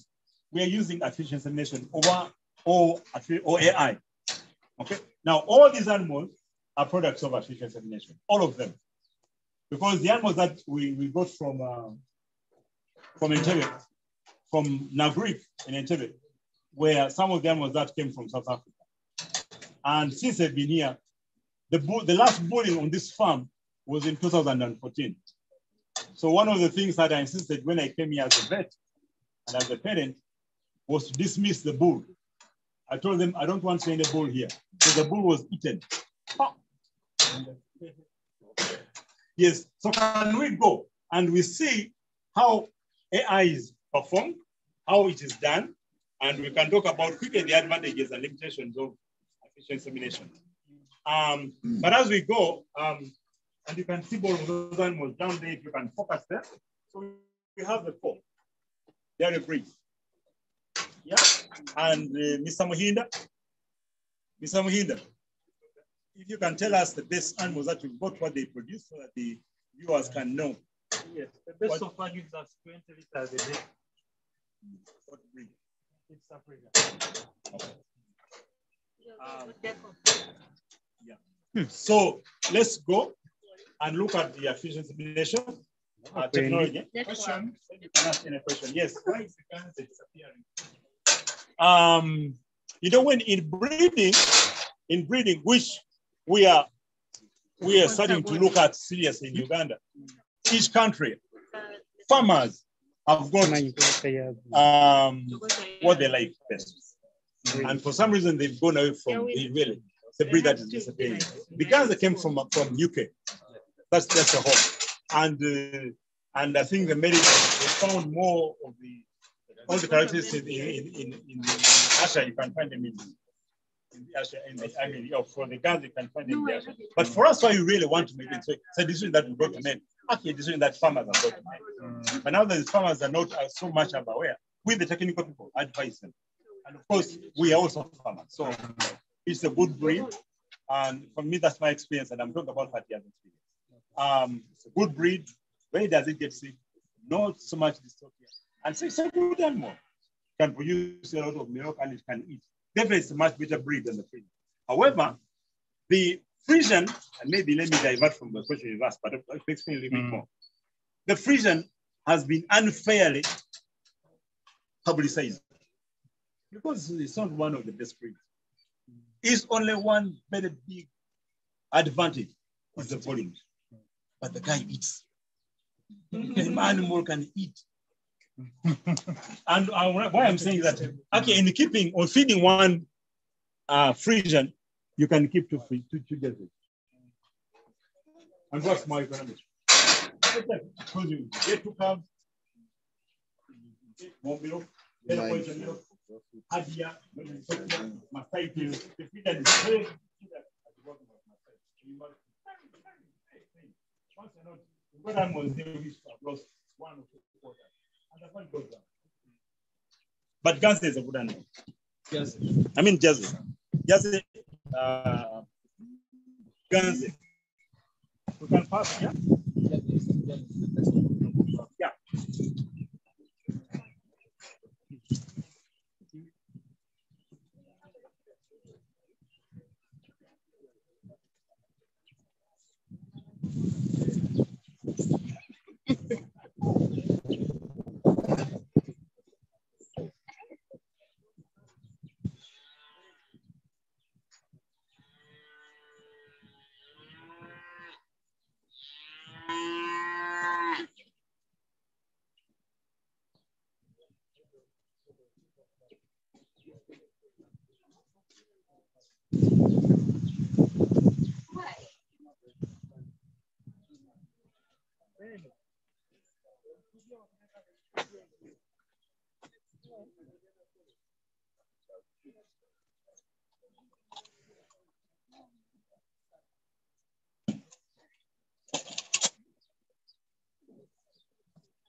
This is why the men are not there.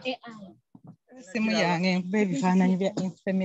why the men are endangered species. I think he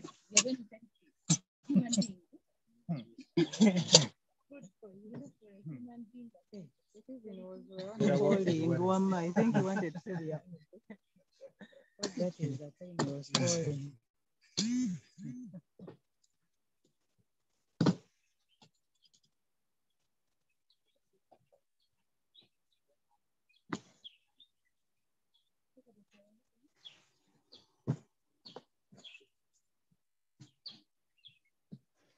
Don't worry, I'm not a witch doctor.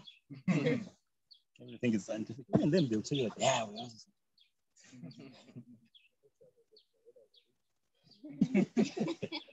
Depends which school they graduated from. Okay, now very quickly, I'm going to go through the value chain of artificial insemination in Uganda. What we are going to go through is very quickly, and I want you to be attentive because you may not see this. Okay. Okay. So we have, first I'll explain to you.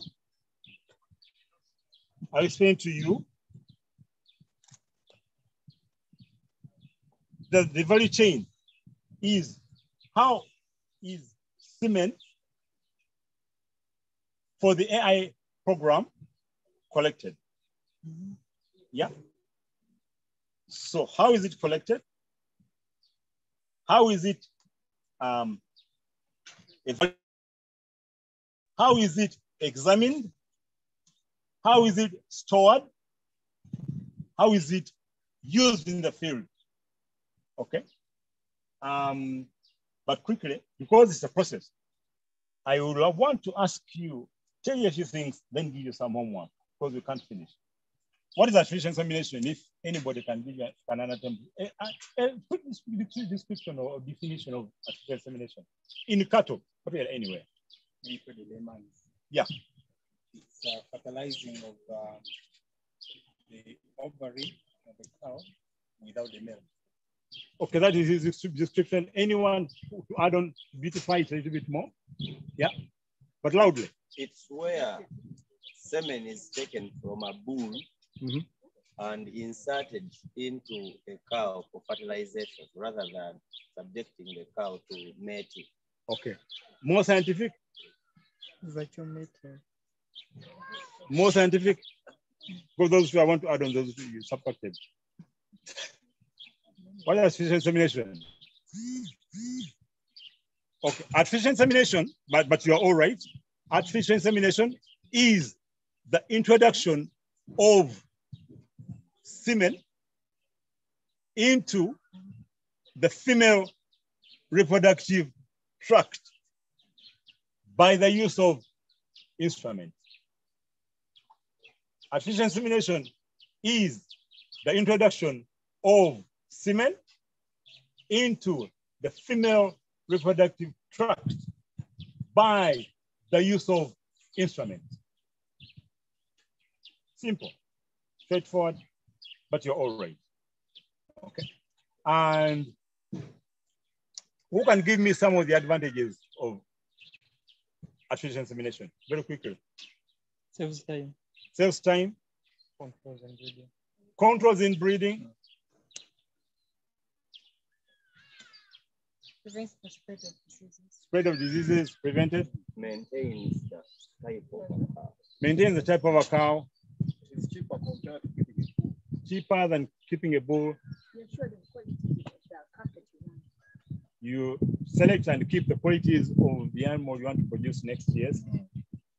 Higher consumption rates compared to natural. I'm not sure about that.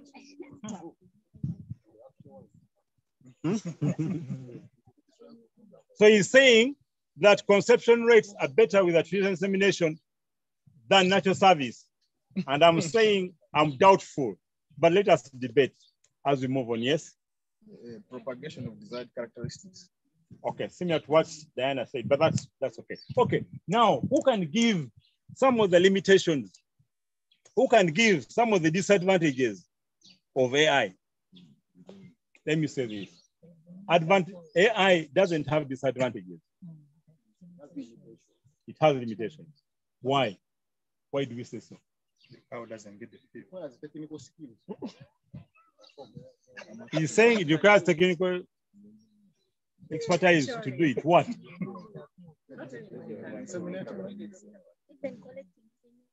Yes. It's hard. Not everybody can do it. So, is that a disadvantage or a limitation? Not a disadvantage. So those who do English, what's the difference? What's the difference between disadvantage and limitation? That's what I'm asking. Anyway, I don't know. Please find out. Something bad. You are limited to something.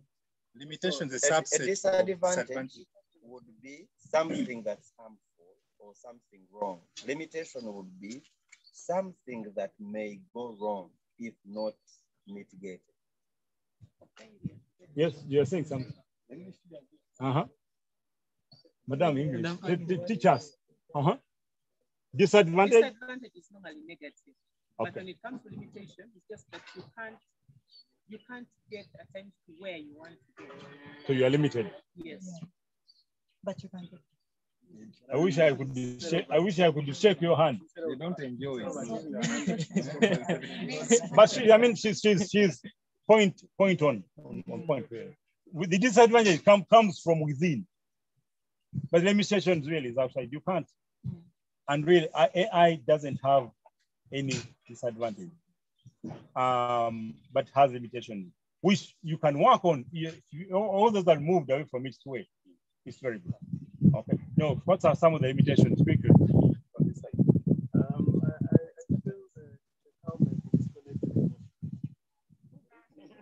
It might be expensive. Made expensive, yes.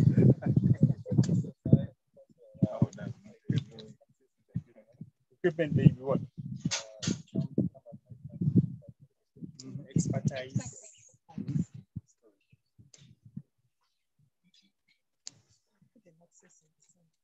Louder.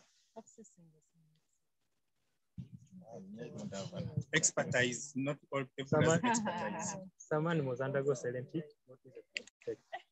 Then it branches on only. You can do AI anything. Anyway, some of those are some of the limitations, but definitely you can do AI anytime in the day, anytime in the year. Yeah, there's no problem.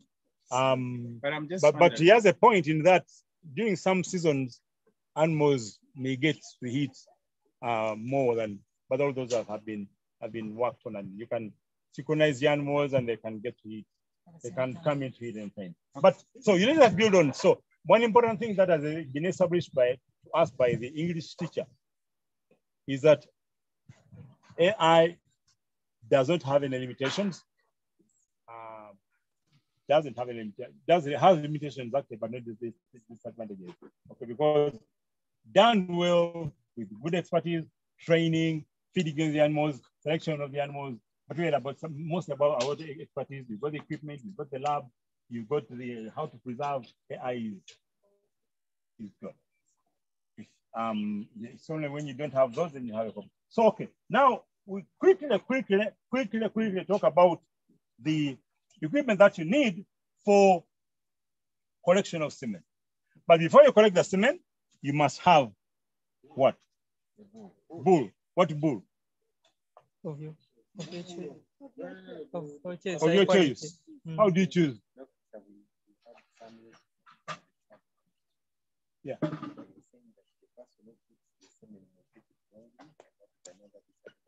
Yes. Someone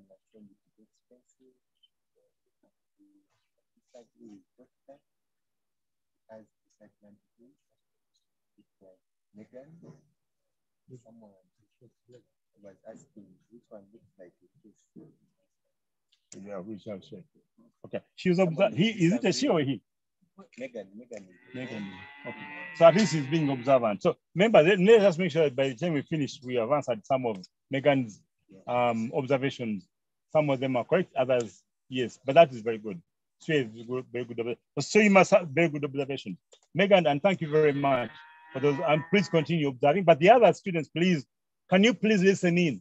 And maybe you can talk to Megan later on to answer some of the things which he's really asking. But I'm happy that he's actually taking great interest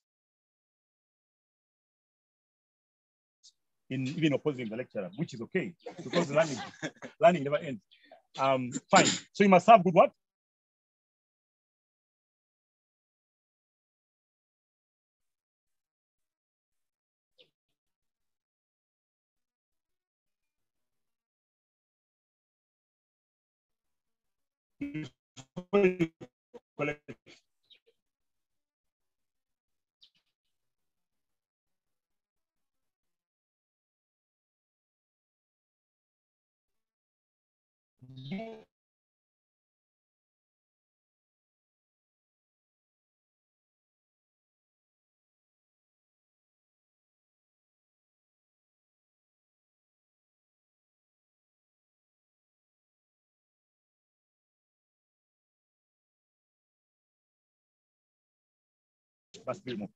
Okay. What did it make?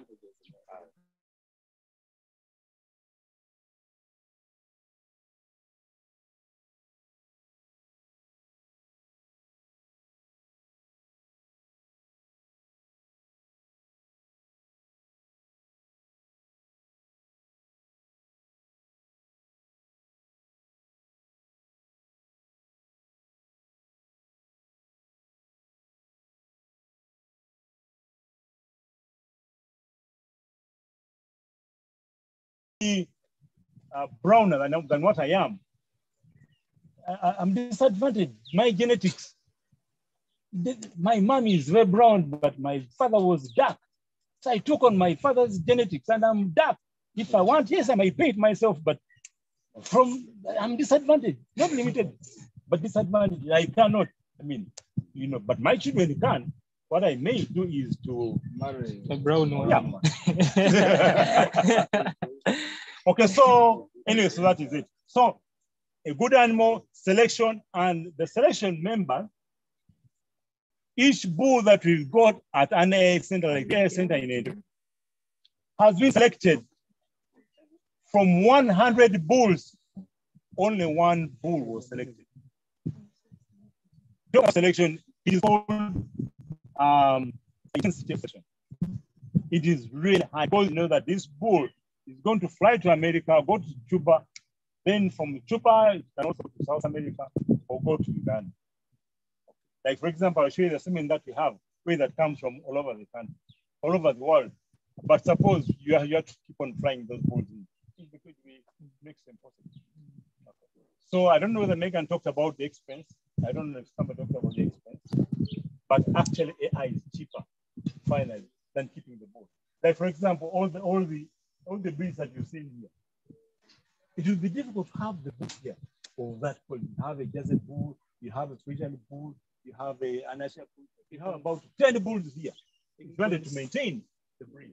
But with AI, just get it from where it's being collected, and that's it. So the equipment for semen collection, you've got an FV lining or artificial vagina lining. You've got an FV casing or an artificial vagina casing. You've got a jacket for keeping the temperature. piece jacket, okay, to keep it warm when you've collected. You've got a rod which you can use when you use the KY jelly to lubricate the artificial vagina. And then you've got a funnel which you put on the artificial vagina and then put a tube to collect the semen. Yeah. And this is a freezing media for semen collection. And you've got an extender. So, but I'm going to go through this very, very quickly because of time. And I would expect you to read about how semen is collected. Okay. So the artificial vagina is made in such a way that it is rough. Slightly rough inside, if you can look, but don't touch. Slightly rough inside, a rougher lining. Okay. Rougher lining. I've got a rougher lining. Rougher lining. Okay. Rougher lining. Come. How are you going to see when you're in the school? Rougher lining. Why? Why do you think there is a rougher lining?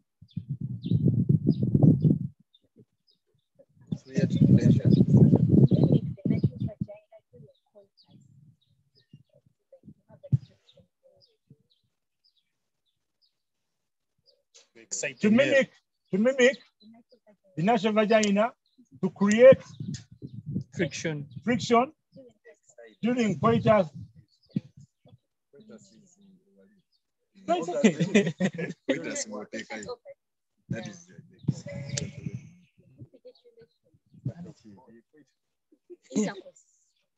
Okay, during intercourse, during mating, but she has used the right words. Of course, some of these are used in human beings, but they're really right. And that's why it's okay. If it is not rough, the bull may not be excited enough to ejaculate the semen. But when it is rough, this roughness to simulate the natural simulates the bull more to give and ejaculate a good quality semen. Okay, so that's true. Now, this artificial vagina is assembled. It is artificial vagina because it is what? It's made. It is made. Why is it called artificial vagina? It's made by man. Because it's artificial. No, it's not natural. It's not natural. Correct. Okay, so it is assembled. Now the assembly is like this.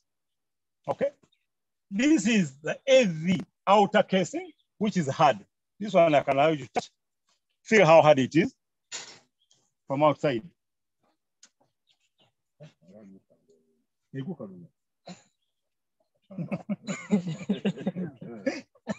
So it is hard. It is hard. It is hard. That's rubber. It is hard rubber. This thing is very good to meet them. It is hard. So it is hard. Okay. So this is it. It is hard now. But this AV lining is pushed in the middle, to the middle, through, and then folded over at the two ends. Okay. And then with rubber, this hard rubber put onto this end as when you look at it, so it is folded like that. Okay. And folded like this on both ends. Okay. And then these rubbers are here, as you can see. Okay. To hold it tight so that, because some bulls are quite strong, if they met with this artificial vagina, okay, this thing can go off. So you want to make sure that it can't go off. Okay, so that is it. If it's artificial vagina folded and with the rings. Now, then what you do is you open this tap and you pour in water at a temperature of about 45 degrees Celsius. Still, you want to mimic the natural. Okay, you put it in the energy, put the thermometer to measure and find out, is this temperature 45? This is called the assembly of the artificial vagina. The artificial vagina is being assembled. Okay, so it's assembled and you fasten it. But there's also another smaller, which you put. And now with this, you put it, and then you blow air.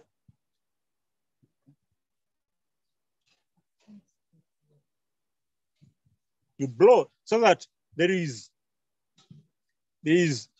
timification. Again, resemble the male, the female. Okay, the whole vagina. Okay, so that it becomes big, and so that when the bull ejaculates, okay, this, you know, it's similar to the normal. So you do that, and also you put a thermometer and make sure that the thermometer is, the temperature is that one. Then you also put the gel, okay, which open for lubrication. Okay, you put and then use this. Everything must be done in a clean way. You don't want to introduce any bacteria or infection. Okay, you put lubricate to simulate the natural vagina, because by that time, you see, what's in a cow on heat? Yeah, it has mucus coming out. Now that mucus is to lubricate, apart from doing a thing, but it's to lubricate the normal vagina.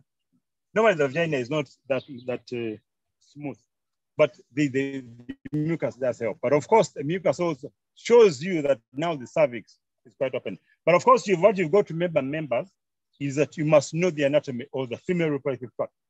It's outside is the vagina. Then from vagina, you go to the cervix. From the cervix, you go to the body, the uterus, which is like that, the bifurcation of it, and then they separate. And then the uterine tube or the oviduct, and then the horns. Okay.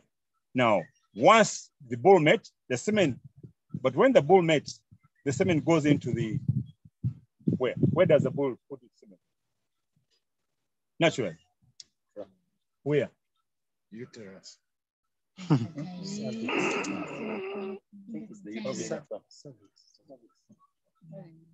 in the vagina, close to the cervix. In the vagina, it can't go beyond that. The penis can't go beyond that. But I'll show you a penis which can go beyond that. But in cattle, it can't. Okay, so the semen is, but it's a lot of, can be 5 to 6 billion or 8 billion sperm in the vagina. So it will reach. But of course, that one, as I told you, with the mucus, it tells you that actually the cervix is open. So this sperm can swim, but we'll talk about that one. Now we are at the assembly. So after that, you fix and you fix the funnel onto one of the ends of the artificial vagina AV, and you fix it at this end. Okay. You don't want to put this so near, because the penis is going to come so near. Okay. Yeah, at one end. Okay. And also this one is tied by this rubber, but hard work. It's because even this one's hard rubber. But you must pass over this, okay, and then put one of these rings on. Or just make sure it doesn't fire off. So after that, you clean. This is sterilized. Then you put it onto the inner lining with this, which work I don't want to do. And then you put everything in the velvet jacket, like it was as cold as this yesterday. Anyway, so you are ready with your artificial vagina. So there must be a semen collector who is me. Now I go to my bull. I'm going to have 2 bulls here. Yes. I'm going to have 2 bulls here. This bull, this is a bull. You stand there. And you need 2 bulls. You need a teaser. Yes. And the one from which you're going to collect semen. Okay? So you're going to be the one where to choose from. So what? So this one of course, you pay, but don't pay. Anyway, so this one, and when the bull comes, must be a good bull. When the bull comes, first of all, I tease it. I bring it, it smells. Then I take it away. It must be in a rope or a chain or a tube, okay? So I lead it, this one, it must have a nose ring because I must hold it properly. It can kill me. Yes, it's a bull, my dear. You don't joke around. No, the bull don't want it.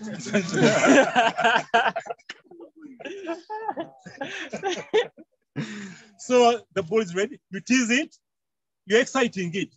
By the way, when they're young, they're trained. So a bull is trained how to mount and produce semen. And you don't want to bring a bull near a female at all in its lifetime. It should never get near a female. It may never give you female. I mean, it may never give you semen. Because it has tested. So you don't want to test the natural. Never at the bull session. There are no females. We don't want females at the bull session. They're dangerous. Okay? They can be mounted by mistake. Anyway, so this bull is ready. There's a nose ring. Okay? So I tie my hook with the pipe and then I make it walk around. So even the technicians must know and they must have learned how to make these bulls work. And they get used. Yeah, they get used. So this bull is made. I make it walk around. Make it walk around. Then finally, when it is ready, but I'm going to change. Can you face this side? That was a bull or? Yes, the bull. Bull. We have really bull. You look here. Face that side. I'm very changing. Now, okay, so this bull comes. Now it is charged, ready to mount. So it mounts. Okay. So it mounts, and what I do, I must very good at collection of semen. Okay. Never touch the penis of the bull because it can be painful. That bull will hurt you forever. Never touch it. But covering the penis is called what? The skin covering the penis is called what? The scrotum. Biology. It's called what? For skin. In cattle. In animals. It's called what? That's similar. But what is it called in animals?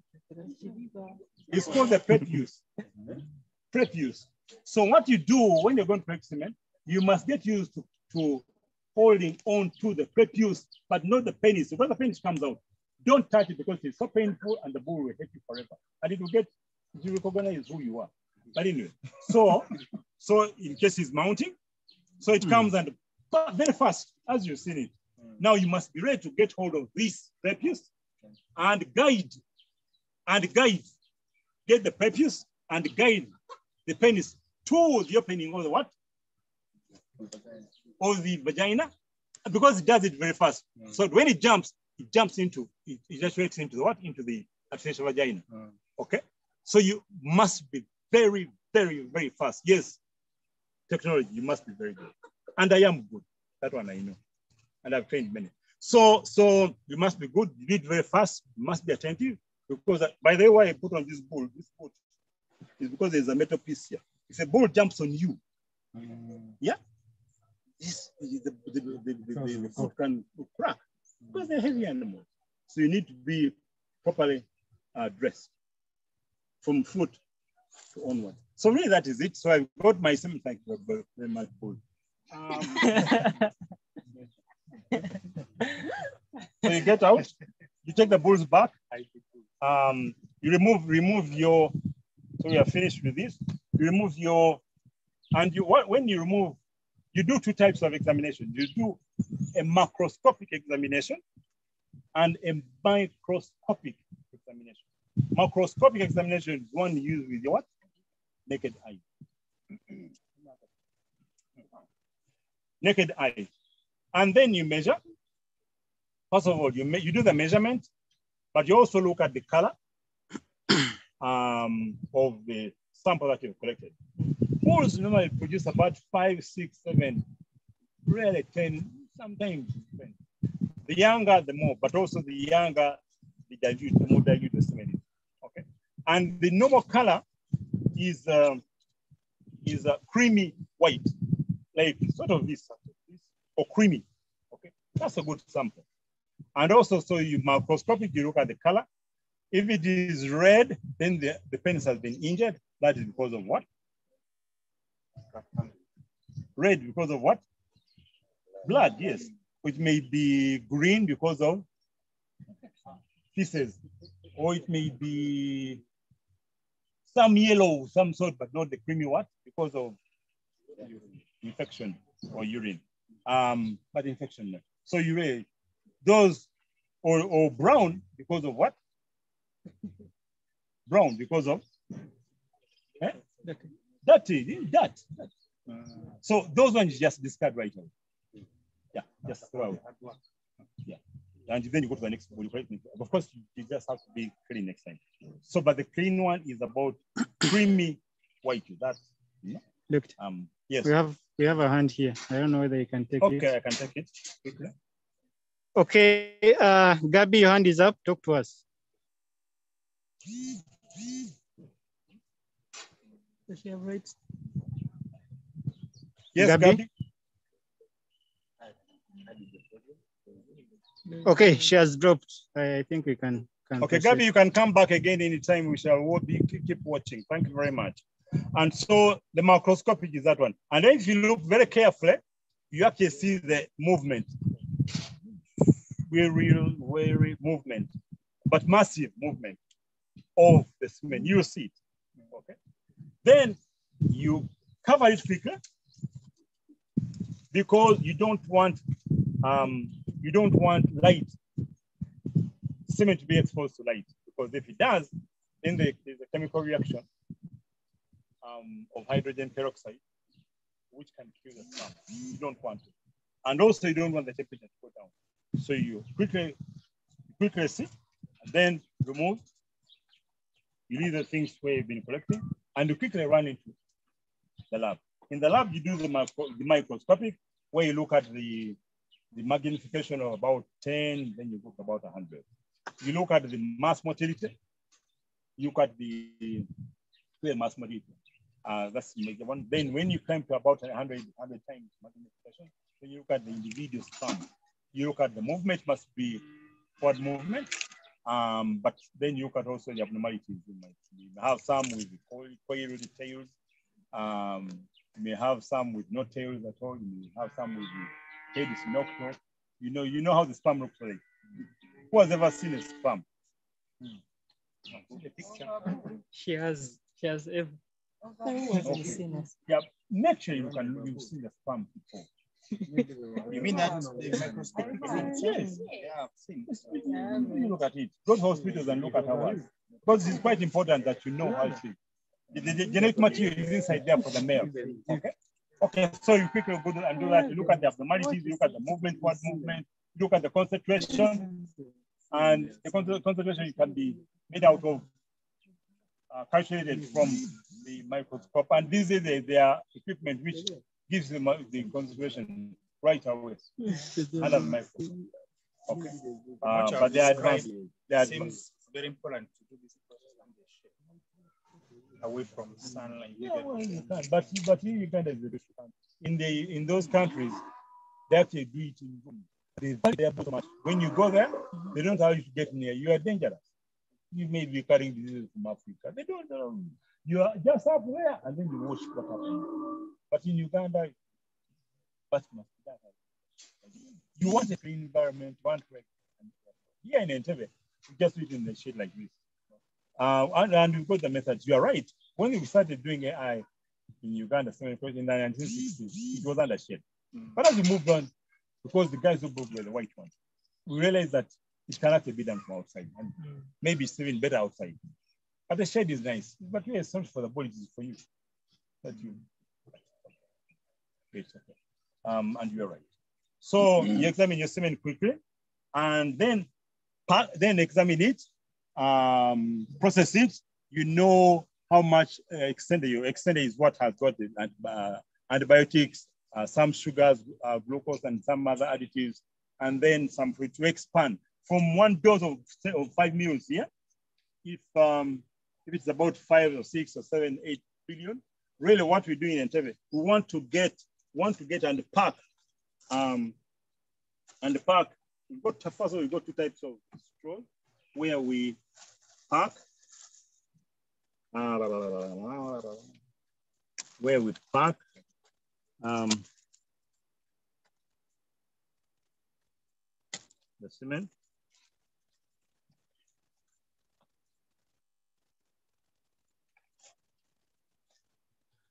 We have the mini straws and we've got the medium. The mini straws are 0.25 of a meal, and the medium straws are the mini straws are 0.5, half a meal. Okay. But the concentration, the number of sperm that you put are about the same, depending on the lab. In Entebbe, I think we do about 30 to 20 million sperm per straw. So from one ejaculate, and those are some of the advantages of artificial insemination. From one ejaculate, you can do the mathematics, but you can get 300 straws from one ejaculate. If it is a good bull, it means that one ejaculate from this bull, you can inseminate 300 animals. One. So you can imagine if you collect semen from that bull twice a week, twice a day, twice a week, yes, throughout the year, maybe for 10 months, because you need to give it rest so that you don't exhaust the testicles. Yeah. You can work out how many doses of straws you can get, and then how much money you can actually get. Now, but because the process done by Entebbe is the government, though it must be sold, you can also know how much money you're going to get. But the most important thing is how many animals can you serve. Okay, so you can work out if you are to get 600 straws from an animal every week for 10 months. How many straws are those? And you can work out the economics of how much money you're going to get, because you need to plow back that money into the process. Okay, so medium and medium and medium and medium. So quickly, that is the cement. That is the processing. Then you are ready. After getting those, then you freeze. Then you freeze. You freeze. Oops. Manager, I don't know what time we have, because I wanted an animal there or 2 animals which are pregnant, so that we can do pregnancy diagnosis. Okay, members. So what we do, and I want 2 brave men. And no, men, women actually. Okay, so after when you do the processing, yeah, then you very quickly, I won't go through the process step by step, freezing of the semen. Yeah, so you freeze the semen, and then eventually you put it into big containers or banks and you freeze under microscope. So it is done step by step. You freeze from, the temperatures are moving from 35, as I told you, at the body temperature of the bull, then moves to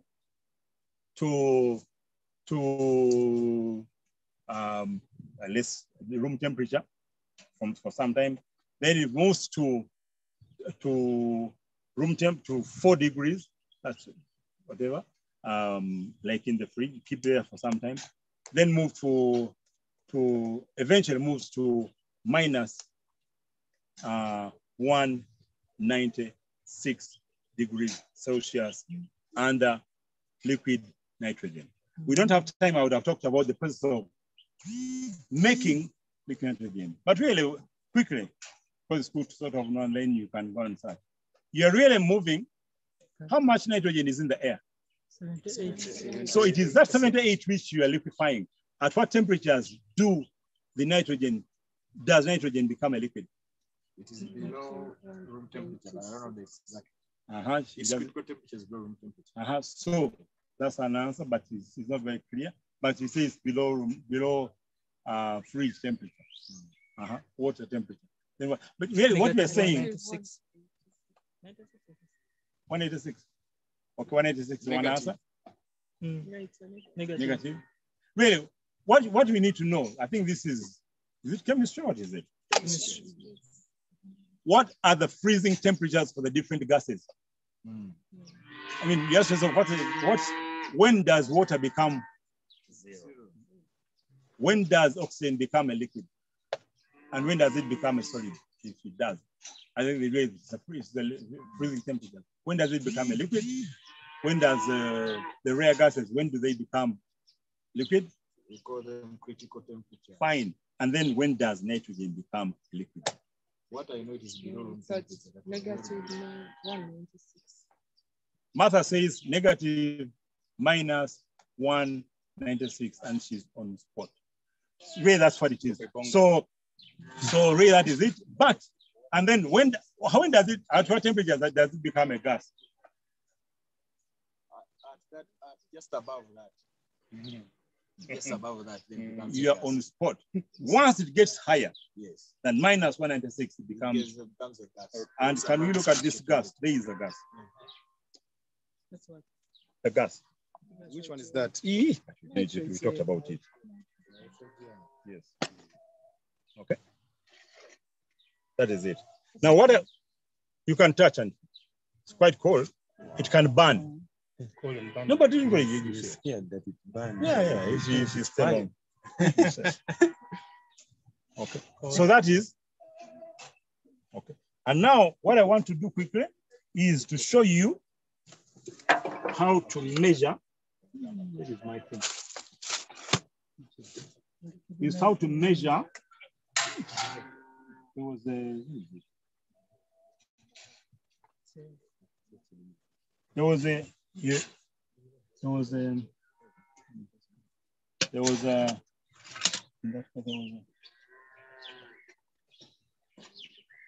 There was something like a black ruler. Did you see it? But there was even another one. Okay, so you can remove this. This will do the job for us. So what you do? Now, Martha, since you are scientific, you want to know how much liquid nitrogen you have, and you measure it. You don't want it to go below 10. 10 is this. So you measure how much is here. Dip it in through the middle. Move, put it right inside. It won't kill you. Don't worry. Eh? Yes, now it is cooling, but you go to it until that gas is over, then you bring it out. Then you swing it.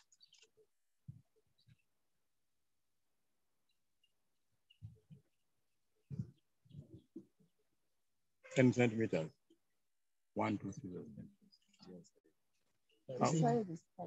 13. Okay. Okay. So we close this one, but here there is nothing. There's no cement. Now we clean that one. No. Let me not disturb you. Let me not disturb her. Let's try the same.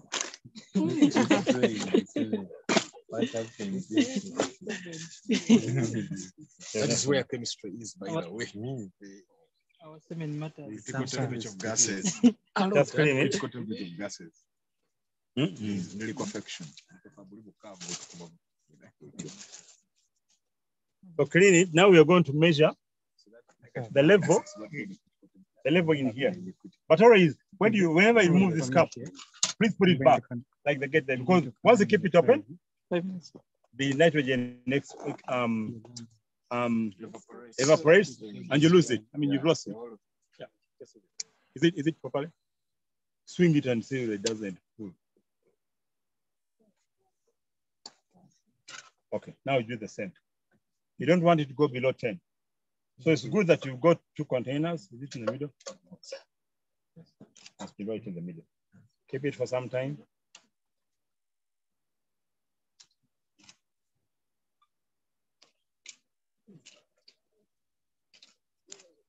Swing it.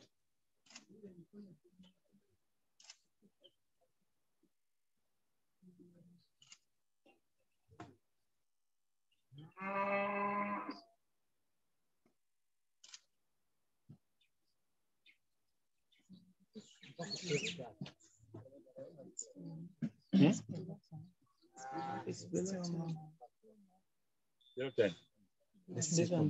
so what we do is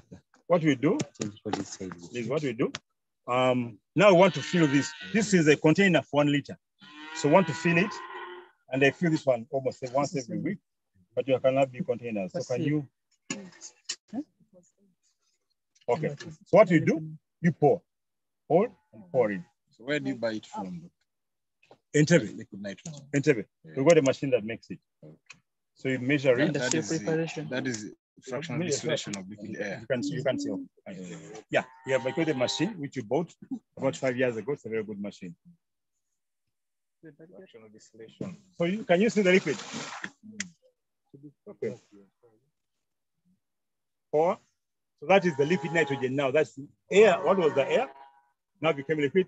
It's by a machine, specialized machine. Fractional distillation. Liquid air. This is different compression, really.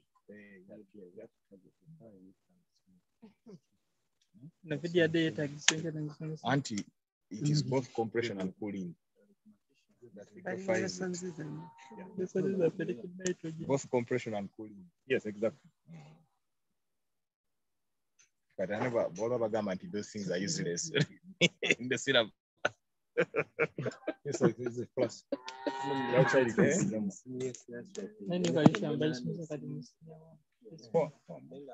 distillation, yes. It's not even.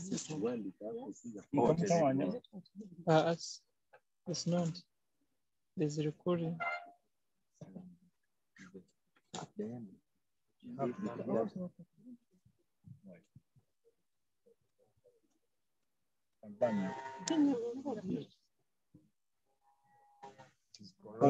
Cold.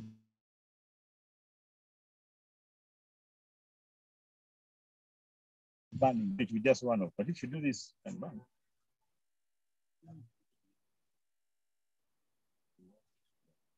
you can stop there and then measure again. You see what you want. But you don't want to lose what is here. You cover it and close. So measure what's there and see how much you have increased.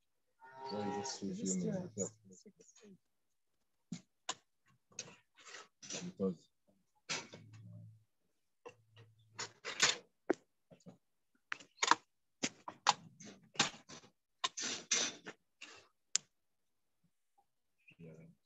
so you are preparing medium for storage of semen.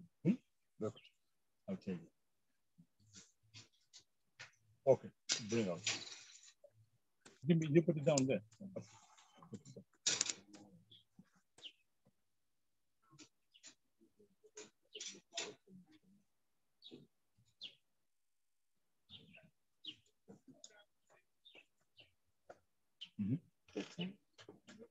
Hmm? 19 plus, okay. It's up to about 20. Change that, yeah, it's about 16.5. Yeah, that's okay. 16.5. Okay, now, Mark was asking me what this one is. So you can put Mark. What's Diana?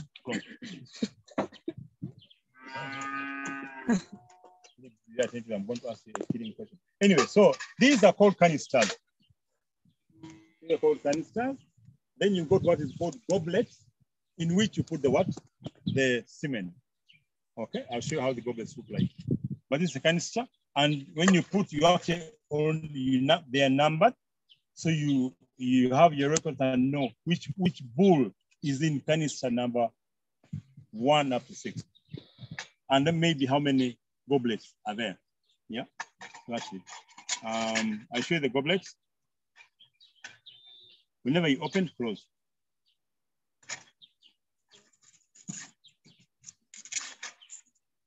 Yeah. Okay, now this is so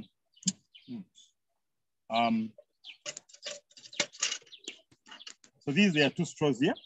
This is the farmer's cement and the sex cement. I don't want to keep it there, but you can see these yellow white are the goblets and the white big one. So this is a goblet, okay? But I don't want to keep it so long. There it is. There. Two. There are three smaller goblets and one big one, white. Okay. So you know, like these ones, I know they're sexy men and they're just. So I've got bulls here. Yes, those are two. That's one bull, two straws. But they have those that came from America. Then I've got other bulls from South Korea. Frisians in medium straws. Yeah.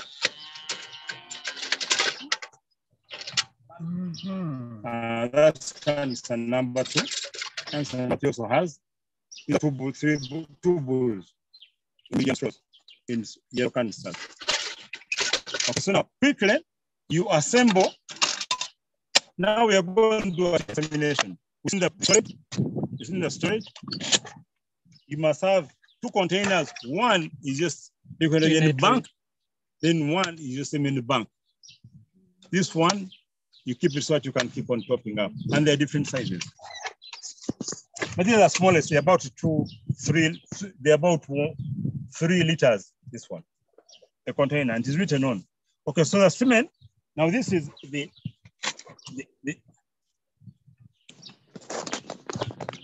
this is the AI kit. The AI kit has got a number of components quickly. There is a gun which gives life. This gun gives life. Okay. Then it's also assembled. This is a gun of life, not the other one. Okay. It has got a pistolet, has got a barrel, and has got a ring. Okay. You use them. Now, quickly, when you assemble, you quickly, because I'm going to demonstrate, just to demonstrate, and this one is a universal gun. So you can use it both for mini and mid straws. So if it is mini straw, you pass it through here. Okay. I can show you the size that it does. Oh, okay. But you must does not take it.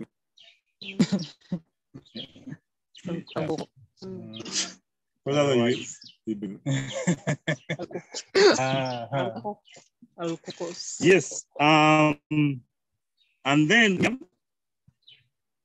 okay, medium is through here. Yeah. Yeah. So really that is it. That's a medium.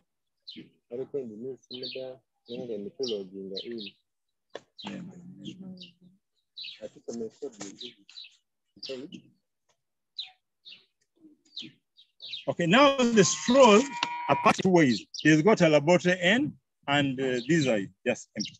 And the laboratory end, these are 2 laboratory ends. You can see the plug. And then you've got, okay, this is the manufacturer's end, and then this the whatever the laboratory end. So this one, the laboratory manufacturer's end comes already with this, and it's a plug where when you pack, the cement comes in. The laboratory is which is still in the laboratory. Okay. And after making, you have the name of the bull, when it was collected, and the breed. And the option, I think I've mentioned that. So you get the straw out of what you do to assemble this.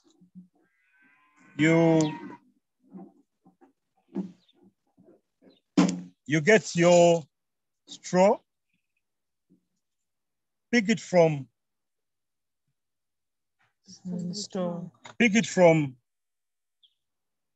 the tank.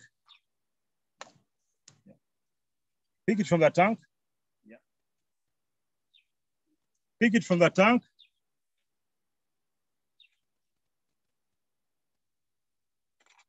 Pick it from the tank. Okay. And you're going to use the mid straw. Okay. Okay.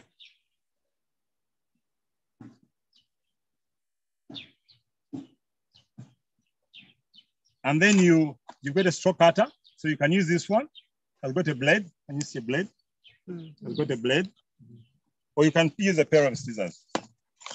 This one. So you cut it off. Then you have opened it. Then you get a sheath, like the condom for the cow. You don't want to introduce disease. And you put it, yeah. Put it.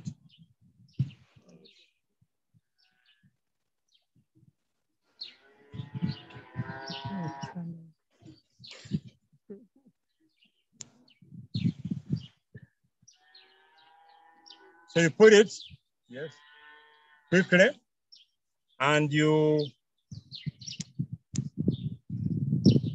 after you put it, then you don't touch this side at all, because you don't want to, your hands are dirty. Imagine that my hands are dirty orange, so you don't want to introduce any.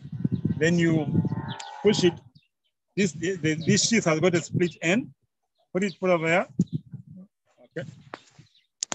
Then the rings. First thing you fasten the ring. Then I am ready. My animal must be on it. I put on my apron. My animal is on heat already, and I know that. I may have an assistant who is clean under that end. Don't push because you push out the cement.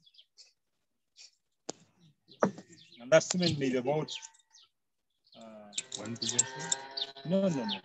About 200,000. Such cement 250. Very expensive, but this normal one is about 30, 40, 60. You see that? Yeah. So I am ready.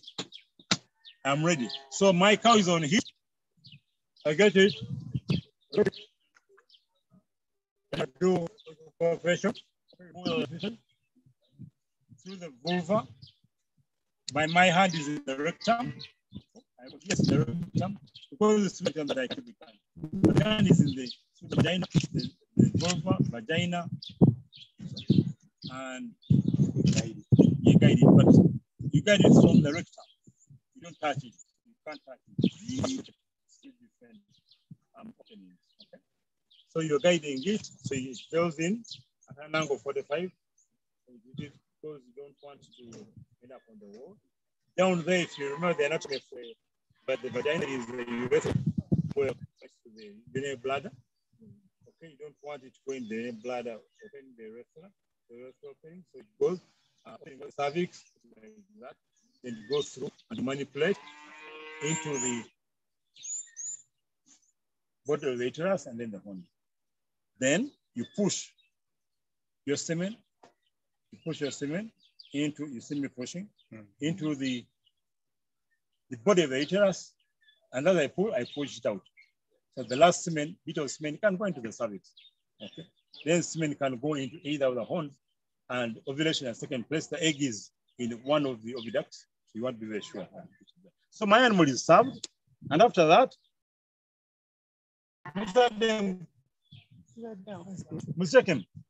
so now the next thing is find out am I animal pregnant or not. We shall go and say that one. And how do you know that it's on heat? All signs of heat, you're right. So you read the signs of heat, which you must know. So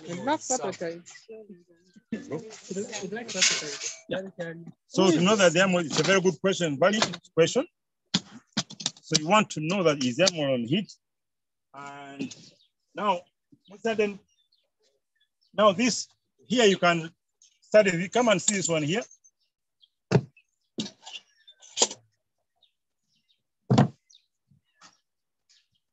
Please revise the signs of heat as the teachers have asked. So now I've got, you can do pregnancy diagnosis on two fronts. One, with my hand, arm, and that is by rectal palpation. And you must get the experience. I've done this for the last 25 years. So I know a bit. So, or you can use, but do it for confirmatory sake. you can use ultrasound, and this is an ultrasound machine. So we are going to use both, but I'll confirm with this one, and you'll see to be sure that the animal is on heat. But there are signs that you see if the animal doesn't come back on heat within the first 18 days after AI, then you really assume, rightly so, in most cases, that the animal may be on heat. But here, see, there are things that can cause the fetus to die, like disease or shock, whatever. So, but just being the best side is you do the pregnancy diagnosis. Because of time, I shall do that. Now, this is an ultrasound machine. The components of an ultrasound machine are the scanner, and the transducer. Transducer, which has the TPS, and the transducer. This is the major, most important component of an ultrasound machine. They also use it in human beings. Now, what happens is that in this transducer, from it, through power that is generated from here, this is turned into ultrasound waves. The ultrasound waves travel through here, downwards. So it goes from the rectum, then the uterus, and then part of the uterus. The ultrasound waves, if they hit a solid or semi-solid like flesh, some ultrasounds are reflected back. Through it, they gain the same, and then transmitted, turns into waves, which now are seen on this in the as images. Yeah, that is it. So if you can revise with the children the science of ultrasound and how they can be used both in human beings and in animals, that would definitely be good. But that's what it is. Now, when I did my studies, I did my PhD, this machine was very big. Very big, was almost like a TV. I'm talking about 30 years ago. But now they've become small and cheaper and more affordable. So it's very good. However, still it took me 3 years to learn how to use it. Almost every day, once or 2 times a week, to get now how to do it. So you can detect changes in the uterus during the service, during the stress cycle of the cow, and know what to inseminate. But more importantly, after insemination, the changes in the uterus. So let's plan.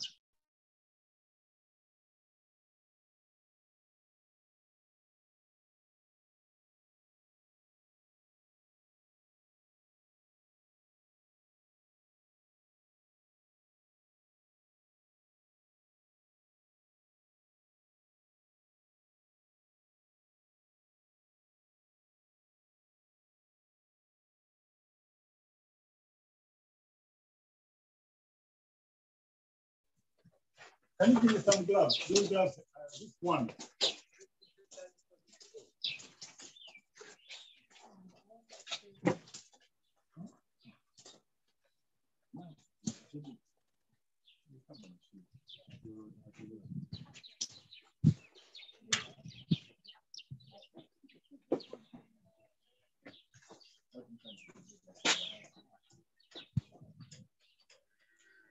Okay, so important thing, make sure you have no nails. I think I'm safe because the nails can injure the animal. Yeah. And also make sure you don't have any watches or rings on your finger, which means that somebody can hold my rings. I remove my ring because it can end up remaining there, and I will be in big trouble.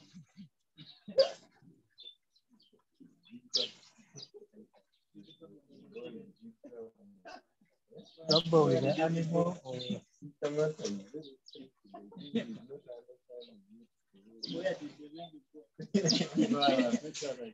ring and I've not been able to put in of my hand.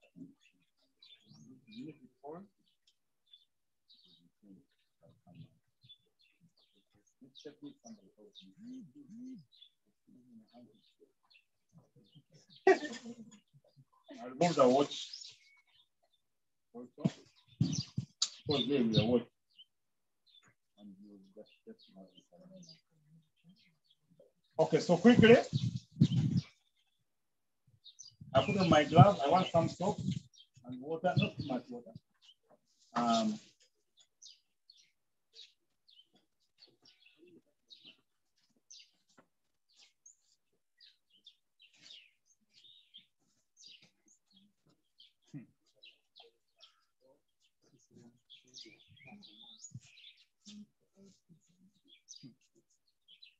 Yeah, so I lubricate.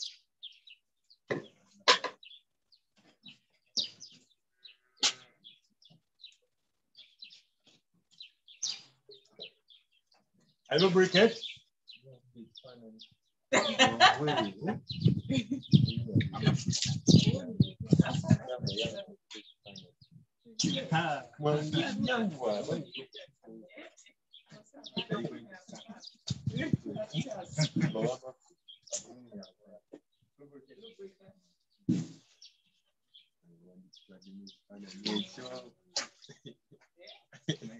So I first do it. Now, when you look at these animals from outside, I would like to think that this one's more potent, but maybe food.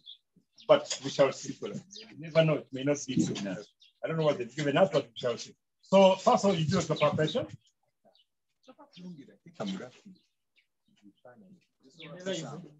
But this one. But also you have experience. That's what I'm standing here. But these are the animals there. Where do they open? So please, you can put on the glass. I love pieces. Yeah, it's my job. I love it. When I'm there, I know that I'm doing this. I know that I'm doing work.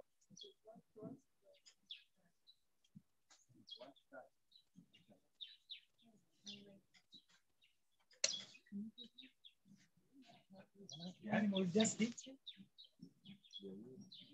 This one was there.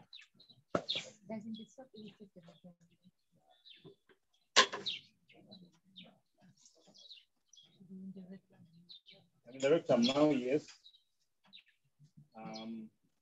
Using local preparation.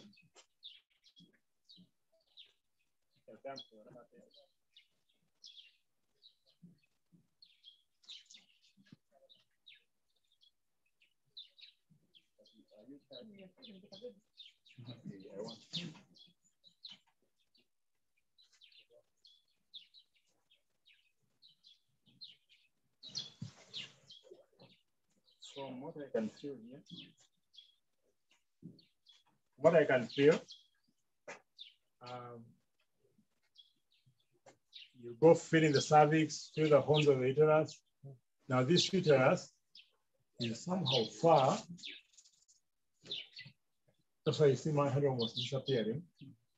But far now, now this is called the pelvic cavity, and this is called the abdominal cavity. These are the pelvic bone. All these pelvic bone. Okay.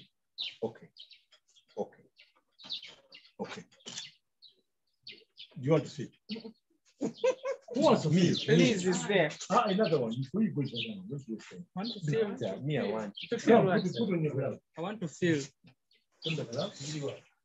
I want to feel. You got this. But careful, don't put your hand in the vagina. Put it in the venus. And look where you put it. Just fine. But let it tell me their side.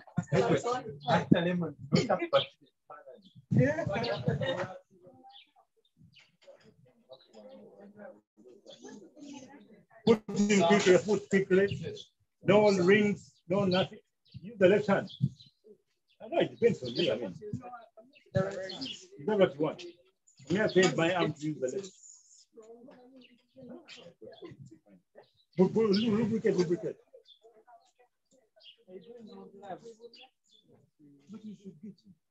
When will you do it? Give the glove. Go there, get it finished. Down. Yes, we now use the fight.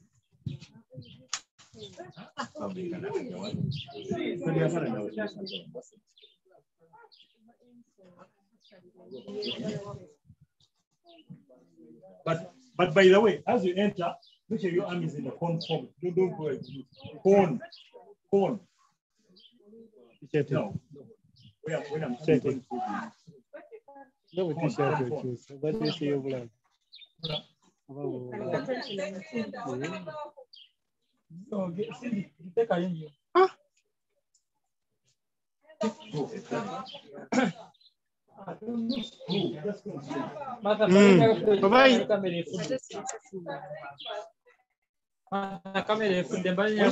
Just leave your hand in the form, by the way, pass it.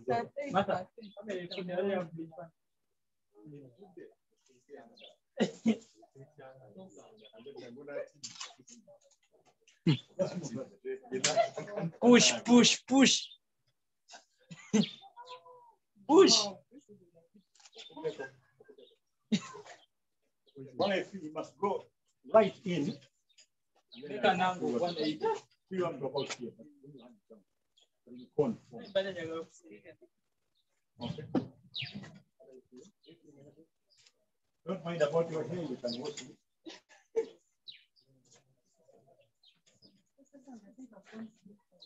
What do you mean? I think you're Diana.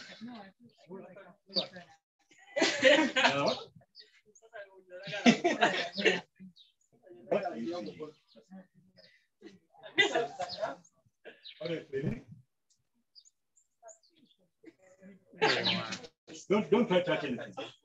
But once you go in and go further, you feel a hard thing like a ball. What you can do is just tap on like that. That's when you're going in. But you sort of tap downward.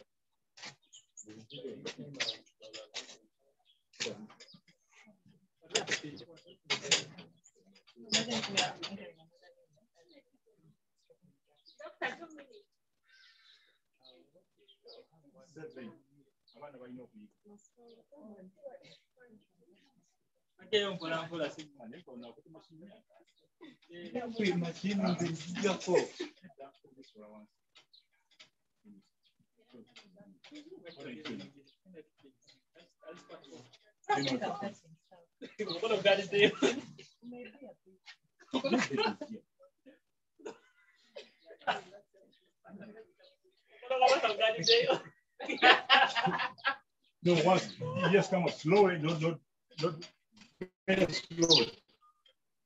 But what did you feel before you come up?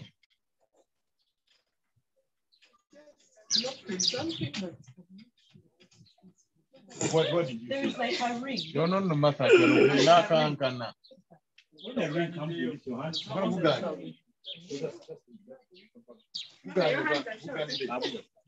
Just slowly. Slowly.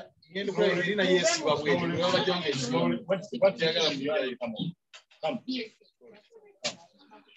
Finally, congratulations. Thank you.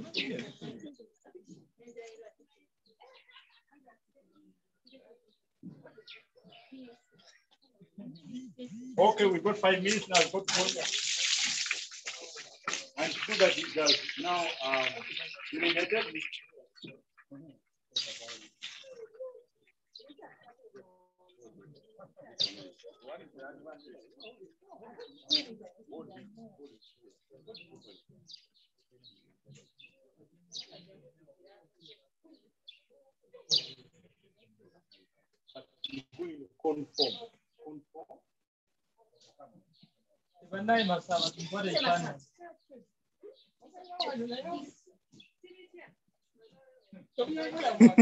Conform. Conform, yes, you can. But slowly. Once the animal is squeezing your hand, you stop. Form the ring about it, you stop. Then you go contract. And by the way, don't do this. There's no ring. Just going slow. But in the cone, conform. Don't ring, no rings there. Just going straight. Just go like that. But your hand must go.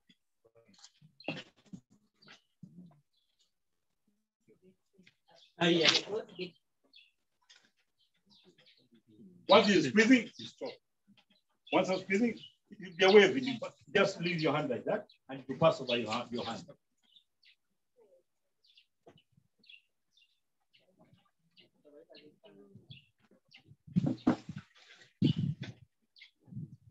Just mean as if you're swimming. But in a cone form, the hand must be in a cone form always.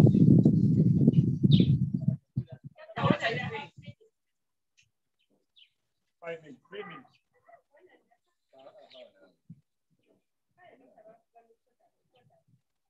Oh, you come now.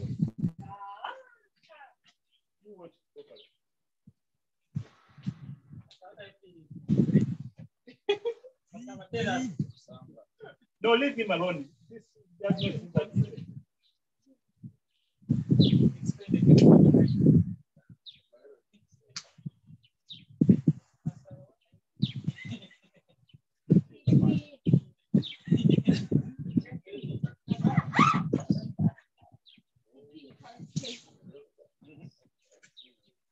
What are you doing?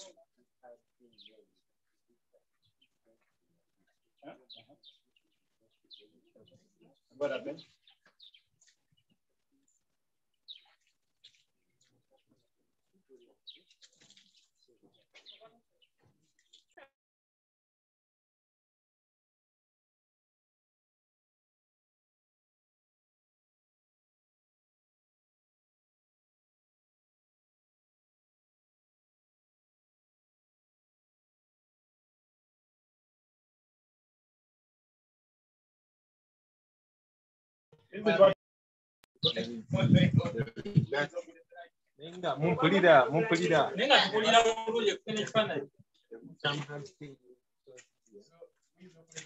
Members, listen to what Masaba is saying. Hey, listen to Masaba. And this thing is fragile when you touch it, to sense the touching. Okay, you can come out. I think you've not heard Mr. Masaba tell you, and I'm going out in 5 minutes. You're distracting him. What did he say?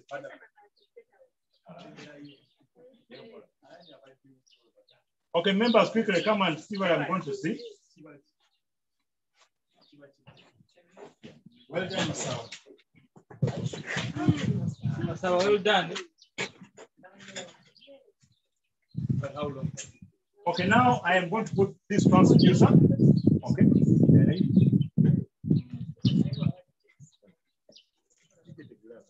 But first of all, come and see what is here. This is the constitution, as I said. And the important thing is this. Okay. So I'm going to put it in under my arm. Yeah.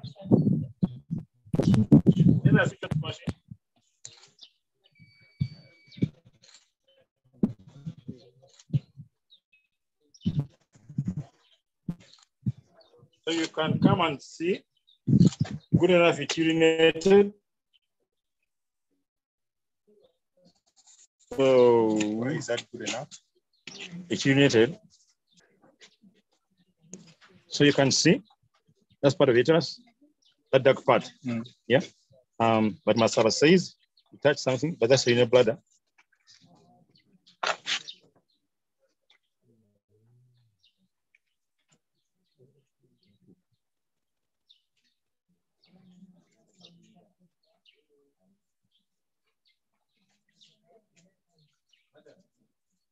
There you see. There's something there. That is part of the uterus and that one.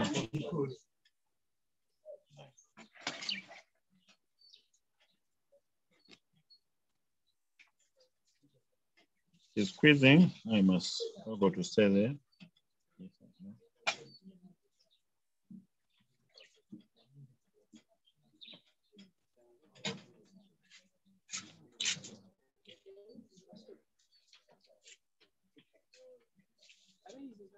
Yeah.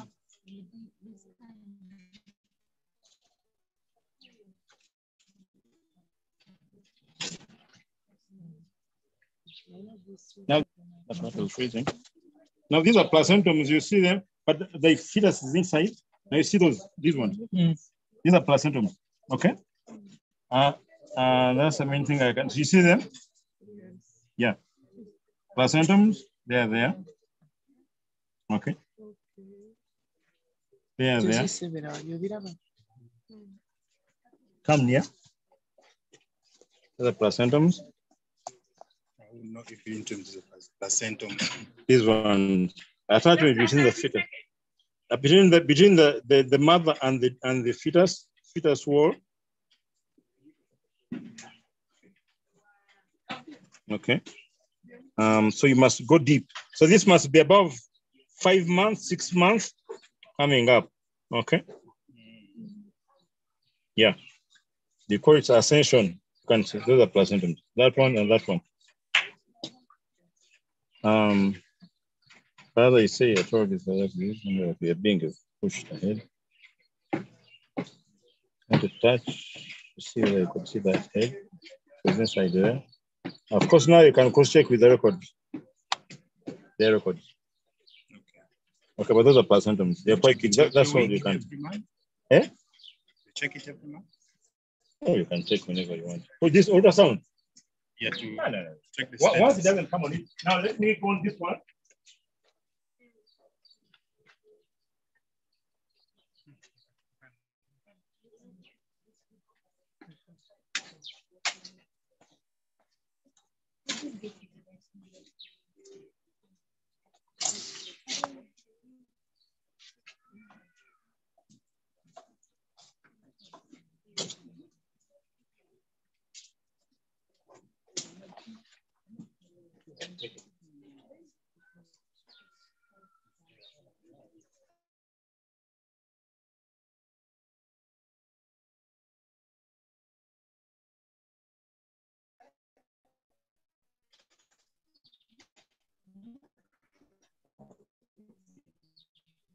Hey, please wait.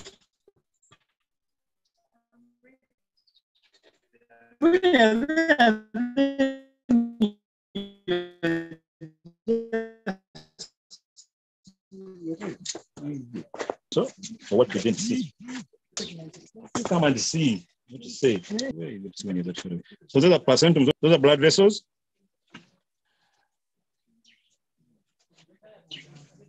There you are. There is the fetus. You can see those are placentums. But the fetus, have you seen, madam? There you are. And different parts. The placentum and different parts of you can see.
Mr. Ddungu,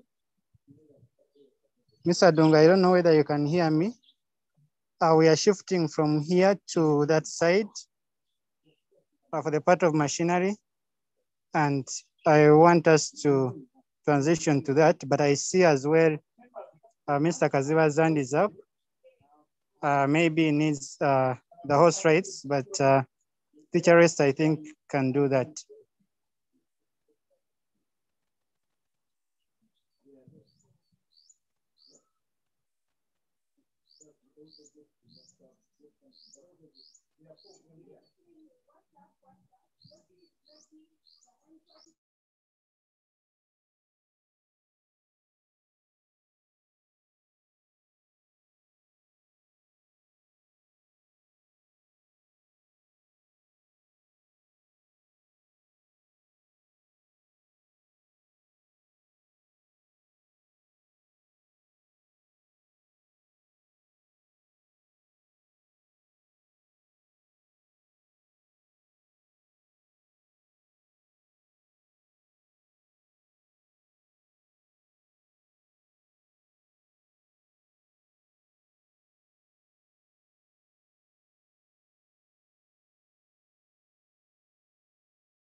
Yes, Mr. Kaziba, your hand is up.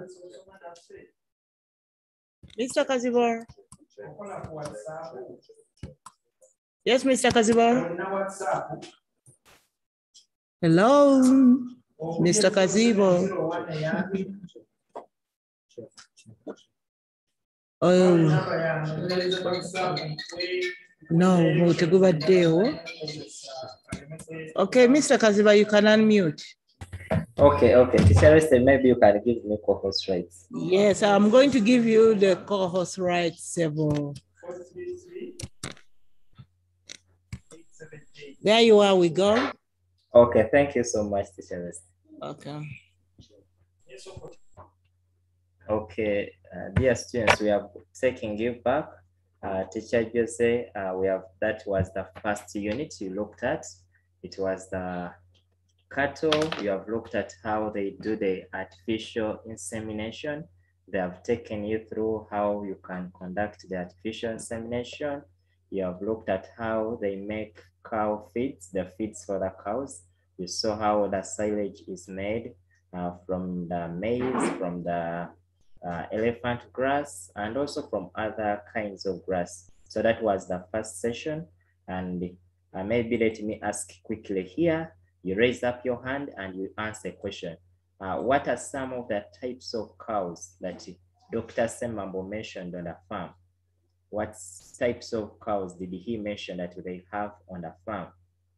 In case you had yes, Hannah, unmute. I had something of Frisian cows. If that's correct. Okay, Frisian cows. Thank you, Hannah. Hadia, unmute. Teacher. Yes. What's the spelling of the word Frisian? Frisian. Who wants to give us the spelling? Who wants to help us? Give us, yes, please. Please unmute and spell for us. Frisian. F-R-I-E-S-I-A-N. Frisian. Sure. Thank you. Can you repeat? Can you repeat for us? Have your piece. Please go ahead. It is F-R-I-E-S-I-A-N. Frisian. Thank you. Thank you so much. Yes, that is very correct. That is very correct. And it has its origin from the Netherlands. So that is where it is good for milk and for direct passing. Thank you. So that was the first one. We had a question. Ian. Ian, unmute and you tell us. Ganzi. Gans. Okay. Thank you, Ian. Those are two. Megan. Megan, unmute. Asian. Asians. Okay. Those are three. Joy.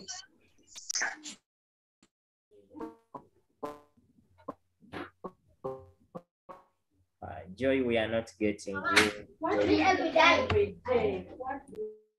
Thaddeus. Thaddeus. Brahma. Thaddeus, a bit loud. Oh, Thaddeus, I didn't pick you well. Hannah. Hannah, it seems you have another one. No, sir, I just wanted to help with the spelling. Okay. Let me put down my hand. Thank you. Ian. Ian. Unmute.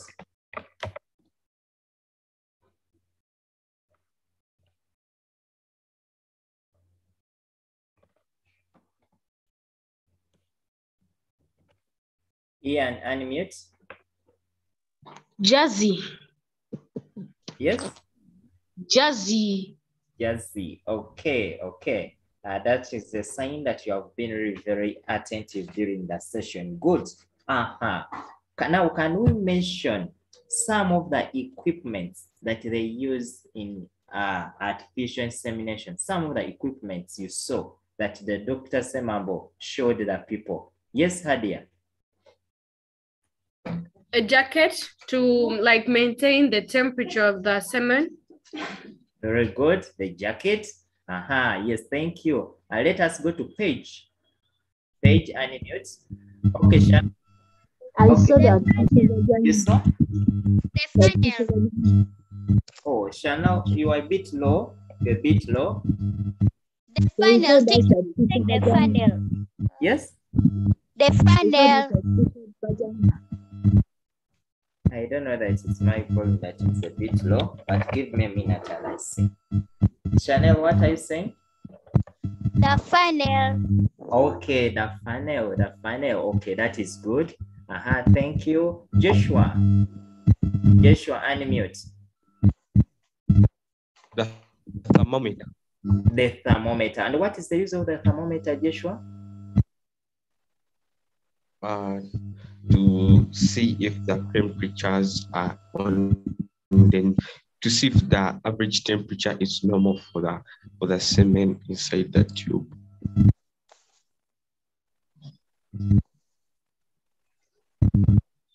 Hello?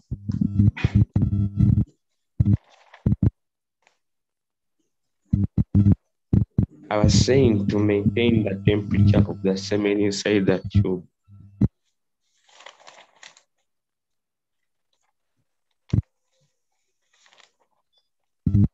Hello?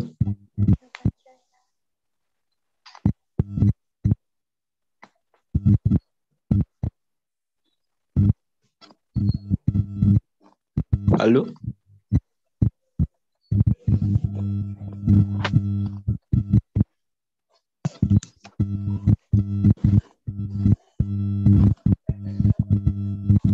Okay, sorry. I was asking Ian. Okay, Joshua, first tell us. The use of the thermometer. To maintain the temperature of the semen inside the tube. Okay, maintaining and measuring the temperature. Very good. Shano. Is it Shanoa? Yes. Yes, teacher. I thought that to measure the water not to be more than 45 degrees Celsius. Brilliant. Thank you. The temperature shouldn't be more than the 45 degrees. Yes, Ian. Ian, unmute.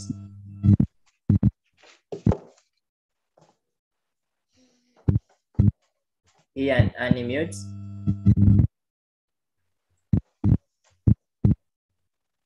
Oh, Ian, I'm not getting you. Okay. That is good. So that was about the artificial insemination, and those are some of the equipments that we can use. But he asked a question: what is artificial insemination? Who still recalls the answer? What is artificial insemination? Ian. Yes. Ian, unmute. Oh, Ian's hand is up. And last time I saw Kichoncho wanted to answer. Kichoncho, unmute.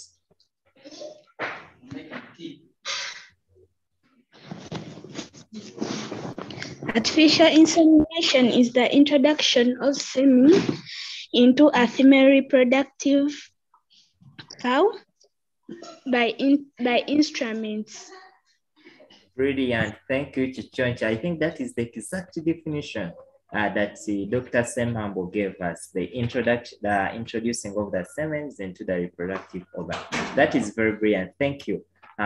Megan, do you want to add something? I'm seeing your hand is up. Oh, Christine. Christine, you can unmute in case you want to submit something. Okay. That is brilliant. Thank you. Christine, your hand is still okay. Now, we saw some of the feeds. We saw that you can feed your cows without even giving the cows maybe the elephant grass. We saw some special food. Who can remind us, who can tell us what are some of those plants that they use to make those feeds? You just mention any crop you noticed that they can use to make the feeds. Christine? Maize. Hay. Maize, very good. Hay, thank you.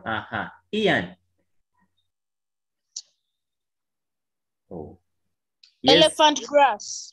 Elephant grass, good. Thank you, Christine. Okay, yes, those are the two main ones that we saw. It was the maize and then the elephant grass. But before we reached that point, he told us how we can plant the maize.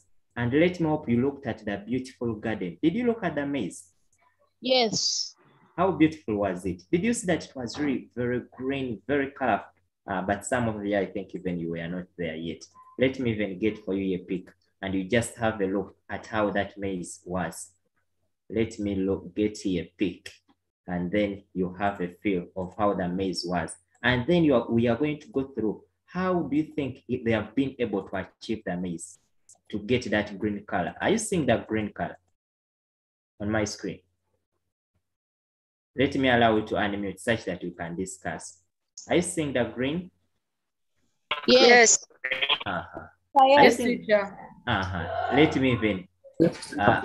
Are you seeing that it was really very good? And now this is. Are you seeing now? Here when they were showing us. Okay, that is good. That is good. That is good. So those are some of the equipments. Those were not around. Now let us discuss how he told us some processes that you have to go through when you are planting your maize.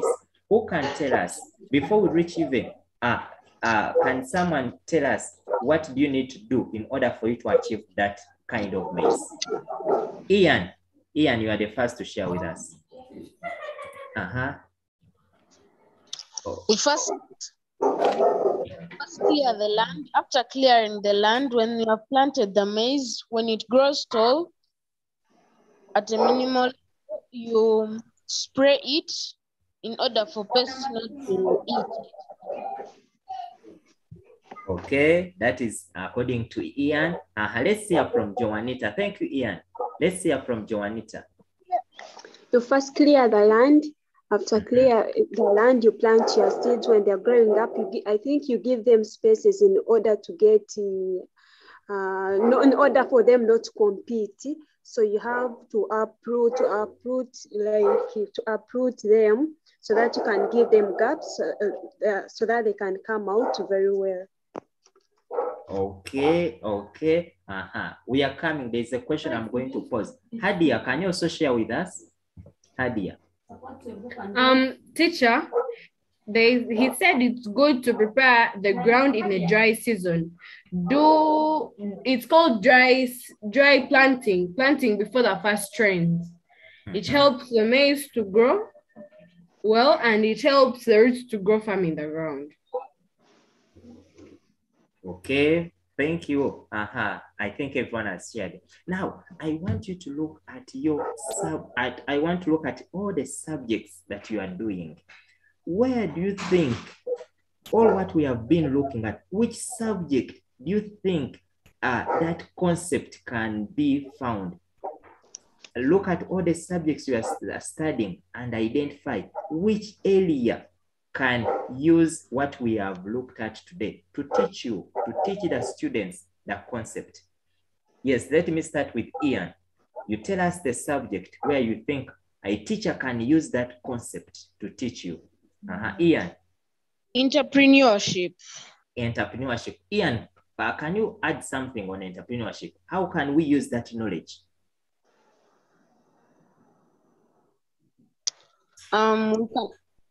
We can use that knowledge to prepare the land and to avoid losses in the business. Okay. That is good. Let me hear from, that was Ian. Thank you, Ian. We can use it in entrepreneurship. And okay, what about Juanita? We can use it in biology. In biology, which topic do you think brings up the concept? In biology, there is a topic called botany, study of plants. So you can. You want it to go on? Yes, in biology, there's a topic called botany. Botany, you learn different plants because it is the study of plants. So even a maize is a plant. So biology can acquire that. Okay, that is good, Juanita. I want you to put yourself in the shoes of the teacher. In case you're a teacher, how best would you teach that topic using that concept of maize, such that students can understand? Yes, I can talk about the gestation, how long they take to grow, how they propagate them, and how they harvest, like the period within the period of maize. Even chemistry, remember you'll be dealing with different chemicals. So even the chemistry can be applied. Okay, that is very brilliant. Thank you, Juanita. Sisse.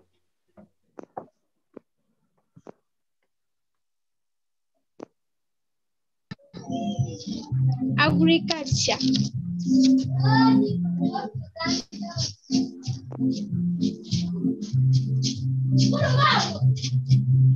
Agriculture. Mwami Kaziba.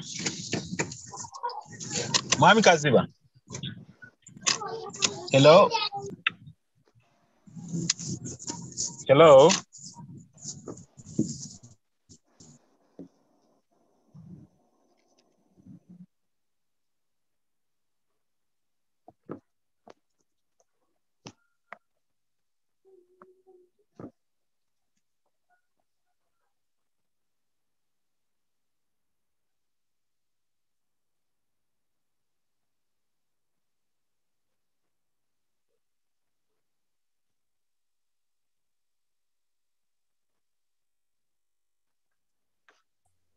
Okay, Sisse, you were still.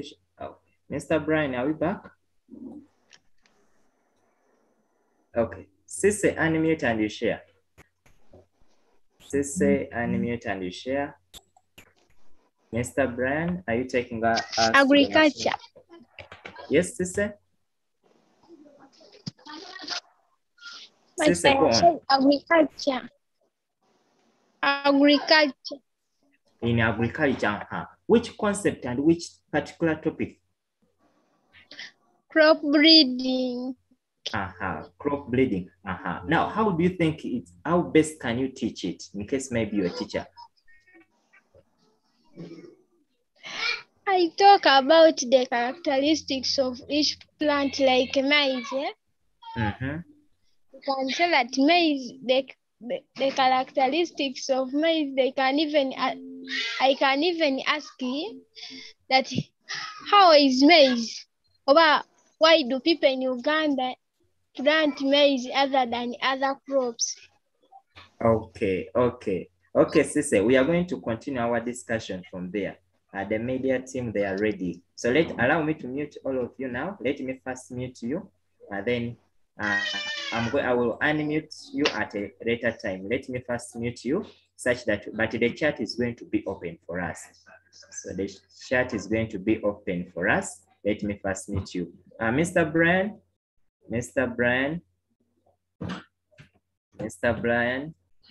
I think we are ready also.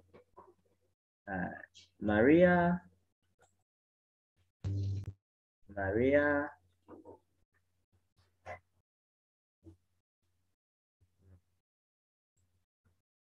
Okay, just give us a minute. Maria, I don't know, Teacher Jose, Teacher Esther, we are waiting for you to take us.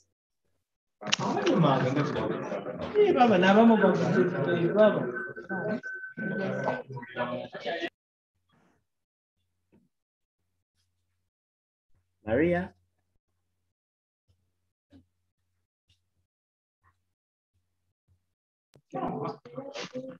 Hello. Yes, you can So thank you so much, Mr. Kaziba. We are now going to have a presentation on machinery from Engineering Solutions. Mr. Kaziba. Mr. Kaziba. Oh, are we all here? Yes. Go on, Maria. So, yes, please. Go on.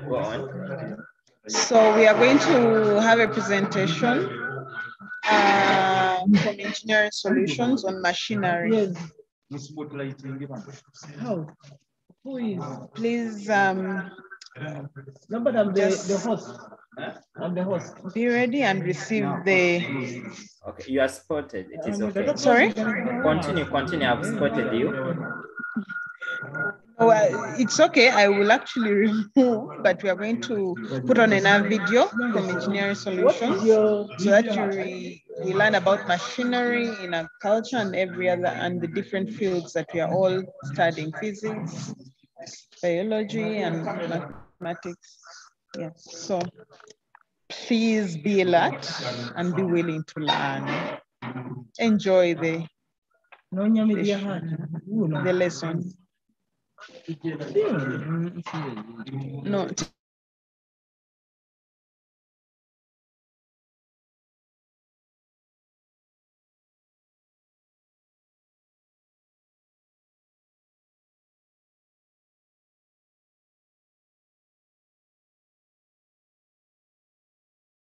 I've unmuted you.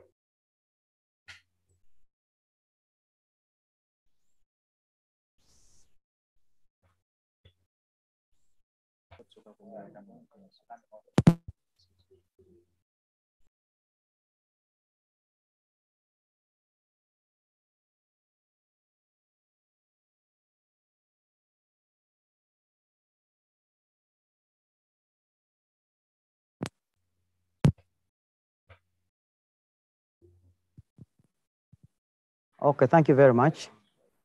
I'll take this opportunity to introduce myself. I'm called Simon. I'm Kunhira Simon. I work with Engineering Solutions.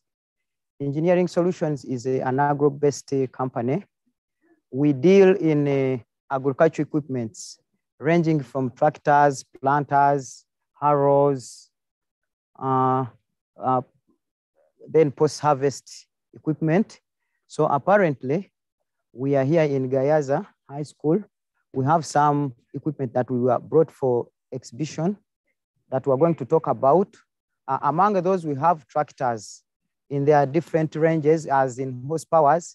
We have 8502 Tafe 4-wheel drive tractor. Then we have Magnum 8515. The biggest tractor so far we have on stock is Tafe 1002, which is 100 horsepower. That is on stock as of now. So I will take you through the systems one by one. These tractors are different as in sizes. The 8502 4-wheel drive tractor is an 80 horsepower tractor. Then this one you're seeing, the Magnum, the 8515 Tafe is also 5.5 horsepower. Then we have the 1002 4-wheel drive tractor. These tractors are used in farm work. So there are some attachments that we have to attach on the tractor if we are to do a certain type of work. Like in land preparation, we have some implements which are for tillage. Like we have primary tillage implements, then tertiary implements, and secondary implements. In primary tillage, we have implements like the disc plow. This is a disc plow. It is a burden plow 4-row. Plow is compatible to an 80 tractor ranging in horsepower 85 can pull, can lift, and can be able to operate this plow. It is a disc plow. Here we have a harrow. This is a harrow. When you are doing land preparation, a harrow comes after the disc plow. So this disc plow has some that if touch it, there is what we call a 3-point linkage on a tractor. So it has 3 points that we attach. There is a cross shaft.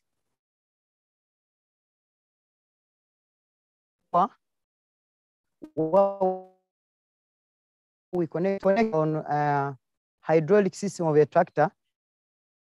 Then we move it to the field. Then we are able, there are some adjustments which are required because it depends on which crop you are going to plant. So if you are to plant, to use this one, then you should know prior which crop am I going to deal in. Then you do the adjustments on the plow itself, as in depth when you are tilling the land. So the adjustments are also done. There are some other components behind here. We have a furrow wheel where we do our depth and sideways movements of the plow itself. We have a spring. This spring, we can do spring preloading. That is, as if we don't want this spring, we increase the pressure on the spring such that when we lower the plow in the field when we are doing plowing, then there will be pressure on the spring such that when you are lowering, the furrow wheel will impede the discs from going too deep. So you do it the other way around. If you want the discs to deep, then again, you have to reduce the pressure onto the furrow wheel. When that one is done, that is during tillage, then we have to give land some time before we introduce in a harrow. That is normally 2 to 3 weeks, because initially when we are opening land, the grass is still green and the roots are still fresh. So we need to give them time to rot and get sun before we bring in the harrow. There are several types of harrows that we have on stock, but what I'm going to talk about is this OPD harrow. This harrow is mounted on the tractor when we're going to take it to the field. It doesn't have tires, so it is not trialed. It is also mounted on a 3-point hitch. It has points where we connect the lower links of the tractor. Then it has a point where we connect our top link. Then we are able to lift it hydraulically. Then we take it to the field. When we reach in the field, there are settings that are done on this harrow. Because as it is now in transport mode. But when we reach in the field, we have to open it somewhere. There are some angles that we have to achieve. There is a locking pin here. We open a pin. After locking this pin, they go to protrude outwards. And during operation, when we are operating it in the field, we don't use the 3-point linkage. We have to open the drawbar. After opening the drawbar out, then we reverse the tractor and connect it on the drawbar pin. After connecting it on the drawbar pin, then it will make a V shape. By making a V shape, we want this harrow to be aggressive, to smash those clods into small particles for easy aeration and to make a fine seed bed. When you look at this harrow, we have the notched discs in front and they are plain discs behind, on the rear gang. The front gang has notched discs. The essence of having these notched discs is to cut the roots, cut the trash, smash those big clods into small proportions. Then the rear part is to ensure that the field is leveled. It makes a leveled ground when the other implement has passed, and this one comes in as a secondary implement. So this one is a harrow, the tractor. We can now come in with a planter. When the seed bed is done, assuming plowing is done, harrowing is done after some time, then it's when we can come in with a planter. We have, oh, there's this one, then there's this other one. Let us use this. This is our planter. It is AgroMaster. It is AgroMaster HMM4. The planters come in sizes. What we have at hand, it is a 4-row planter. When you mount it on a tractor and you are able to drag it in the field, it will plant 4 rows. But there are those which have 3 rows, 2 rows, 4 rows. So this one is a 4-row planter, AgroMaster type. It has seed hoppers where we pour our seeds. The capacity here we can put 20 to 25 kilograms per hopper. Then we have where we pour our fertilizer. The granulars like NPK, DAP, and others.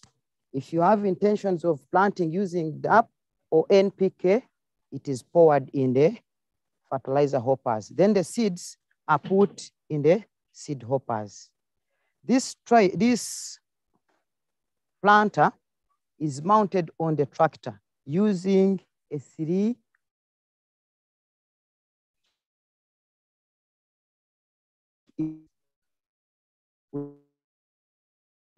mount to the tractor, then it is lifted hydraulically.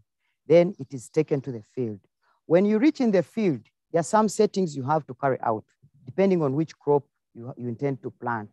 Like for maize, you can set row to row, 70 centimeters apart. You can set 60, you can set 75. The maximum it can go is 90 row to row, according to the size of the beam. If we were to do adjustments, then we would open and extend them apart so that we achieve the row to row distance. So it is not integral. These components can easily be adjusted according to what you want to plant. This planter plants maize. You can use it for planting beans. You can use it for planting sorghum. But if you are to do it, there are some seed plates inside here. 24. We have seed plates inside here. So if you are to plant maize, you should know which type of seed plates you want to install into the hopper. So you keep on changing depending on which crop you are going to plant. Like if you had intentions of planting soybean, then you use the seed plates for maize. The hole for maize is too big. That means they will escape so many and you'll make losses. So soybean has its specific seed plates. Maize has its specific seed plates. So you change the seed plates as time unfolds or depending on what you want to plant. My colleague is bringing the spanner. I just want to open it out. Then I show you how does the seed plate look like because you may not get the picture. How does it drop the seeds? This planter, it has a wheel. This is a wheel.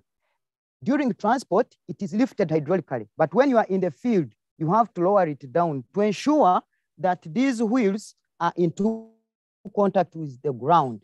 So as you drag your tractor across the garden, this wheel will be rotating. As it rotates, it has sprockets. It has sprockets. These sprockets, the sprockets have chain links that transmit the drive from the ground to the seed hoppers. These sprockets vary according to the sizes and they have different number of teeth depending on what you want.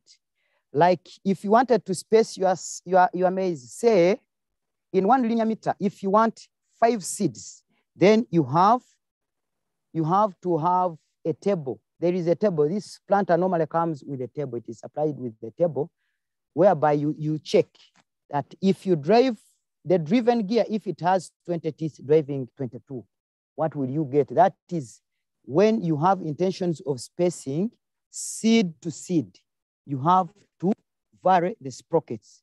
You change the sprockets what you have to do, according to what you intend to plant. We have already set our row to row, say 75.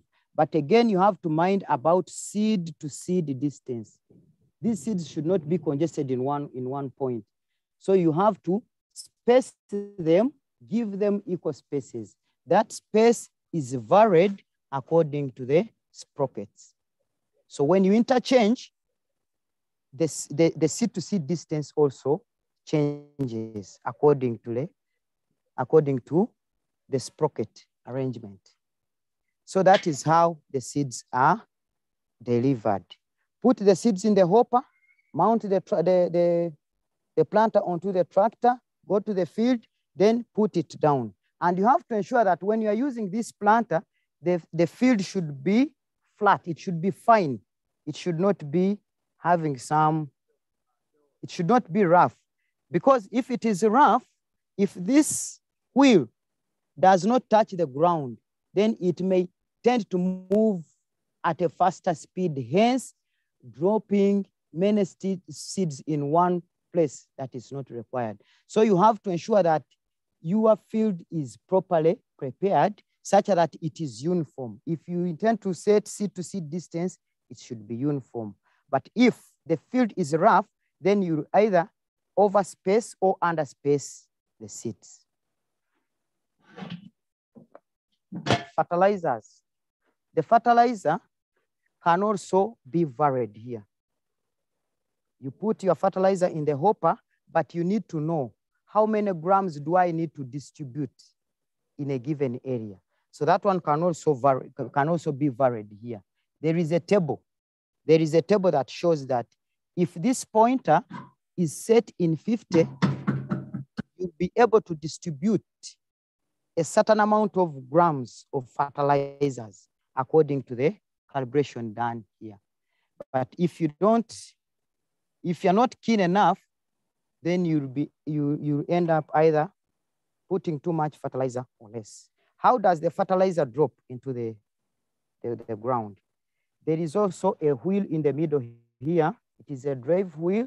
It is also have drive chain, there is a shaft connecting the two hoppers, fertilizer hoppers. Then there is a square shaft that turns the auger, which is inside the bucket here where the fertilizer is put. As you drag the planter, that wheel turns. When it turns the sprocket, the chain transmits the drive, it turns the hopper. Then the hopper, there is an auger inside there. It will be moving within the fertilizer itself. Then according to what you have adjusted here, then the fertilizer will come out from these slotted areas. Then it will drop through these tubes and go to the ground. The fertilizer can also be adjusted also, depending on how you want. If you intend to plant the seeds and put the fertilizer in one line, you can vary the depths. You can vary the depths. You open here, then you set the depths. It can be like 2 inches deep. Then you do the adjustment on the other side of the seeds so that it is not into contact with the fertilizers. You can decide to put the fertilizer down, then there's some soil covered on in between. Then you put the seeds, then the seeds will be covered. Because behind here, we have an opener. This is an opener for the fertilizer. Then the fertilizer drops and it is covered.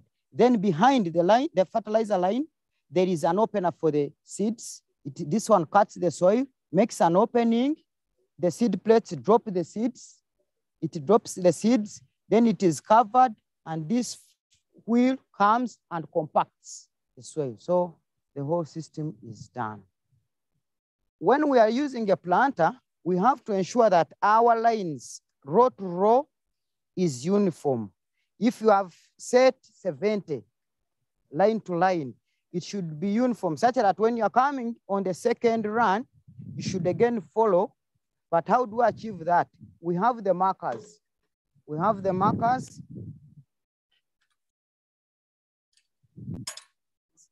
The markers here, they are set such that when you're dragging,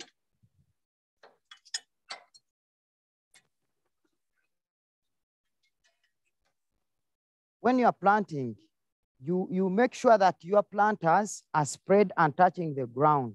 Then you move. When you reach the other side, it depends which side you want to turn. If you turn left, then you ensure that when you are coming back, your tractor tire should follow the mark line. When it follows the mark line, one of the buckets will again have to plant the other side because it is calibrated. This one has, there is a formula that we use if we are to set the mark distance, such that when you drag 4 lines and you reach the extreme end of the garden, then you turn the tractor. The left-hand side of the tire should follow the marker line. Then one of those buckets will have to plant inside. It will have to plant inside in order for you to achieve equal row to row distance. Then you do the same the other side. If you have intentions of turning on the left, then the other side will also have the marker. You have to do the same. Such that when you are coming back, the area where you have already planted, you have to lift the mark because we don't want to mark the other side where you have already planted.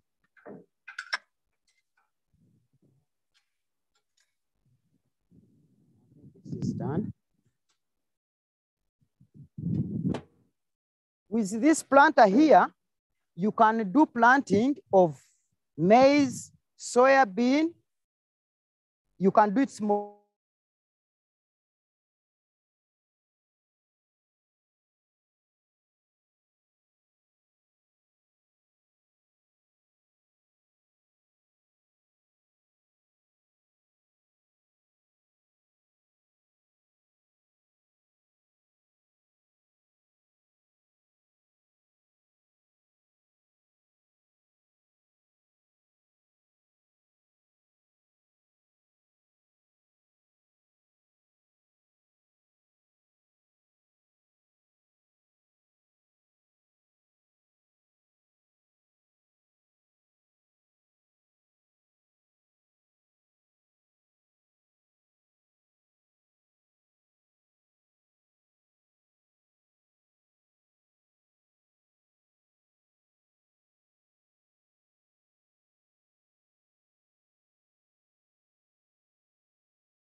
And the mechanism here, you have to use a pusher.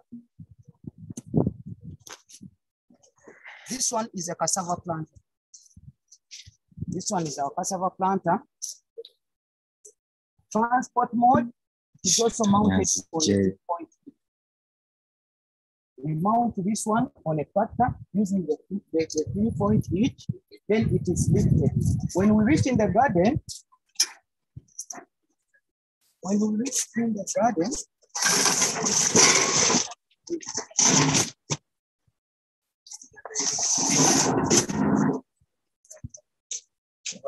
we have to have cassava stems. That the cassava stems which we have to have, they are not supposed to be cut like the way my colleague did. I also got it like this. But those stems are supposed to be like this. They're supposed to be long like this. So put them on this plate. You can cut them.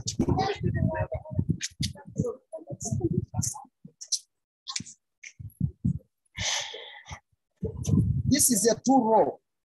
It is a 2-row. This side is also like this. But because we have that unit, we are not able to spread the other side. It is also supposed to be open like this. And those poles are supposed also to be such as when you are planting, you have 2 people. You have to have 3 people. One person is supposed to do the part of driving. This one, when you reach in the garden, it is also supposed to be on the ground. You have lowering like that. Such that the drive comes from the ground. But you have to have 2 people during planting. One sits here, another one sits here. On the side, you have to have some cassava stems.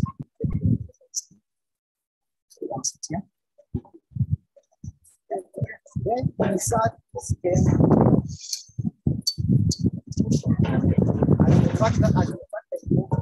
Inside here, this bucket, we have a bucket. Here we also put fertilizer. When you are planting cassava, you have to put fertilizer. That is if you intend to. You put your fertilizer here, you have your stems aside, you have 2 people, one seated here, one seated on that side. Then they pick a stem, they insert. Inside the tube here, there is a conveyor. That conveyor has knives. It has knives. So the knives will come and cut. They will cut, they will chop a piece. They will chop people length, depending on how you have set it. How do you set it?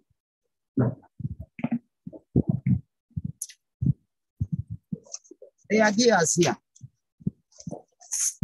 We have some sprockets here. We have a brave chain. So it depends how big you want it, because it ranges from 13 millimeters to 19. The length of the stem that you need to chop that should be planted. So you set accordingly. You do the setting on the sprockets. Centimeters. Then centimeters. Centimeters here it's between 13 and 19. Yeah, centimeters. Yes. That will be cut and laid into the groove. Then 2 people are seated the other side. They insert in that the stem, the cassava stem. Then the cutting mechanism, there is a conveyor inside here. This conveyor has knives. Those knives will chop the length of the stem according to the setting it is done. How does the drive come? It has 2 wheels on the ground. When you are dragging it, these tires are in contact with the ground. They have sprockets and their drive chains that transmit the drive from the tire through the chains to the other mechanisms of the planter. Then the fertilizer hopper has a tube, the delivery tube. The fertilizer inside here, there are also some sprockets. There are bevel gears that drive the auger inside here that works onto the delivery of the fertilizer. So the fertilizer comes through the tube. There is an opener here for the fertilizer furrow opener here. It cuts the ground, it makes an opening, then the fertilizer is distributed accordingly. Then the other side, at the rear, can come this side. When a piece has been cut, it comes through this opening, it drops. Down here, They are discs. These are openers also for the stem. They cut and make a furrow where the cut piece is laid. Then soil is dragged and covered. There is a press wheel which collects the soil, covers and compacts to avoid soil erosion. That is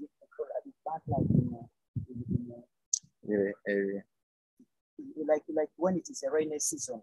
So this wheel compacts and presses the soil to reduce soil erosion. So this one basically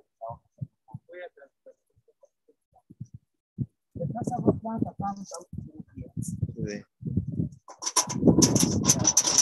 So this, the other makes the hole. This one makes a cut in the ground. Then the stem comes in. The stem comes in, it falls into the furrow. After falling into the furrow, then these coverers cover. Yes, they keep on covering as you drive. As you go. And the fertilizer? The fertilizer, it is also having the fertilizer can count. The fertilizer starts. The fertilizer starts. Then it is covered. It is covered. Then the stem falls. Right. And then this. Then at last these coverers cover the stem. Because we don't want contact. It should not be into contact with the stem. It should not be into contact. So you vary the depth of the fertilizer with the depth of the stem. Oh, you set it there. You set it to the other side so that they are not into contact. But then you have to keep putting. Yeah, you have to keep on putting. You have to put the stems on the side. This side should also be like the other one. Should also be like the other one, only that we do not because of this. But you're supposed to have, you have to keep. This is a 2-row plant. If it is a single, then you have one side and you have one person sitting. But this one is a 2-row. Yeah, it is easy. It is easy. It is flexible. You can even decide to stand. It is easy. It has some platforms where you can pick and insert. It is easy. It's not all that hectic. Yeah. Is a cassava.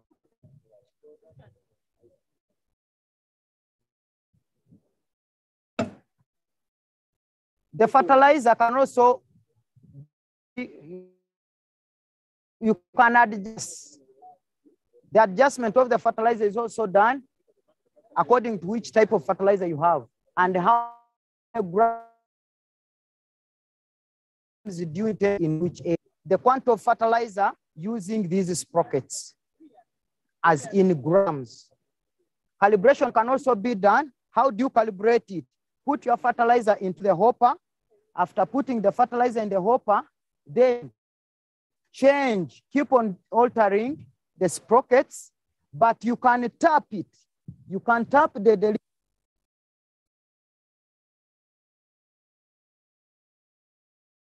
then you collect the gram.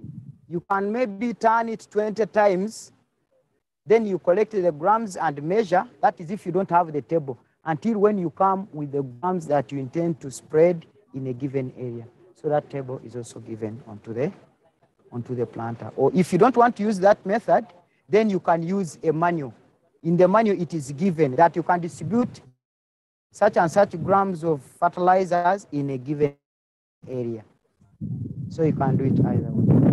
Then here we have a chisel plow. When do we use this? You can use it in primary tillage, or you can also use it in secondary tillage. This chisel plow, it is mounted on the tractor. An 80 horsepower tractor can pull it. It has 4 chisels.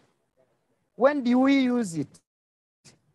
Like when you have roots in the garden, when you have roots, or when the ground is too hard, you want to break the pan, you can employ this.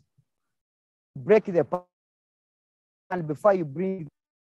That is, if there are some situations you do all the adjustments on the disc plow and it cannot break the soil. So you have to employ the chisel plow in primary tillage.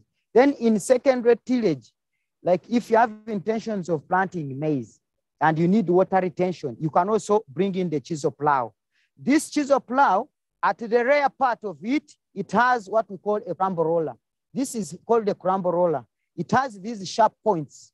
Those sharp points break the clods. Like when you have used a disc plow, it leaves some big clods match into.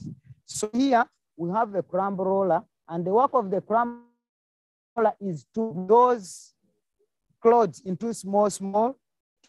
Then after smashing them, it levels the ground like a harrow. So you can use a chisel plow, mount on it a crumble roller. When you are done, then you can bring your planter directly, because the big clods will have been smashed and the ground will be leveled. This is where we use. Sorry? Yeah, this is a 2-in-1, and it is a 3-point hinge linkage. Taking it to the field, you mount it on the tractor, you lift it hydraulically. Then when you reach in the field, you can put it down. You can even set it. These chisels can go as deep as 30 centimeters deep in the ground. Yes. It breaks the pan, but it does not disorganize. Just the soil remains in its arrangement. It just makes openings inside there. Then this crumble roller here smashes those big clods and makes the level to enable the planter in a leveled ground. When we are done with that one, then you can bring in, this is a seed. This is our seed drill. It's working with 3,408 millimeters. Working with, I mean the width as you are moving the other side. During transport, it is too heavy. It is too heavy. In order for you to use it, you have to have a bigger tractor, 90 horsepower and above. Like for a small tractor, it may not be able to lift it.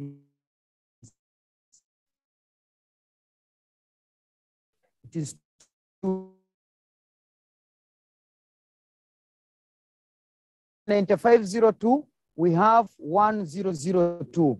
It's the one which can lift it. Then when you reach in the field, it has a drawbar you have onto the tractor. Planting, you drag it. When you're planting, you drag it. And the driving mechanism comes from the wheels. It's these wheels, they have sprockets like the other implements. Here, we have the hoppers. You pour your seeds here, you pour your fertilizers here.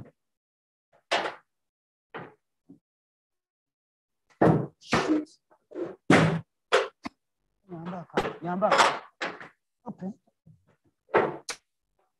This is where we pour our fertilizer. And this is where we pour our seeds. Capacity is 140 kilograms. The types of seeds that go here, we put sorghum, rice, simsim. No? G-nuts we put in the other one. Yes, cereals. This is for cereals, specifically for cereals. Then it also has adjustments. It has adjustments. There are adjustments. Like how many kilograms do you want in a given area? So the adjustment is done here. It is varied from this.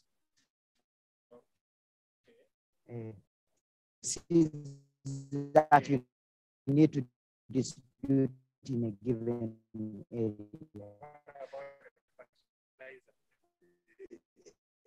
This is for. Can you adjust for it also? Yes, you can do the adjustment also. The adjustment is also here.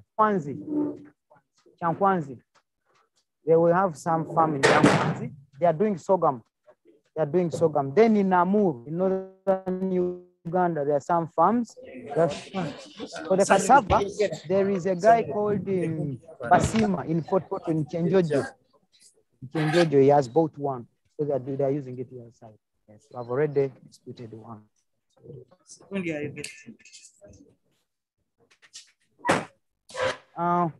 Hello. We have a chopper.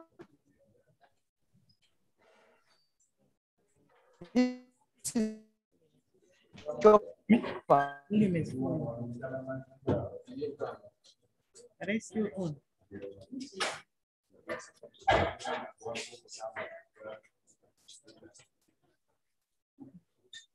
Hello. Our dear viewers. Okay.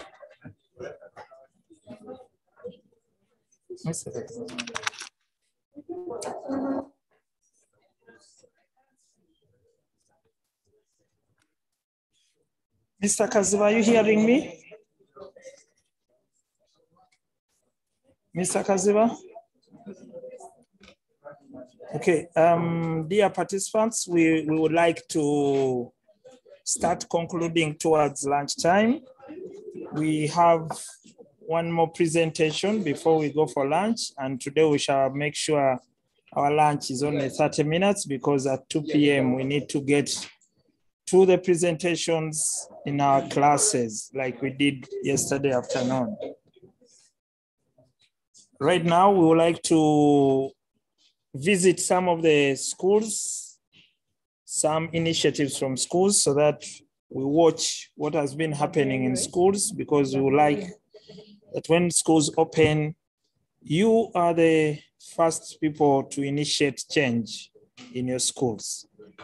I'll now ask Media Hut to bring on that video, and Nicholas Sevalamu from Field of Hope is here with us, who is going to take any questions that come after that session. And I can see Mr. Okulu Walter is online. Mr. Okulu Walter, you are welcome from Field of Hope. We are happy to have you online. And we now have our presentation going on.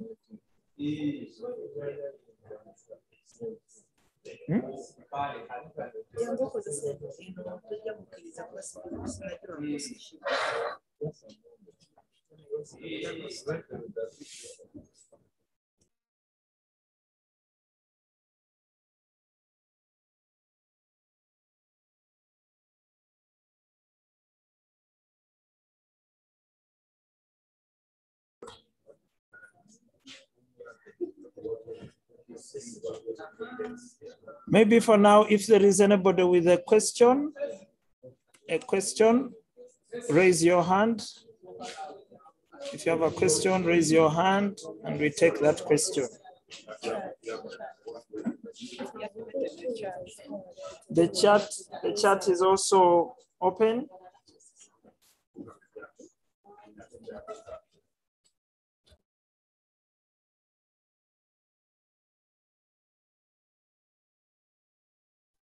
The chat has also been activated. Please use it sparingly. Don't post there beyond what is required.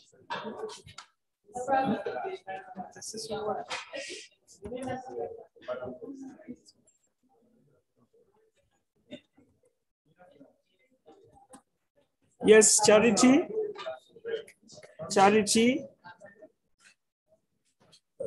Yes.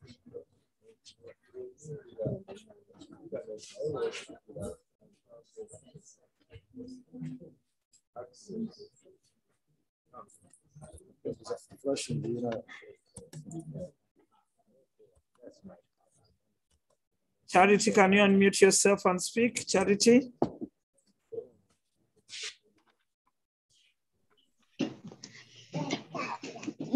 When they are using those machines, don't they cause soil erosion?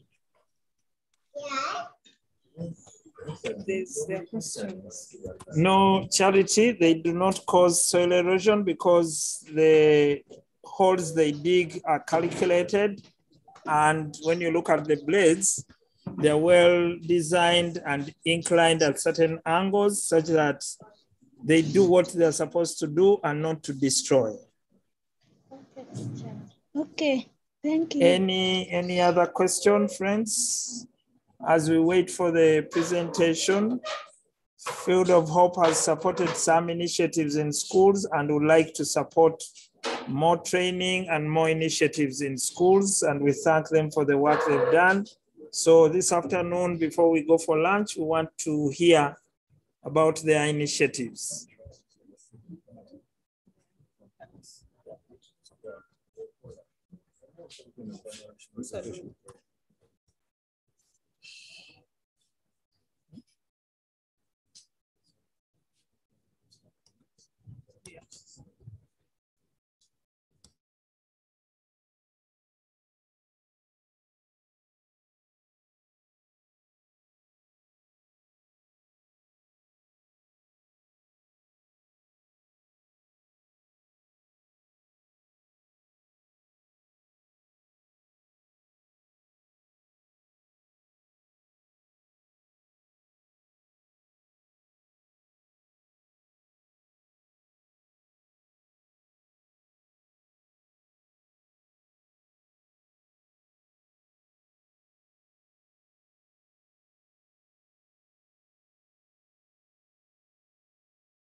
Okay.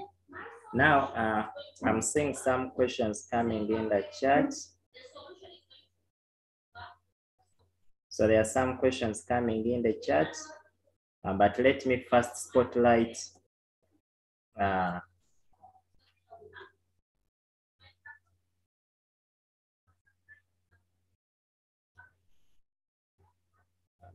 Media Hut. Organizing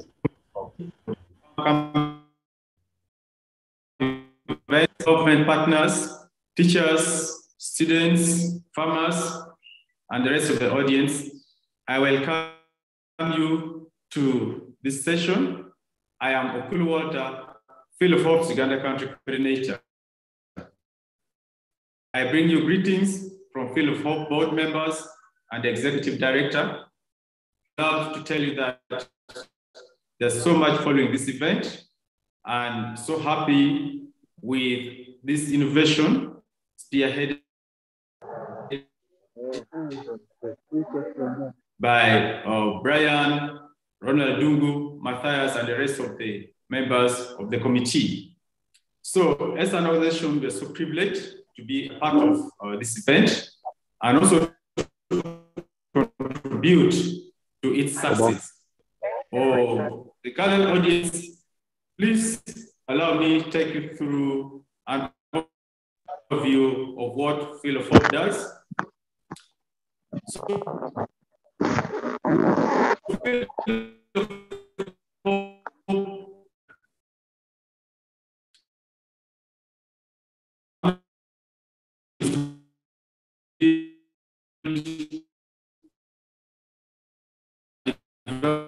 agricultural knowledge and enthusiasm to be food and empowered.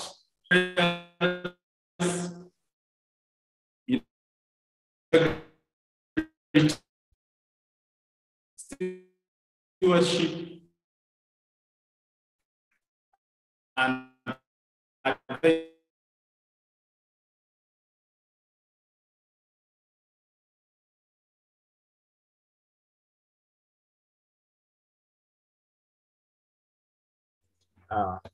Sorry about that. We are bringing back the fields of hope. Give us a minute. As they are trying to connect. But as they are still connecting, let me be answering some few questions here. Okay, the breaking is because of the network. And when you look at the weather in some of the parts of the country, it is threatening to rain. So that is the challenge. Okay, they are back.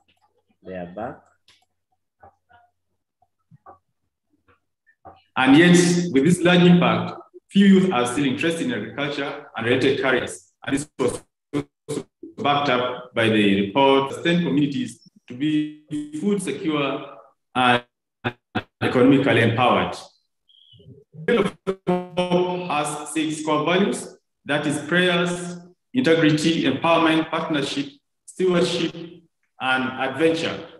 We achieve this mission through 3 pillars.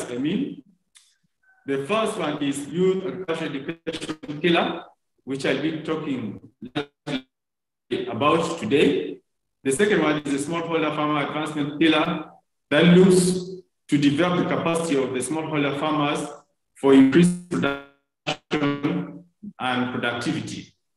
The third pillar is the development pillar that focuses on developing local talent and the capacity of the Ugandan professionals.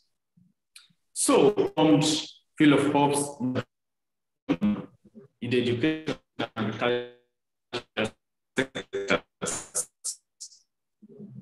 As you're all aware, 22% of the GDP and 52% of the export value, few youth are still interested in agriculture and related careers. And this was also backed up by the report by Food and Agriculture Organization in 2015. You'll also realize that 56% of the Ugandan population is under the age of 18 years, and 78% of the entire population is below the age of. And this was according to Haigwa and Mbawa and Luanga. The average age of the farmers is actually 54 years old. So, with a growing global population estimated to reach 10 billion by the year 2050, food production is going to be a priority for many around the world. And here at home, with the vision 2040, which indicates a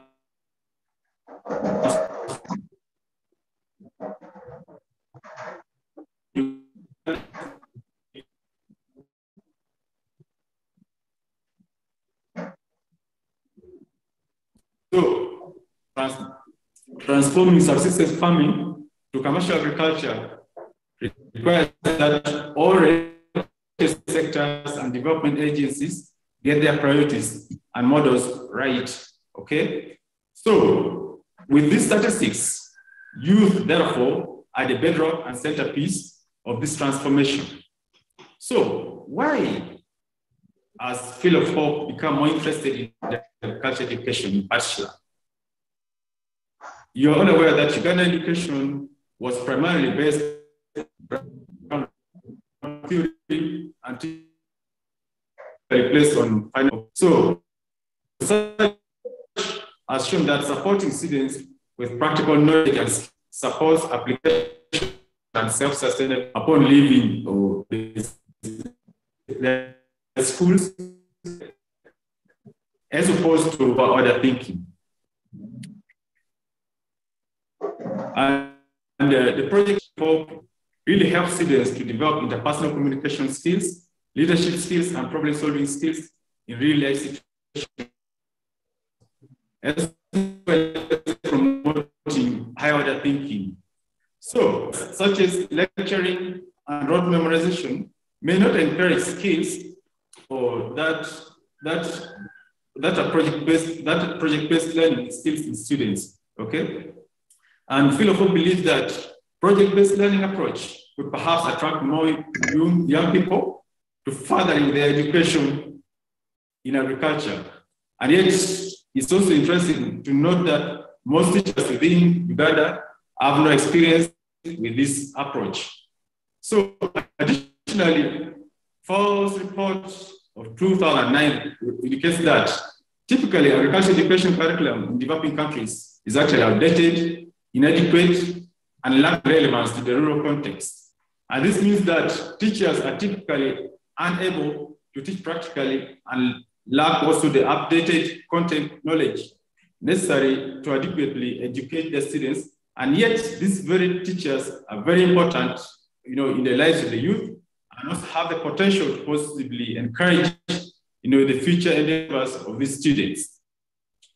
While education reform has been attempted in many developing countries by implementing new curricula, these curricula, especially for Uganda, are still under rollout, and many teachers still lack the capacities to use them. So to add on to that, currently, there are about 1.2 million students enrolled in secondary schools in Uganda, and only 20,000 secondary school teachers. And this means that the teacher-to-student ratio of 6:1 is actually overwhelming for both the teachers and students, okay? And only 81% of the secondary school teachers in Uganda meet requirements to teach, in the secondary schools. So we believe that youth engagement and retention in agriculture has declined globally due to little awareness about the vast opportunities that lie within the industry of agriculture. Moreover, agricultural activities are also used as a punishment, which leads to negative attitudes of youth towards agriculture as a career. So, the beauty is, research has found that a positive increase in youth view of agriculture as a career when agriculture is integrated into school curriculum by using practical activities through guidance. So, what has Field of Hope done? First of all, we appreciate that the Ministry of Education and Sports through NCDC has really done some good work in trying to address this challenge. But as Field of Hope, we have been working within the country for over 10 years, and this gave us ample cultural and indigenous experience and knowledge of the setting. So our programs that include smallholder farmer extension education, village savings and loss association formation, drip irrigation installments in children's homes, and grants to secondary schools for additional agriculture actually helped inform our decision. And through our work with children's homes, we became aware of agricultural curriculum and teachers' assistance. We became aware of lack of agricultural curriculum and teachers' assistance for secondary agriculture classes. And using our network, we developed a team to confront this particular issue. So, responding to the above problem, Field of Hope set out to develop teachers' guides for secondary agricultural instructors that would encourage project-based learning and features in agriculture, as well as supporting a teacher with an updated content, knowledge, and teaching or training. So, one very important of this intervention is what we are calling the teacher guide development and the teacher training. So, alongside our training development partner, by Bike, Field of Hope has been working to develop an all-inclusive and interactive teachers' guides for secondary agriculture education, that will deal with all phases and forms of agriculture.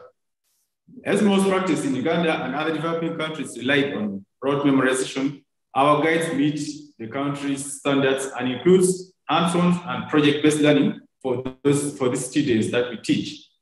So the goal of this guide is actually to inspire and excite students about agriculture as an industry and a career, and also to demonstrate the best practices of successful agricultural business. Our guide development process is a very rigorous one. So typically it takes approximately 1 year to develop one level of the guide. So we can talk of S1, which would actually take 1 year to develop. And here we use experts such as Ugandan teachers, the university lecturers, the NCDC officials, agricultural professionals, and the Vaivai team who come together and put their heads together to come up with these beautiful resource tools.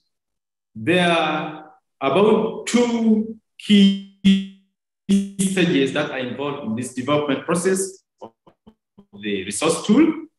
And one, I would call it the content collection, where materials from teachers and the NCDC are merged before we do a crosswalking to align the content with the Ugandan syllabus and also identify potential gaps.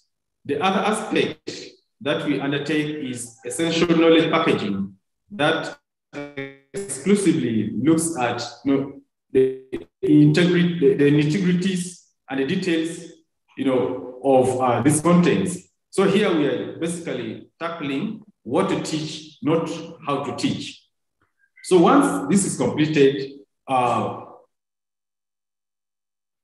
there are several experts who are involved in the review before we move to the next step.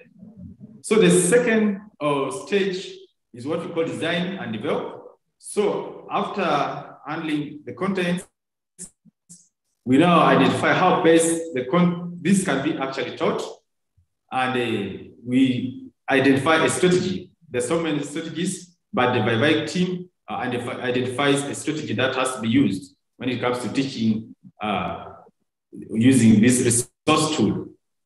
So once this is identified, then we undergo several review processes. So typically have 4 rounds of reviews.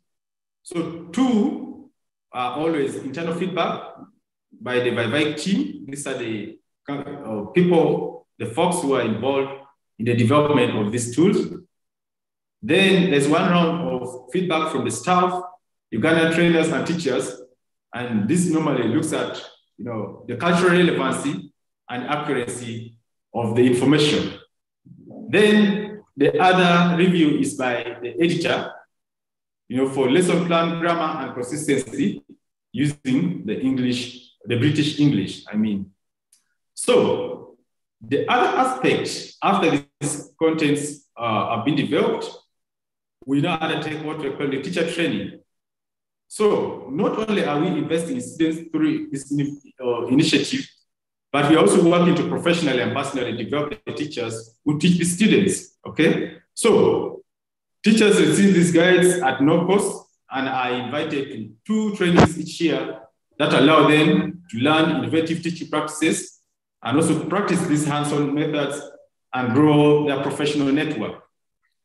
So under the teacher training, we take them through a series of areas, one being introduction to field of folk curriculum, that is actually acquainting them with information on how to use the teacher's guides developed by Field of Hope. Then the other aspect is importance of agriculture, where we look at career opportunities in agriculture and the relevance of an agriculture teacher.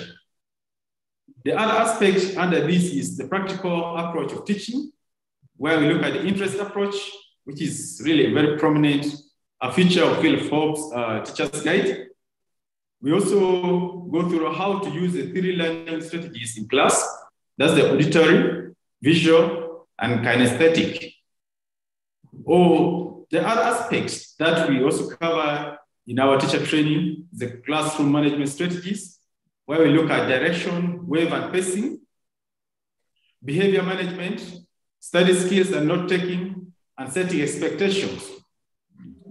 And the last one under that is qualities of an effective teacher, where we look at strength-based teaching and levels of leadership. So in 2017, we developed another intervention that would really aid practical learning in schools. And this is what we're calling Inspiring Students in Agriculture Grant. So Field of Hope established this component to support teachers who are focused on preparing youth for agriculture-related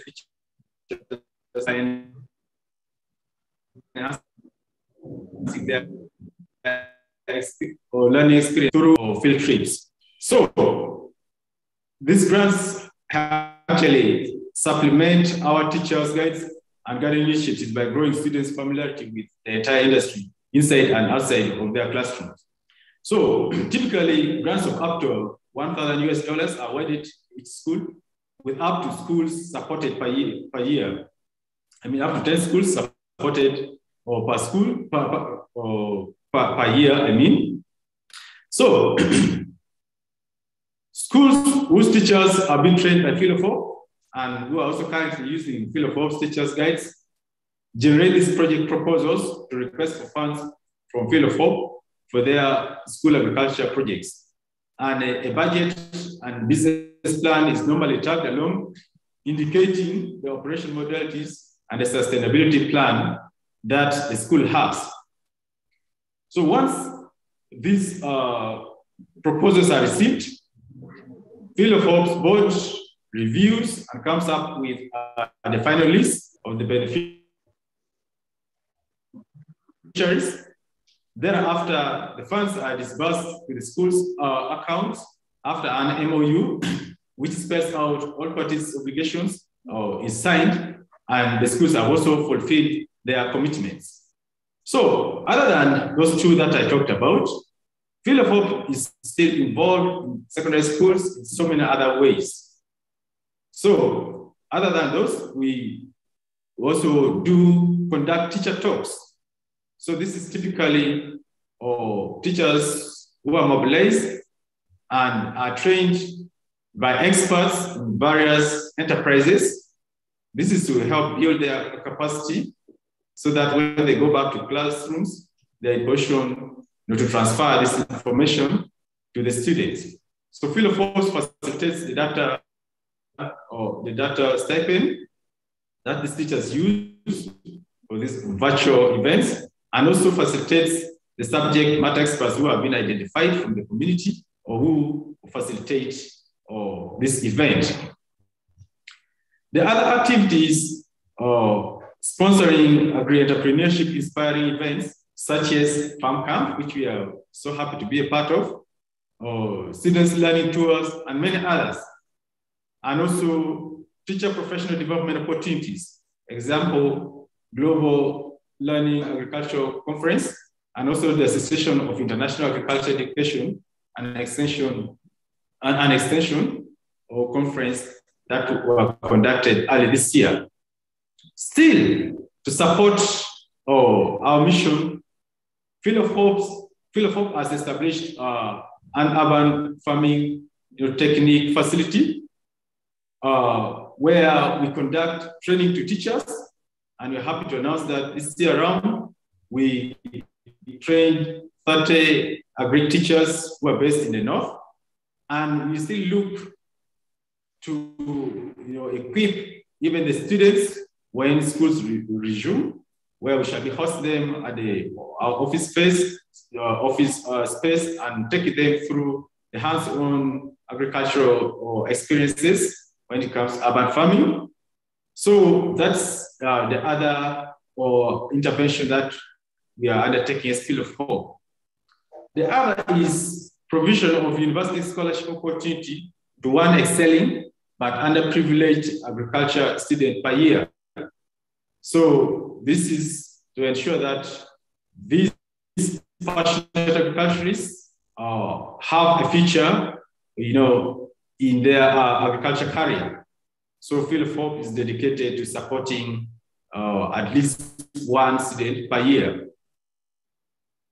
The other is we provide volunteer and internship opportunity to agricultural extension and education career professionals and university students, because we want them to have opportunity to interact with existing systems, and also to share their experiences and talents that they have got from school, so that we can further support their dream of becoming agricultural or career professionals. The other is, during the lockdown, we understand that so many teachers were incapacitated. So Field of Hope went ahead to give relief items to this teacher. Some of them did just look at it as a relief item. They actually used the resources that were given, to invest in agriculture, and currently they're doing so well. So, what has been the output of our intervention as Field of Hope?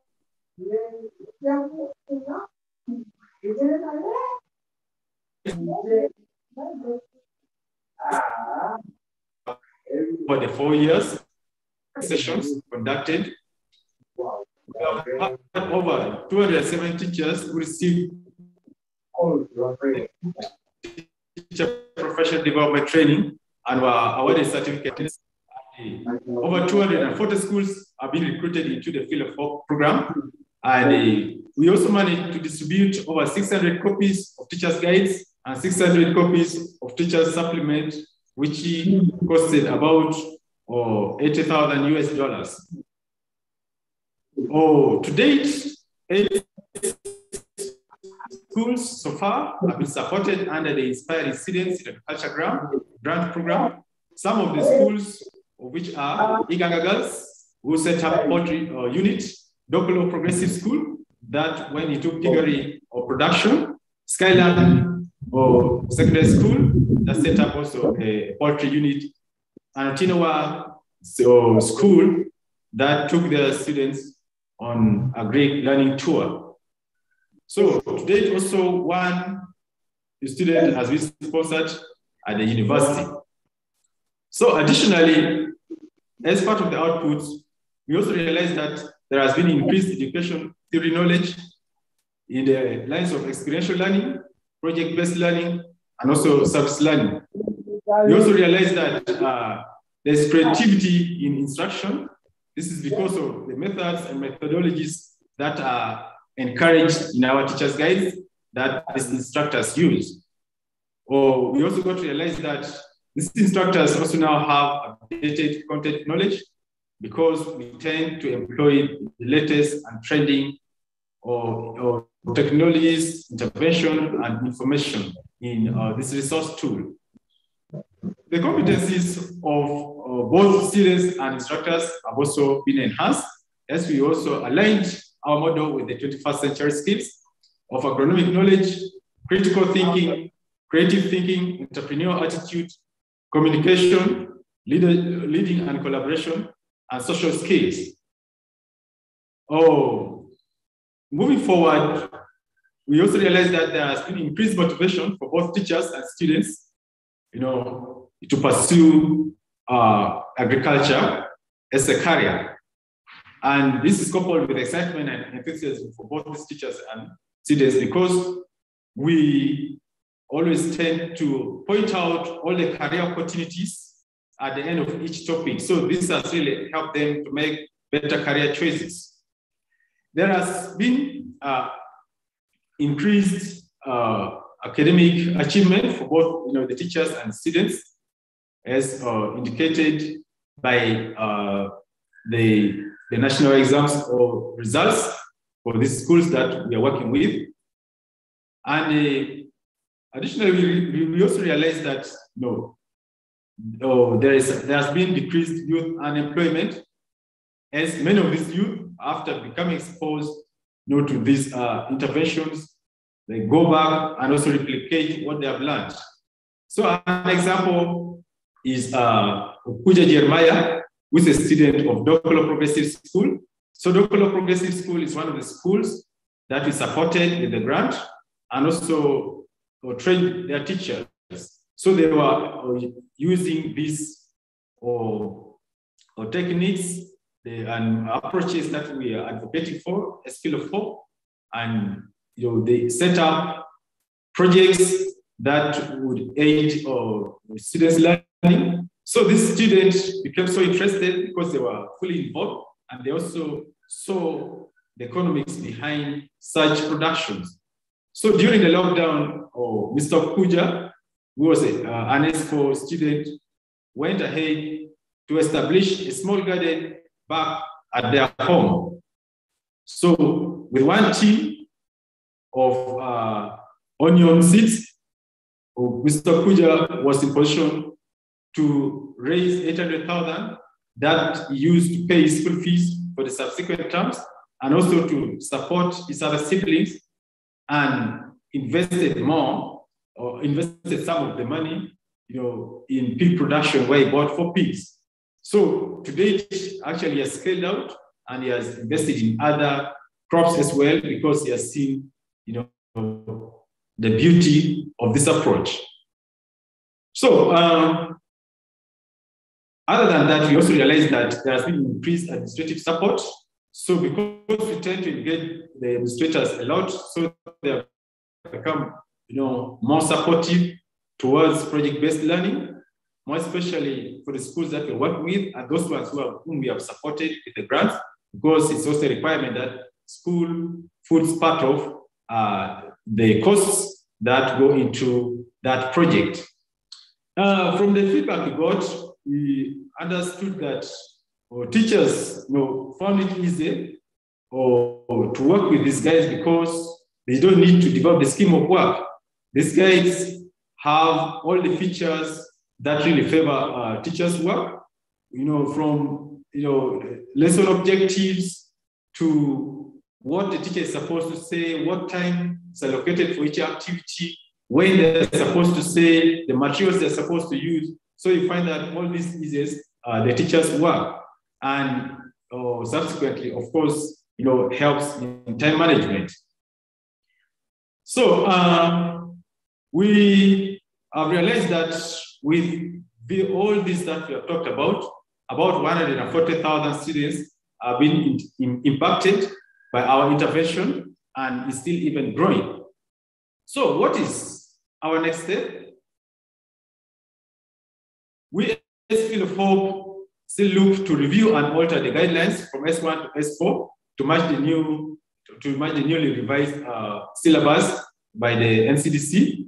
However, I'm happy to tell you that the S1 and S2 guides are nearing completion and will be availed early in 2022.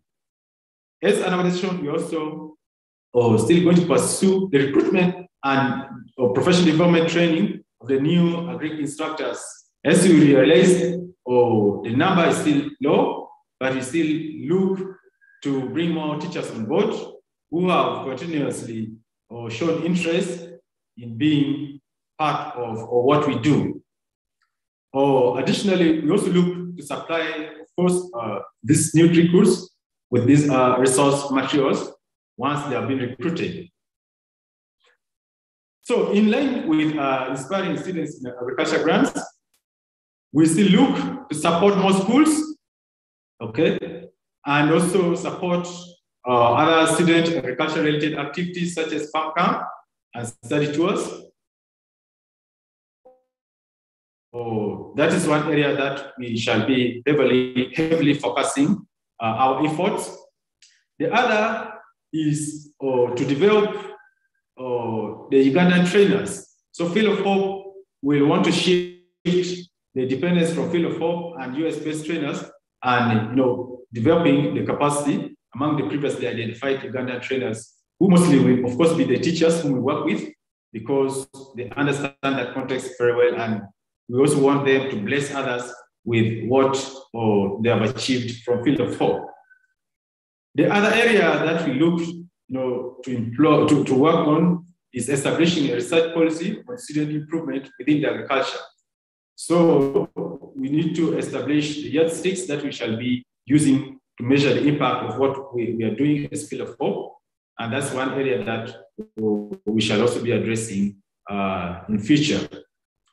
And we still look to further our relationships with Ugandan universities to incorporate experiential learning in their classrooms, and also with the future teachers, because we feel that once we tackle it from that level, then it becomes very easy for them to cascade, this vision to the people or the students whom they teach. So conclusively, I want to think that there is still a chance for the Ministry of Education and Sports through NCDC to adopt and scale out the use of resource tools as a supplement to the materials that are already developed, of which I know there are quite a number that have already been developed and being used. But I feel that this partnership will help boost or efforts and reach even more people on the ground. And this is also to say that we feel that we can achieve critical mass. We want to think that partnering also with Philo 4, to build more of the trainers who in turn will train other teachers is one area that we could work with NCDC on. I know occasionally there are several training opportunities that these teachers have. And I also know that you have master trainers who have been trained by NCDC, to scale down the use of the new syllabus. So we feel that having that partnership will really help, build the capacity of these people and also achieve the critical mass who can cause a tangible effect. I also want to implore the school administrators to provide support to project-based learning in schools. Most times we have found that most schools and the administrators, lack the goodwill to support this cause. So it's very, hard for these teachers to pursue, this learning or strategy that is being promoted by the government and also the development partners if the school administration doesn't support them with the resources and also other necessary materials towards this. As I wind up once more, I would love to say that Philo 4 pledges continued support to agriculture education development in Uganda, and we still look forward to more collaborative opportunities in the future with the ministry, with other development partners, with the schools, the teachers, and we are always so excited to be in the country. Thank you so much, Brian. Thank you so much, Matthias, Ronald, Ddungu, the headmistress, members of the organizing committee, and the fellow stakeholders. It's been a pleasure sharing with you, and I look forward to learning also from the rest of the stakeholders and the students and teachers about what they are doing as far as skilling the youth is concerned. I say this for God and my country.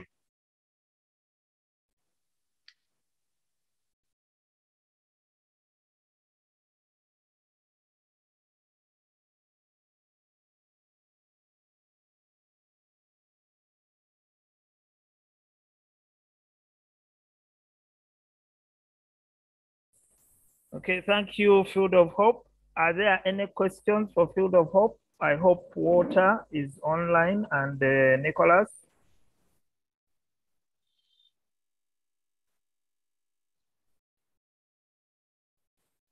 Somebody in the chat says, thank you, Walter, for your great presentations made. Thank you. Well done, Walter. Thank you, sir. Okay. I hope the schools are getting some inspirations and all of us are getting some inspiration from this. Okay. Okay, friends, we need to catch quick lunch and the links that are within your chat. Let me see if I can post them here again. Those are the links that we are going to use this afternoon. You can join any link because we shall be playing almost the same, we shall be getting the same farmers, but they are from different farms. And these are extensive farmers. Yesterday, you might think you watched farmers. I bet if you have watched anything. We shall keep this room open just to arrest the new people and send them to your rooms. But please, dear students, And visitors, click on any link. Students, click on your class links, and visitors, click on any link that you want to join. And we shall be there at 2 p.m. up to 4:30 p.m. Then from there, we shall prepare for our American friends who will be coming online at 6 p.m. So with that, I want to wish you a good lunch and catch up with you in the different classes at 2 p.m. I'll ask Media Hut to keep this room busy with some videos. Thank you.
Hello, Holistic Learning Platform. My name is Jordan Andaula, and today I'm going to show you my seed pepper garden.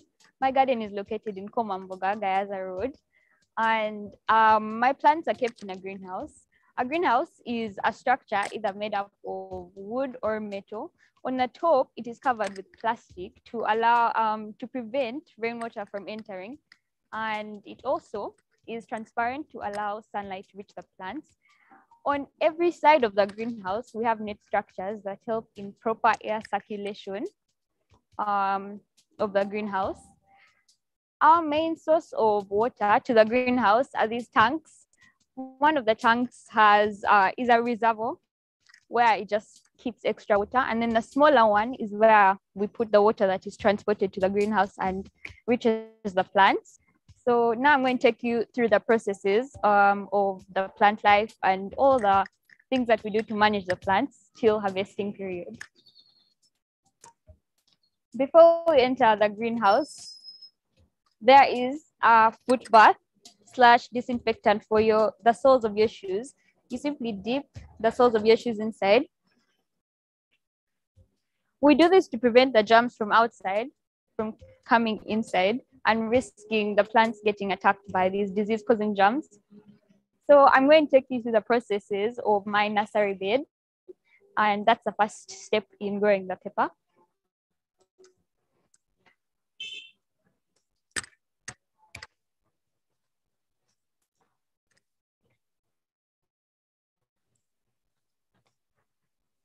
A nursery bed is a small garden where these plants are put for a short period of time before being transplanted to the main garden. We use nursery trays as our nursery gardens. So this is what a nursery tray looks like. It's put on this to, basically we want it above the ground a bit. So in the process of growing these plants, or by putting these, in the process of putting these seeds inside the nursery bed, we do this by putting the soil to halfway.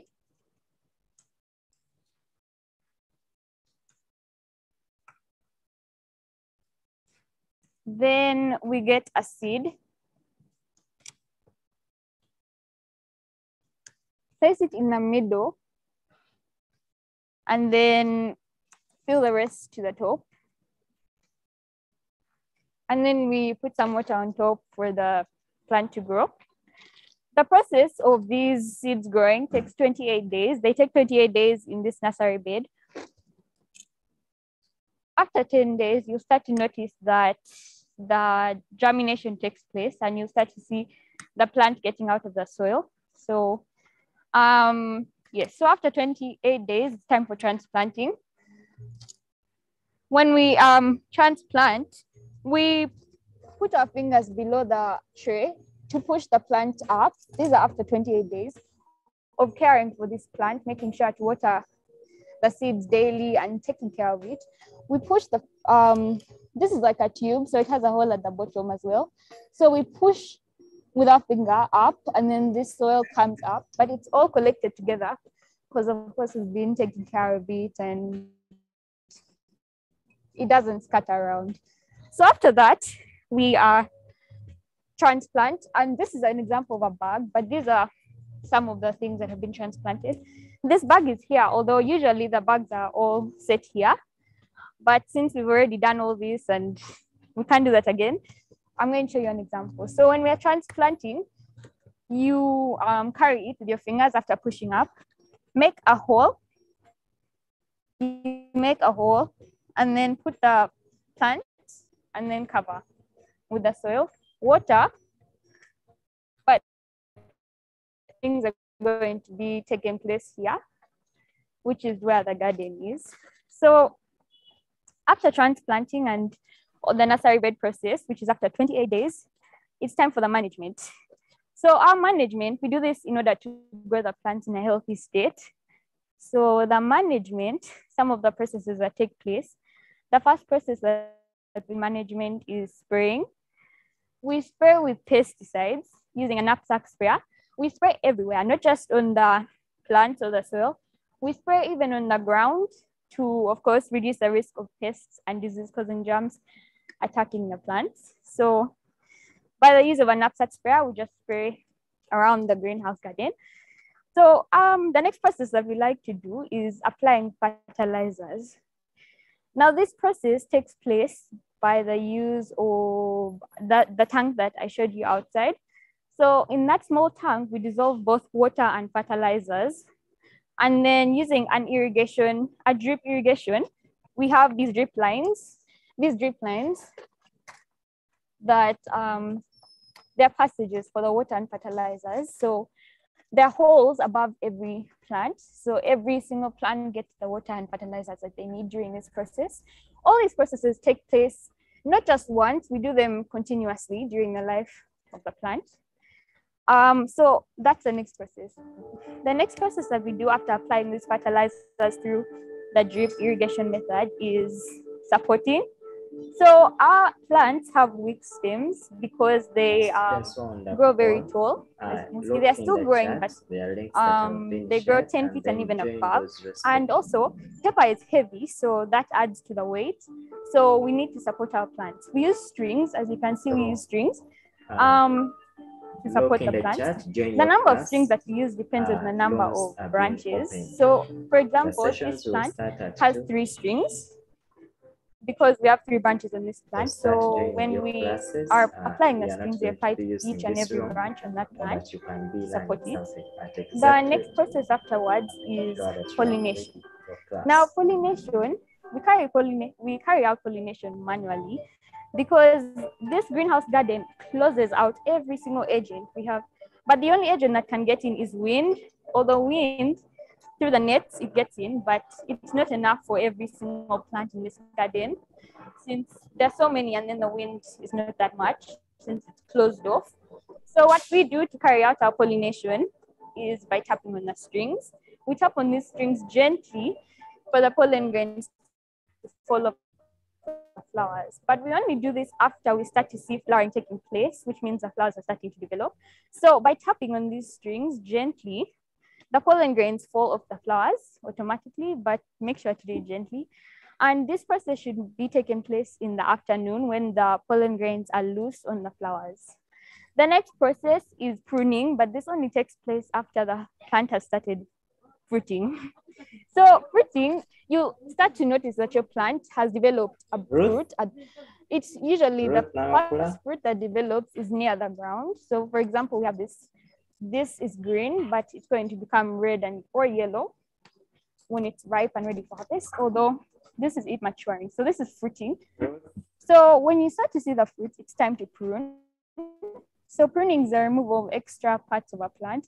For example, we have these extra branches below. So by simply, I'm going to show you how I do this. You simply just gently pluck like that. The ones below the fruit, never at the same level or above, just below. And that's how you prune. The next process that we're going to do is weeding. Weeding is simply just the removal of unwanted plants. So some of our plants right now don't have weeds, but for example, there's like this leaf here. We have this, so Have you attended the entrepreneurship before? Like that.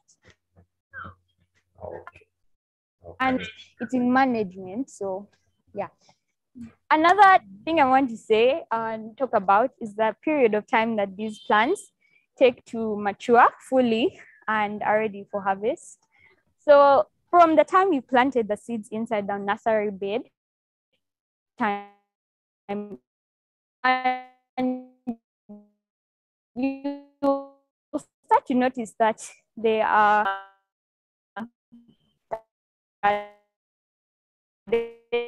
specifically sweet pepper. So when they're ripe, the process of harvesting, we can just easily get scissors and then chop, like just cut. Make sure to do it carefully so that you don't destroy the fruit. You just cut off, and that's how you harvest. And once again, this is taking place after 3 months of this whole entire management process. Once again, all these processes that I've told you in the management we continue doing them. It's continuous. We don't do it once and then stop. We continue doing it throughout. Like we can do it weekly, we can do it as often as we can so that these plants get the help that they need. Ready yellow. And this is how they should look when they're ready for harvest. And you've carried out all these processes that I've told you about. This is how they should come out. They look big, ripe, and healthy and ready for harvest. Thank you for listening.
So let's join our classes. Join your class, leave this room and join your class. Mark Glory. Mark, I'm not hearing.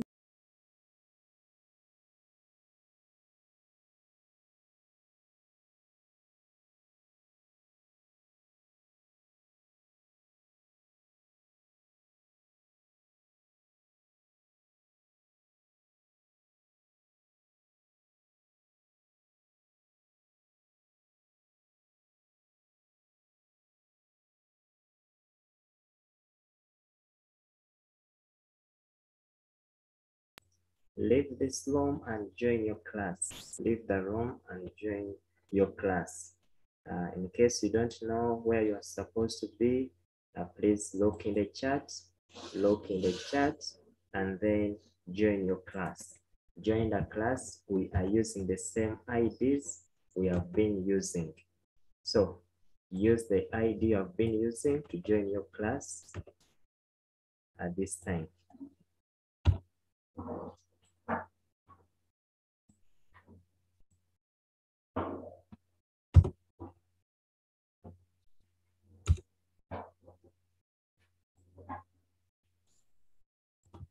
So look in the chat, click and join your class.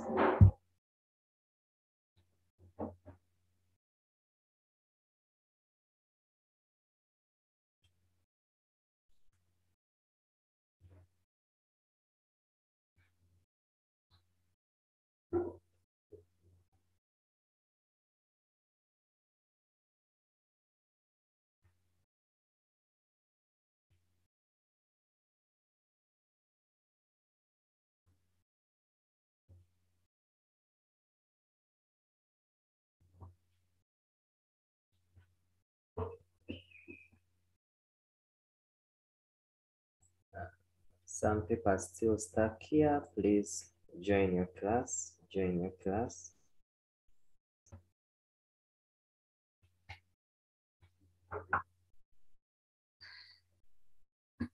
Look in the chat, those who are just joining in, look in the chat and then join any of the class. Classes are having different topics. Those who want, you can join the different classes. So look in the chat, just click on the link and then to ask you to leave the meeting. So leave this meeting and then join your class of choice.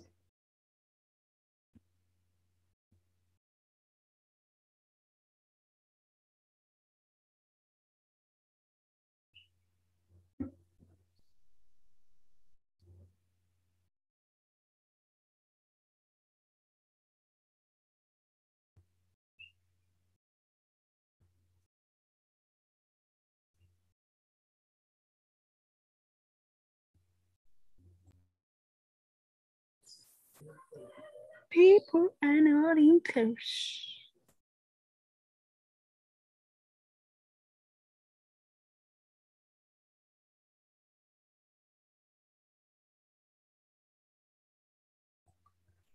Use the chat and join your class.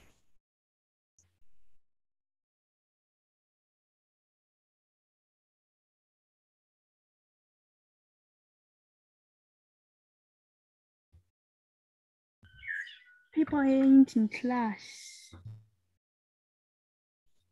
The sessions are almost starting. I'm seeing people still here.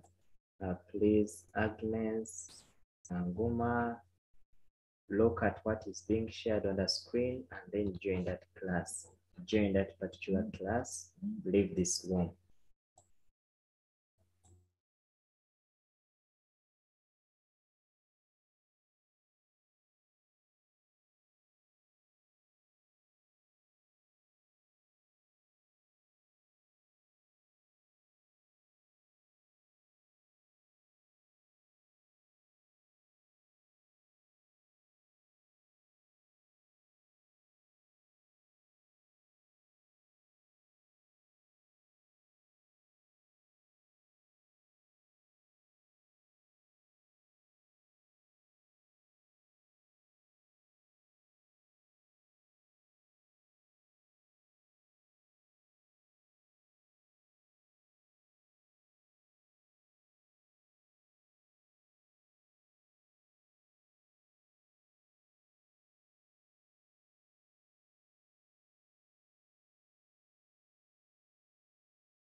kindly look in the chat. Look in the chat and join your class. Join the class where you have been studying. Look in the chat, all links have been posted. Just choose one link, just click on that link. It will tell you whether to leave the meeting, go on and leave the meeting, and then join that particular class.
Please, let's leave this room, check in the chat, click on that link, and then join those classes.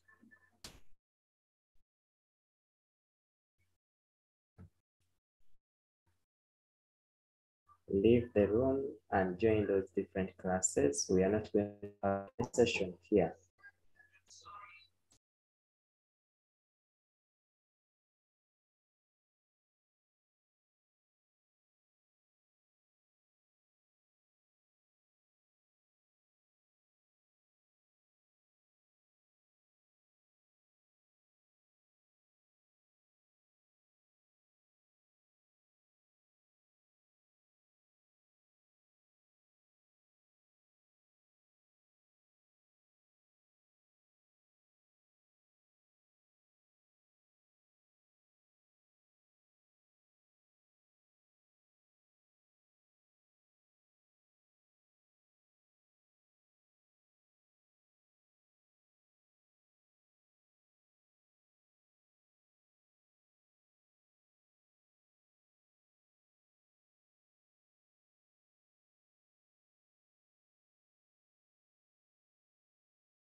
Senior 3, use that one. Those who want teacher Javid's room. Simon, use that one. Check in the chat. Simon, use that room.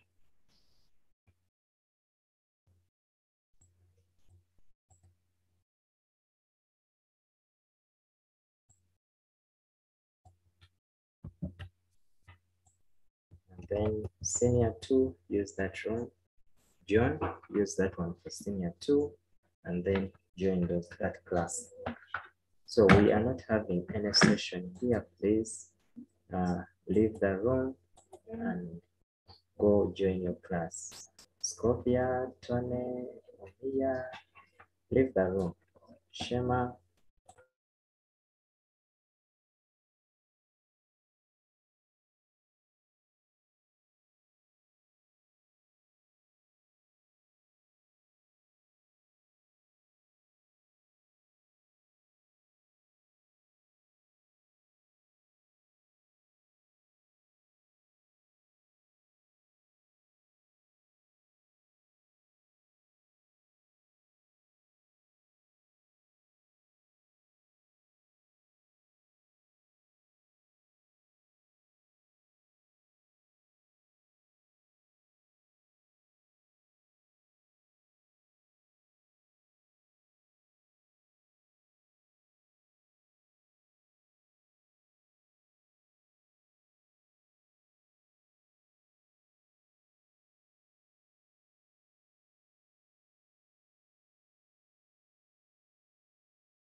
senior 1 to use that link.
let's join our classes. Let's join our classes. We don't have any activity in this room at this time.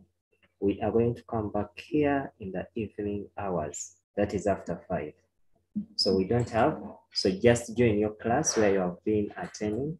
That's where we are. So let me share the links. The links are in the chat. So use the chat and then join that class. Use the chat and then join your class.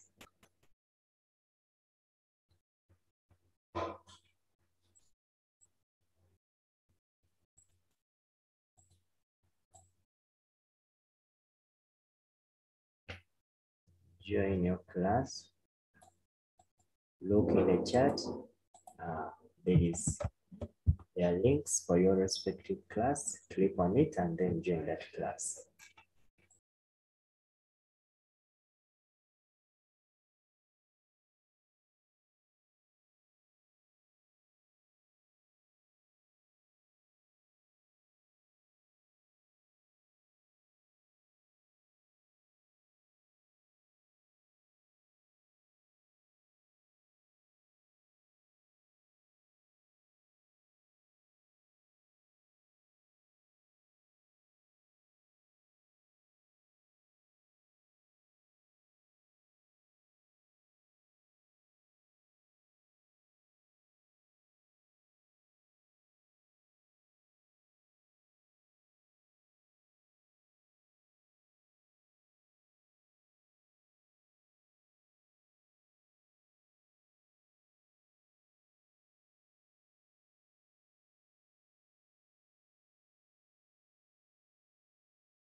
Excuse me, I'm not hearing anything.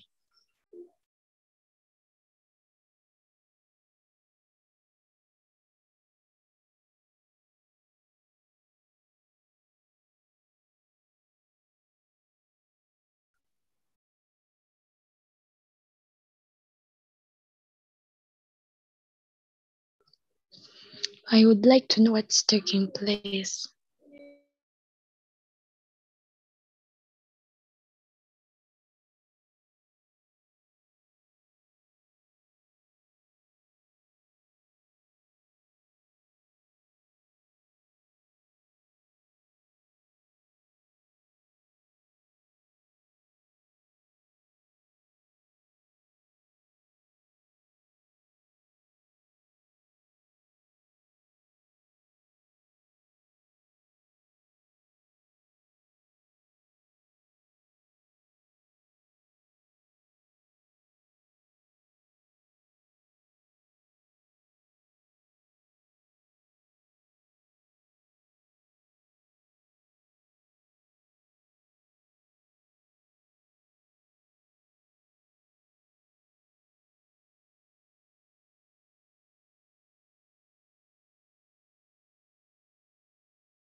Hello, madam.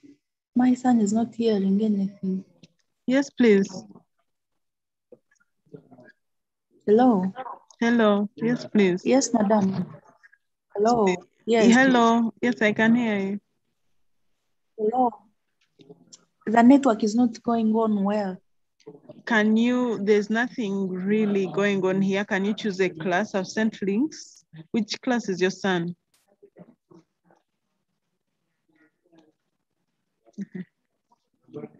Hello?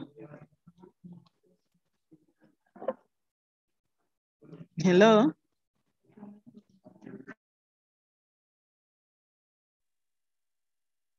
Senior 2.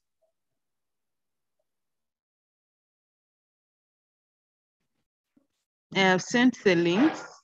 Let him just choose. Wow.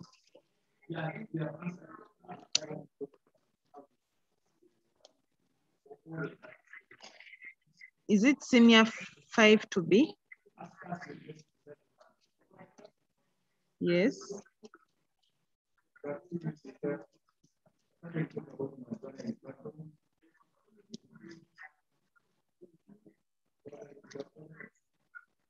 Wow.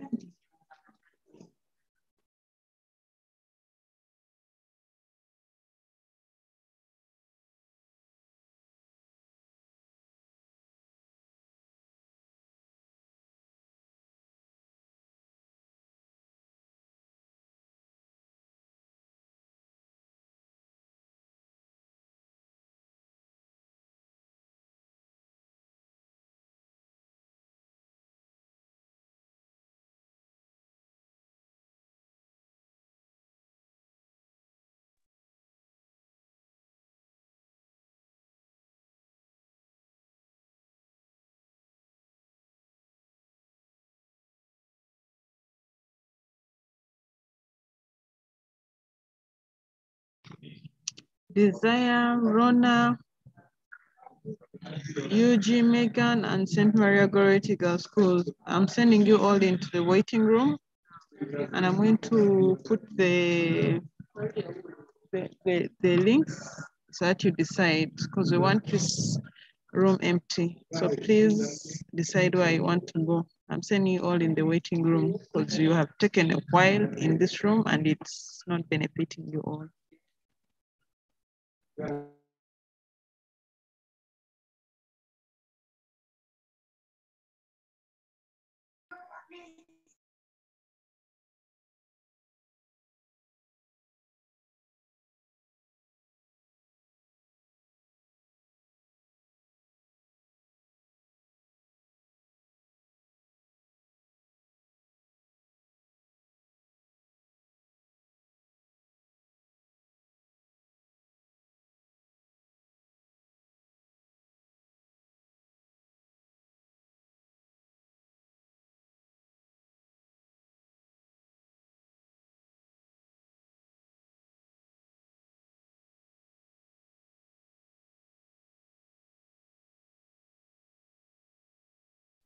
Neil, if you have just come in, please choose a class that that you are in, and or if you're a teacher that you teach, for those who are here, and then join in the class. The links have been shared, so just scroll in and get the link.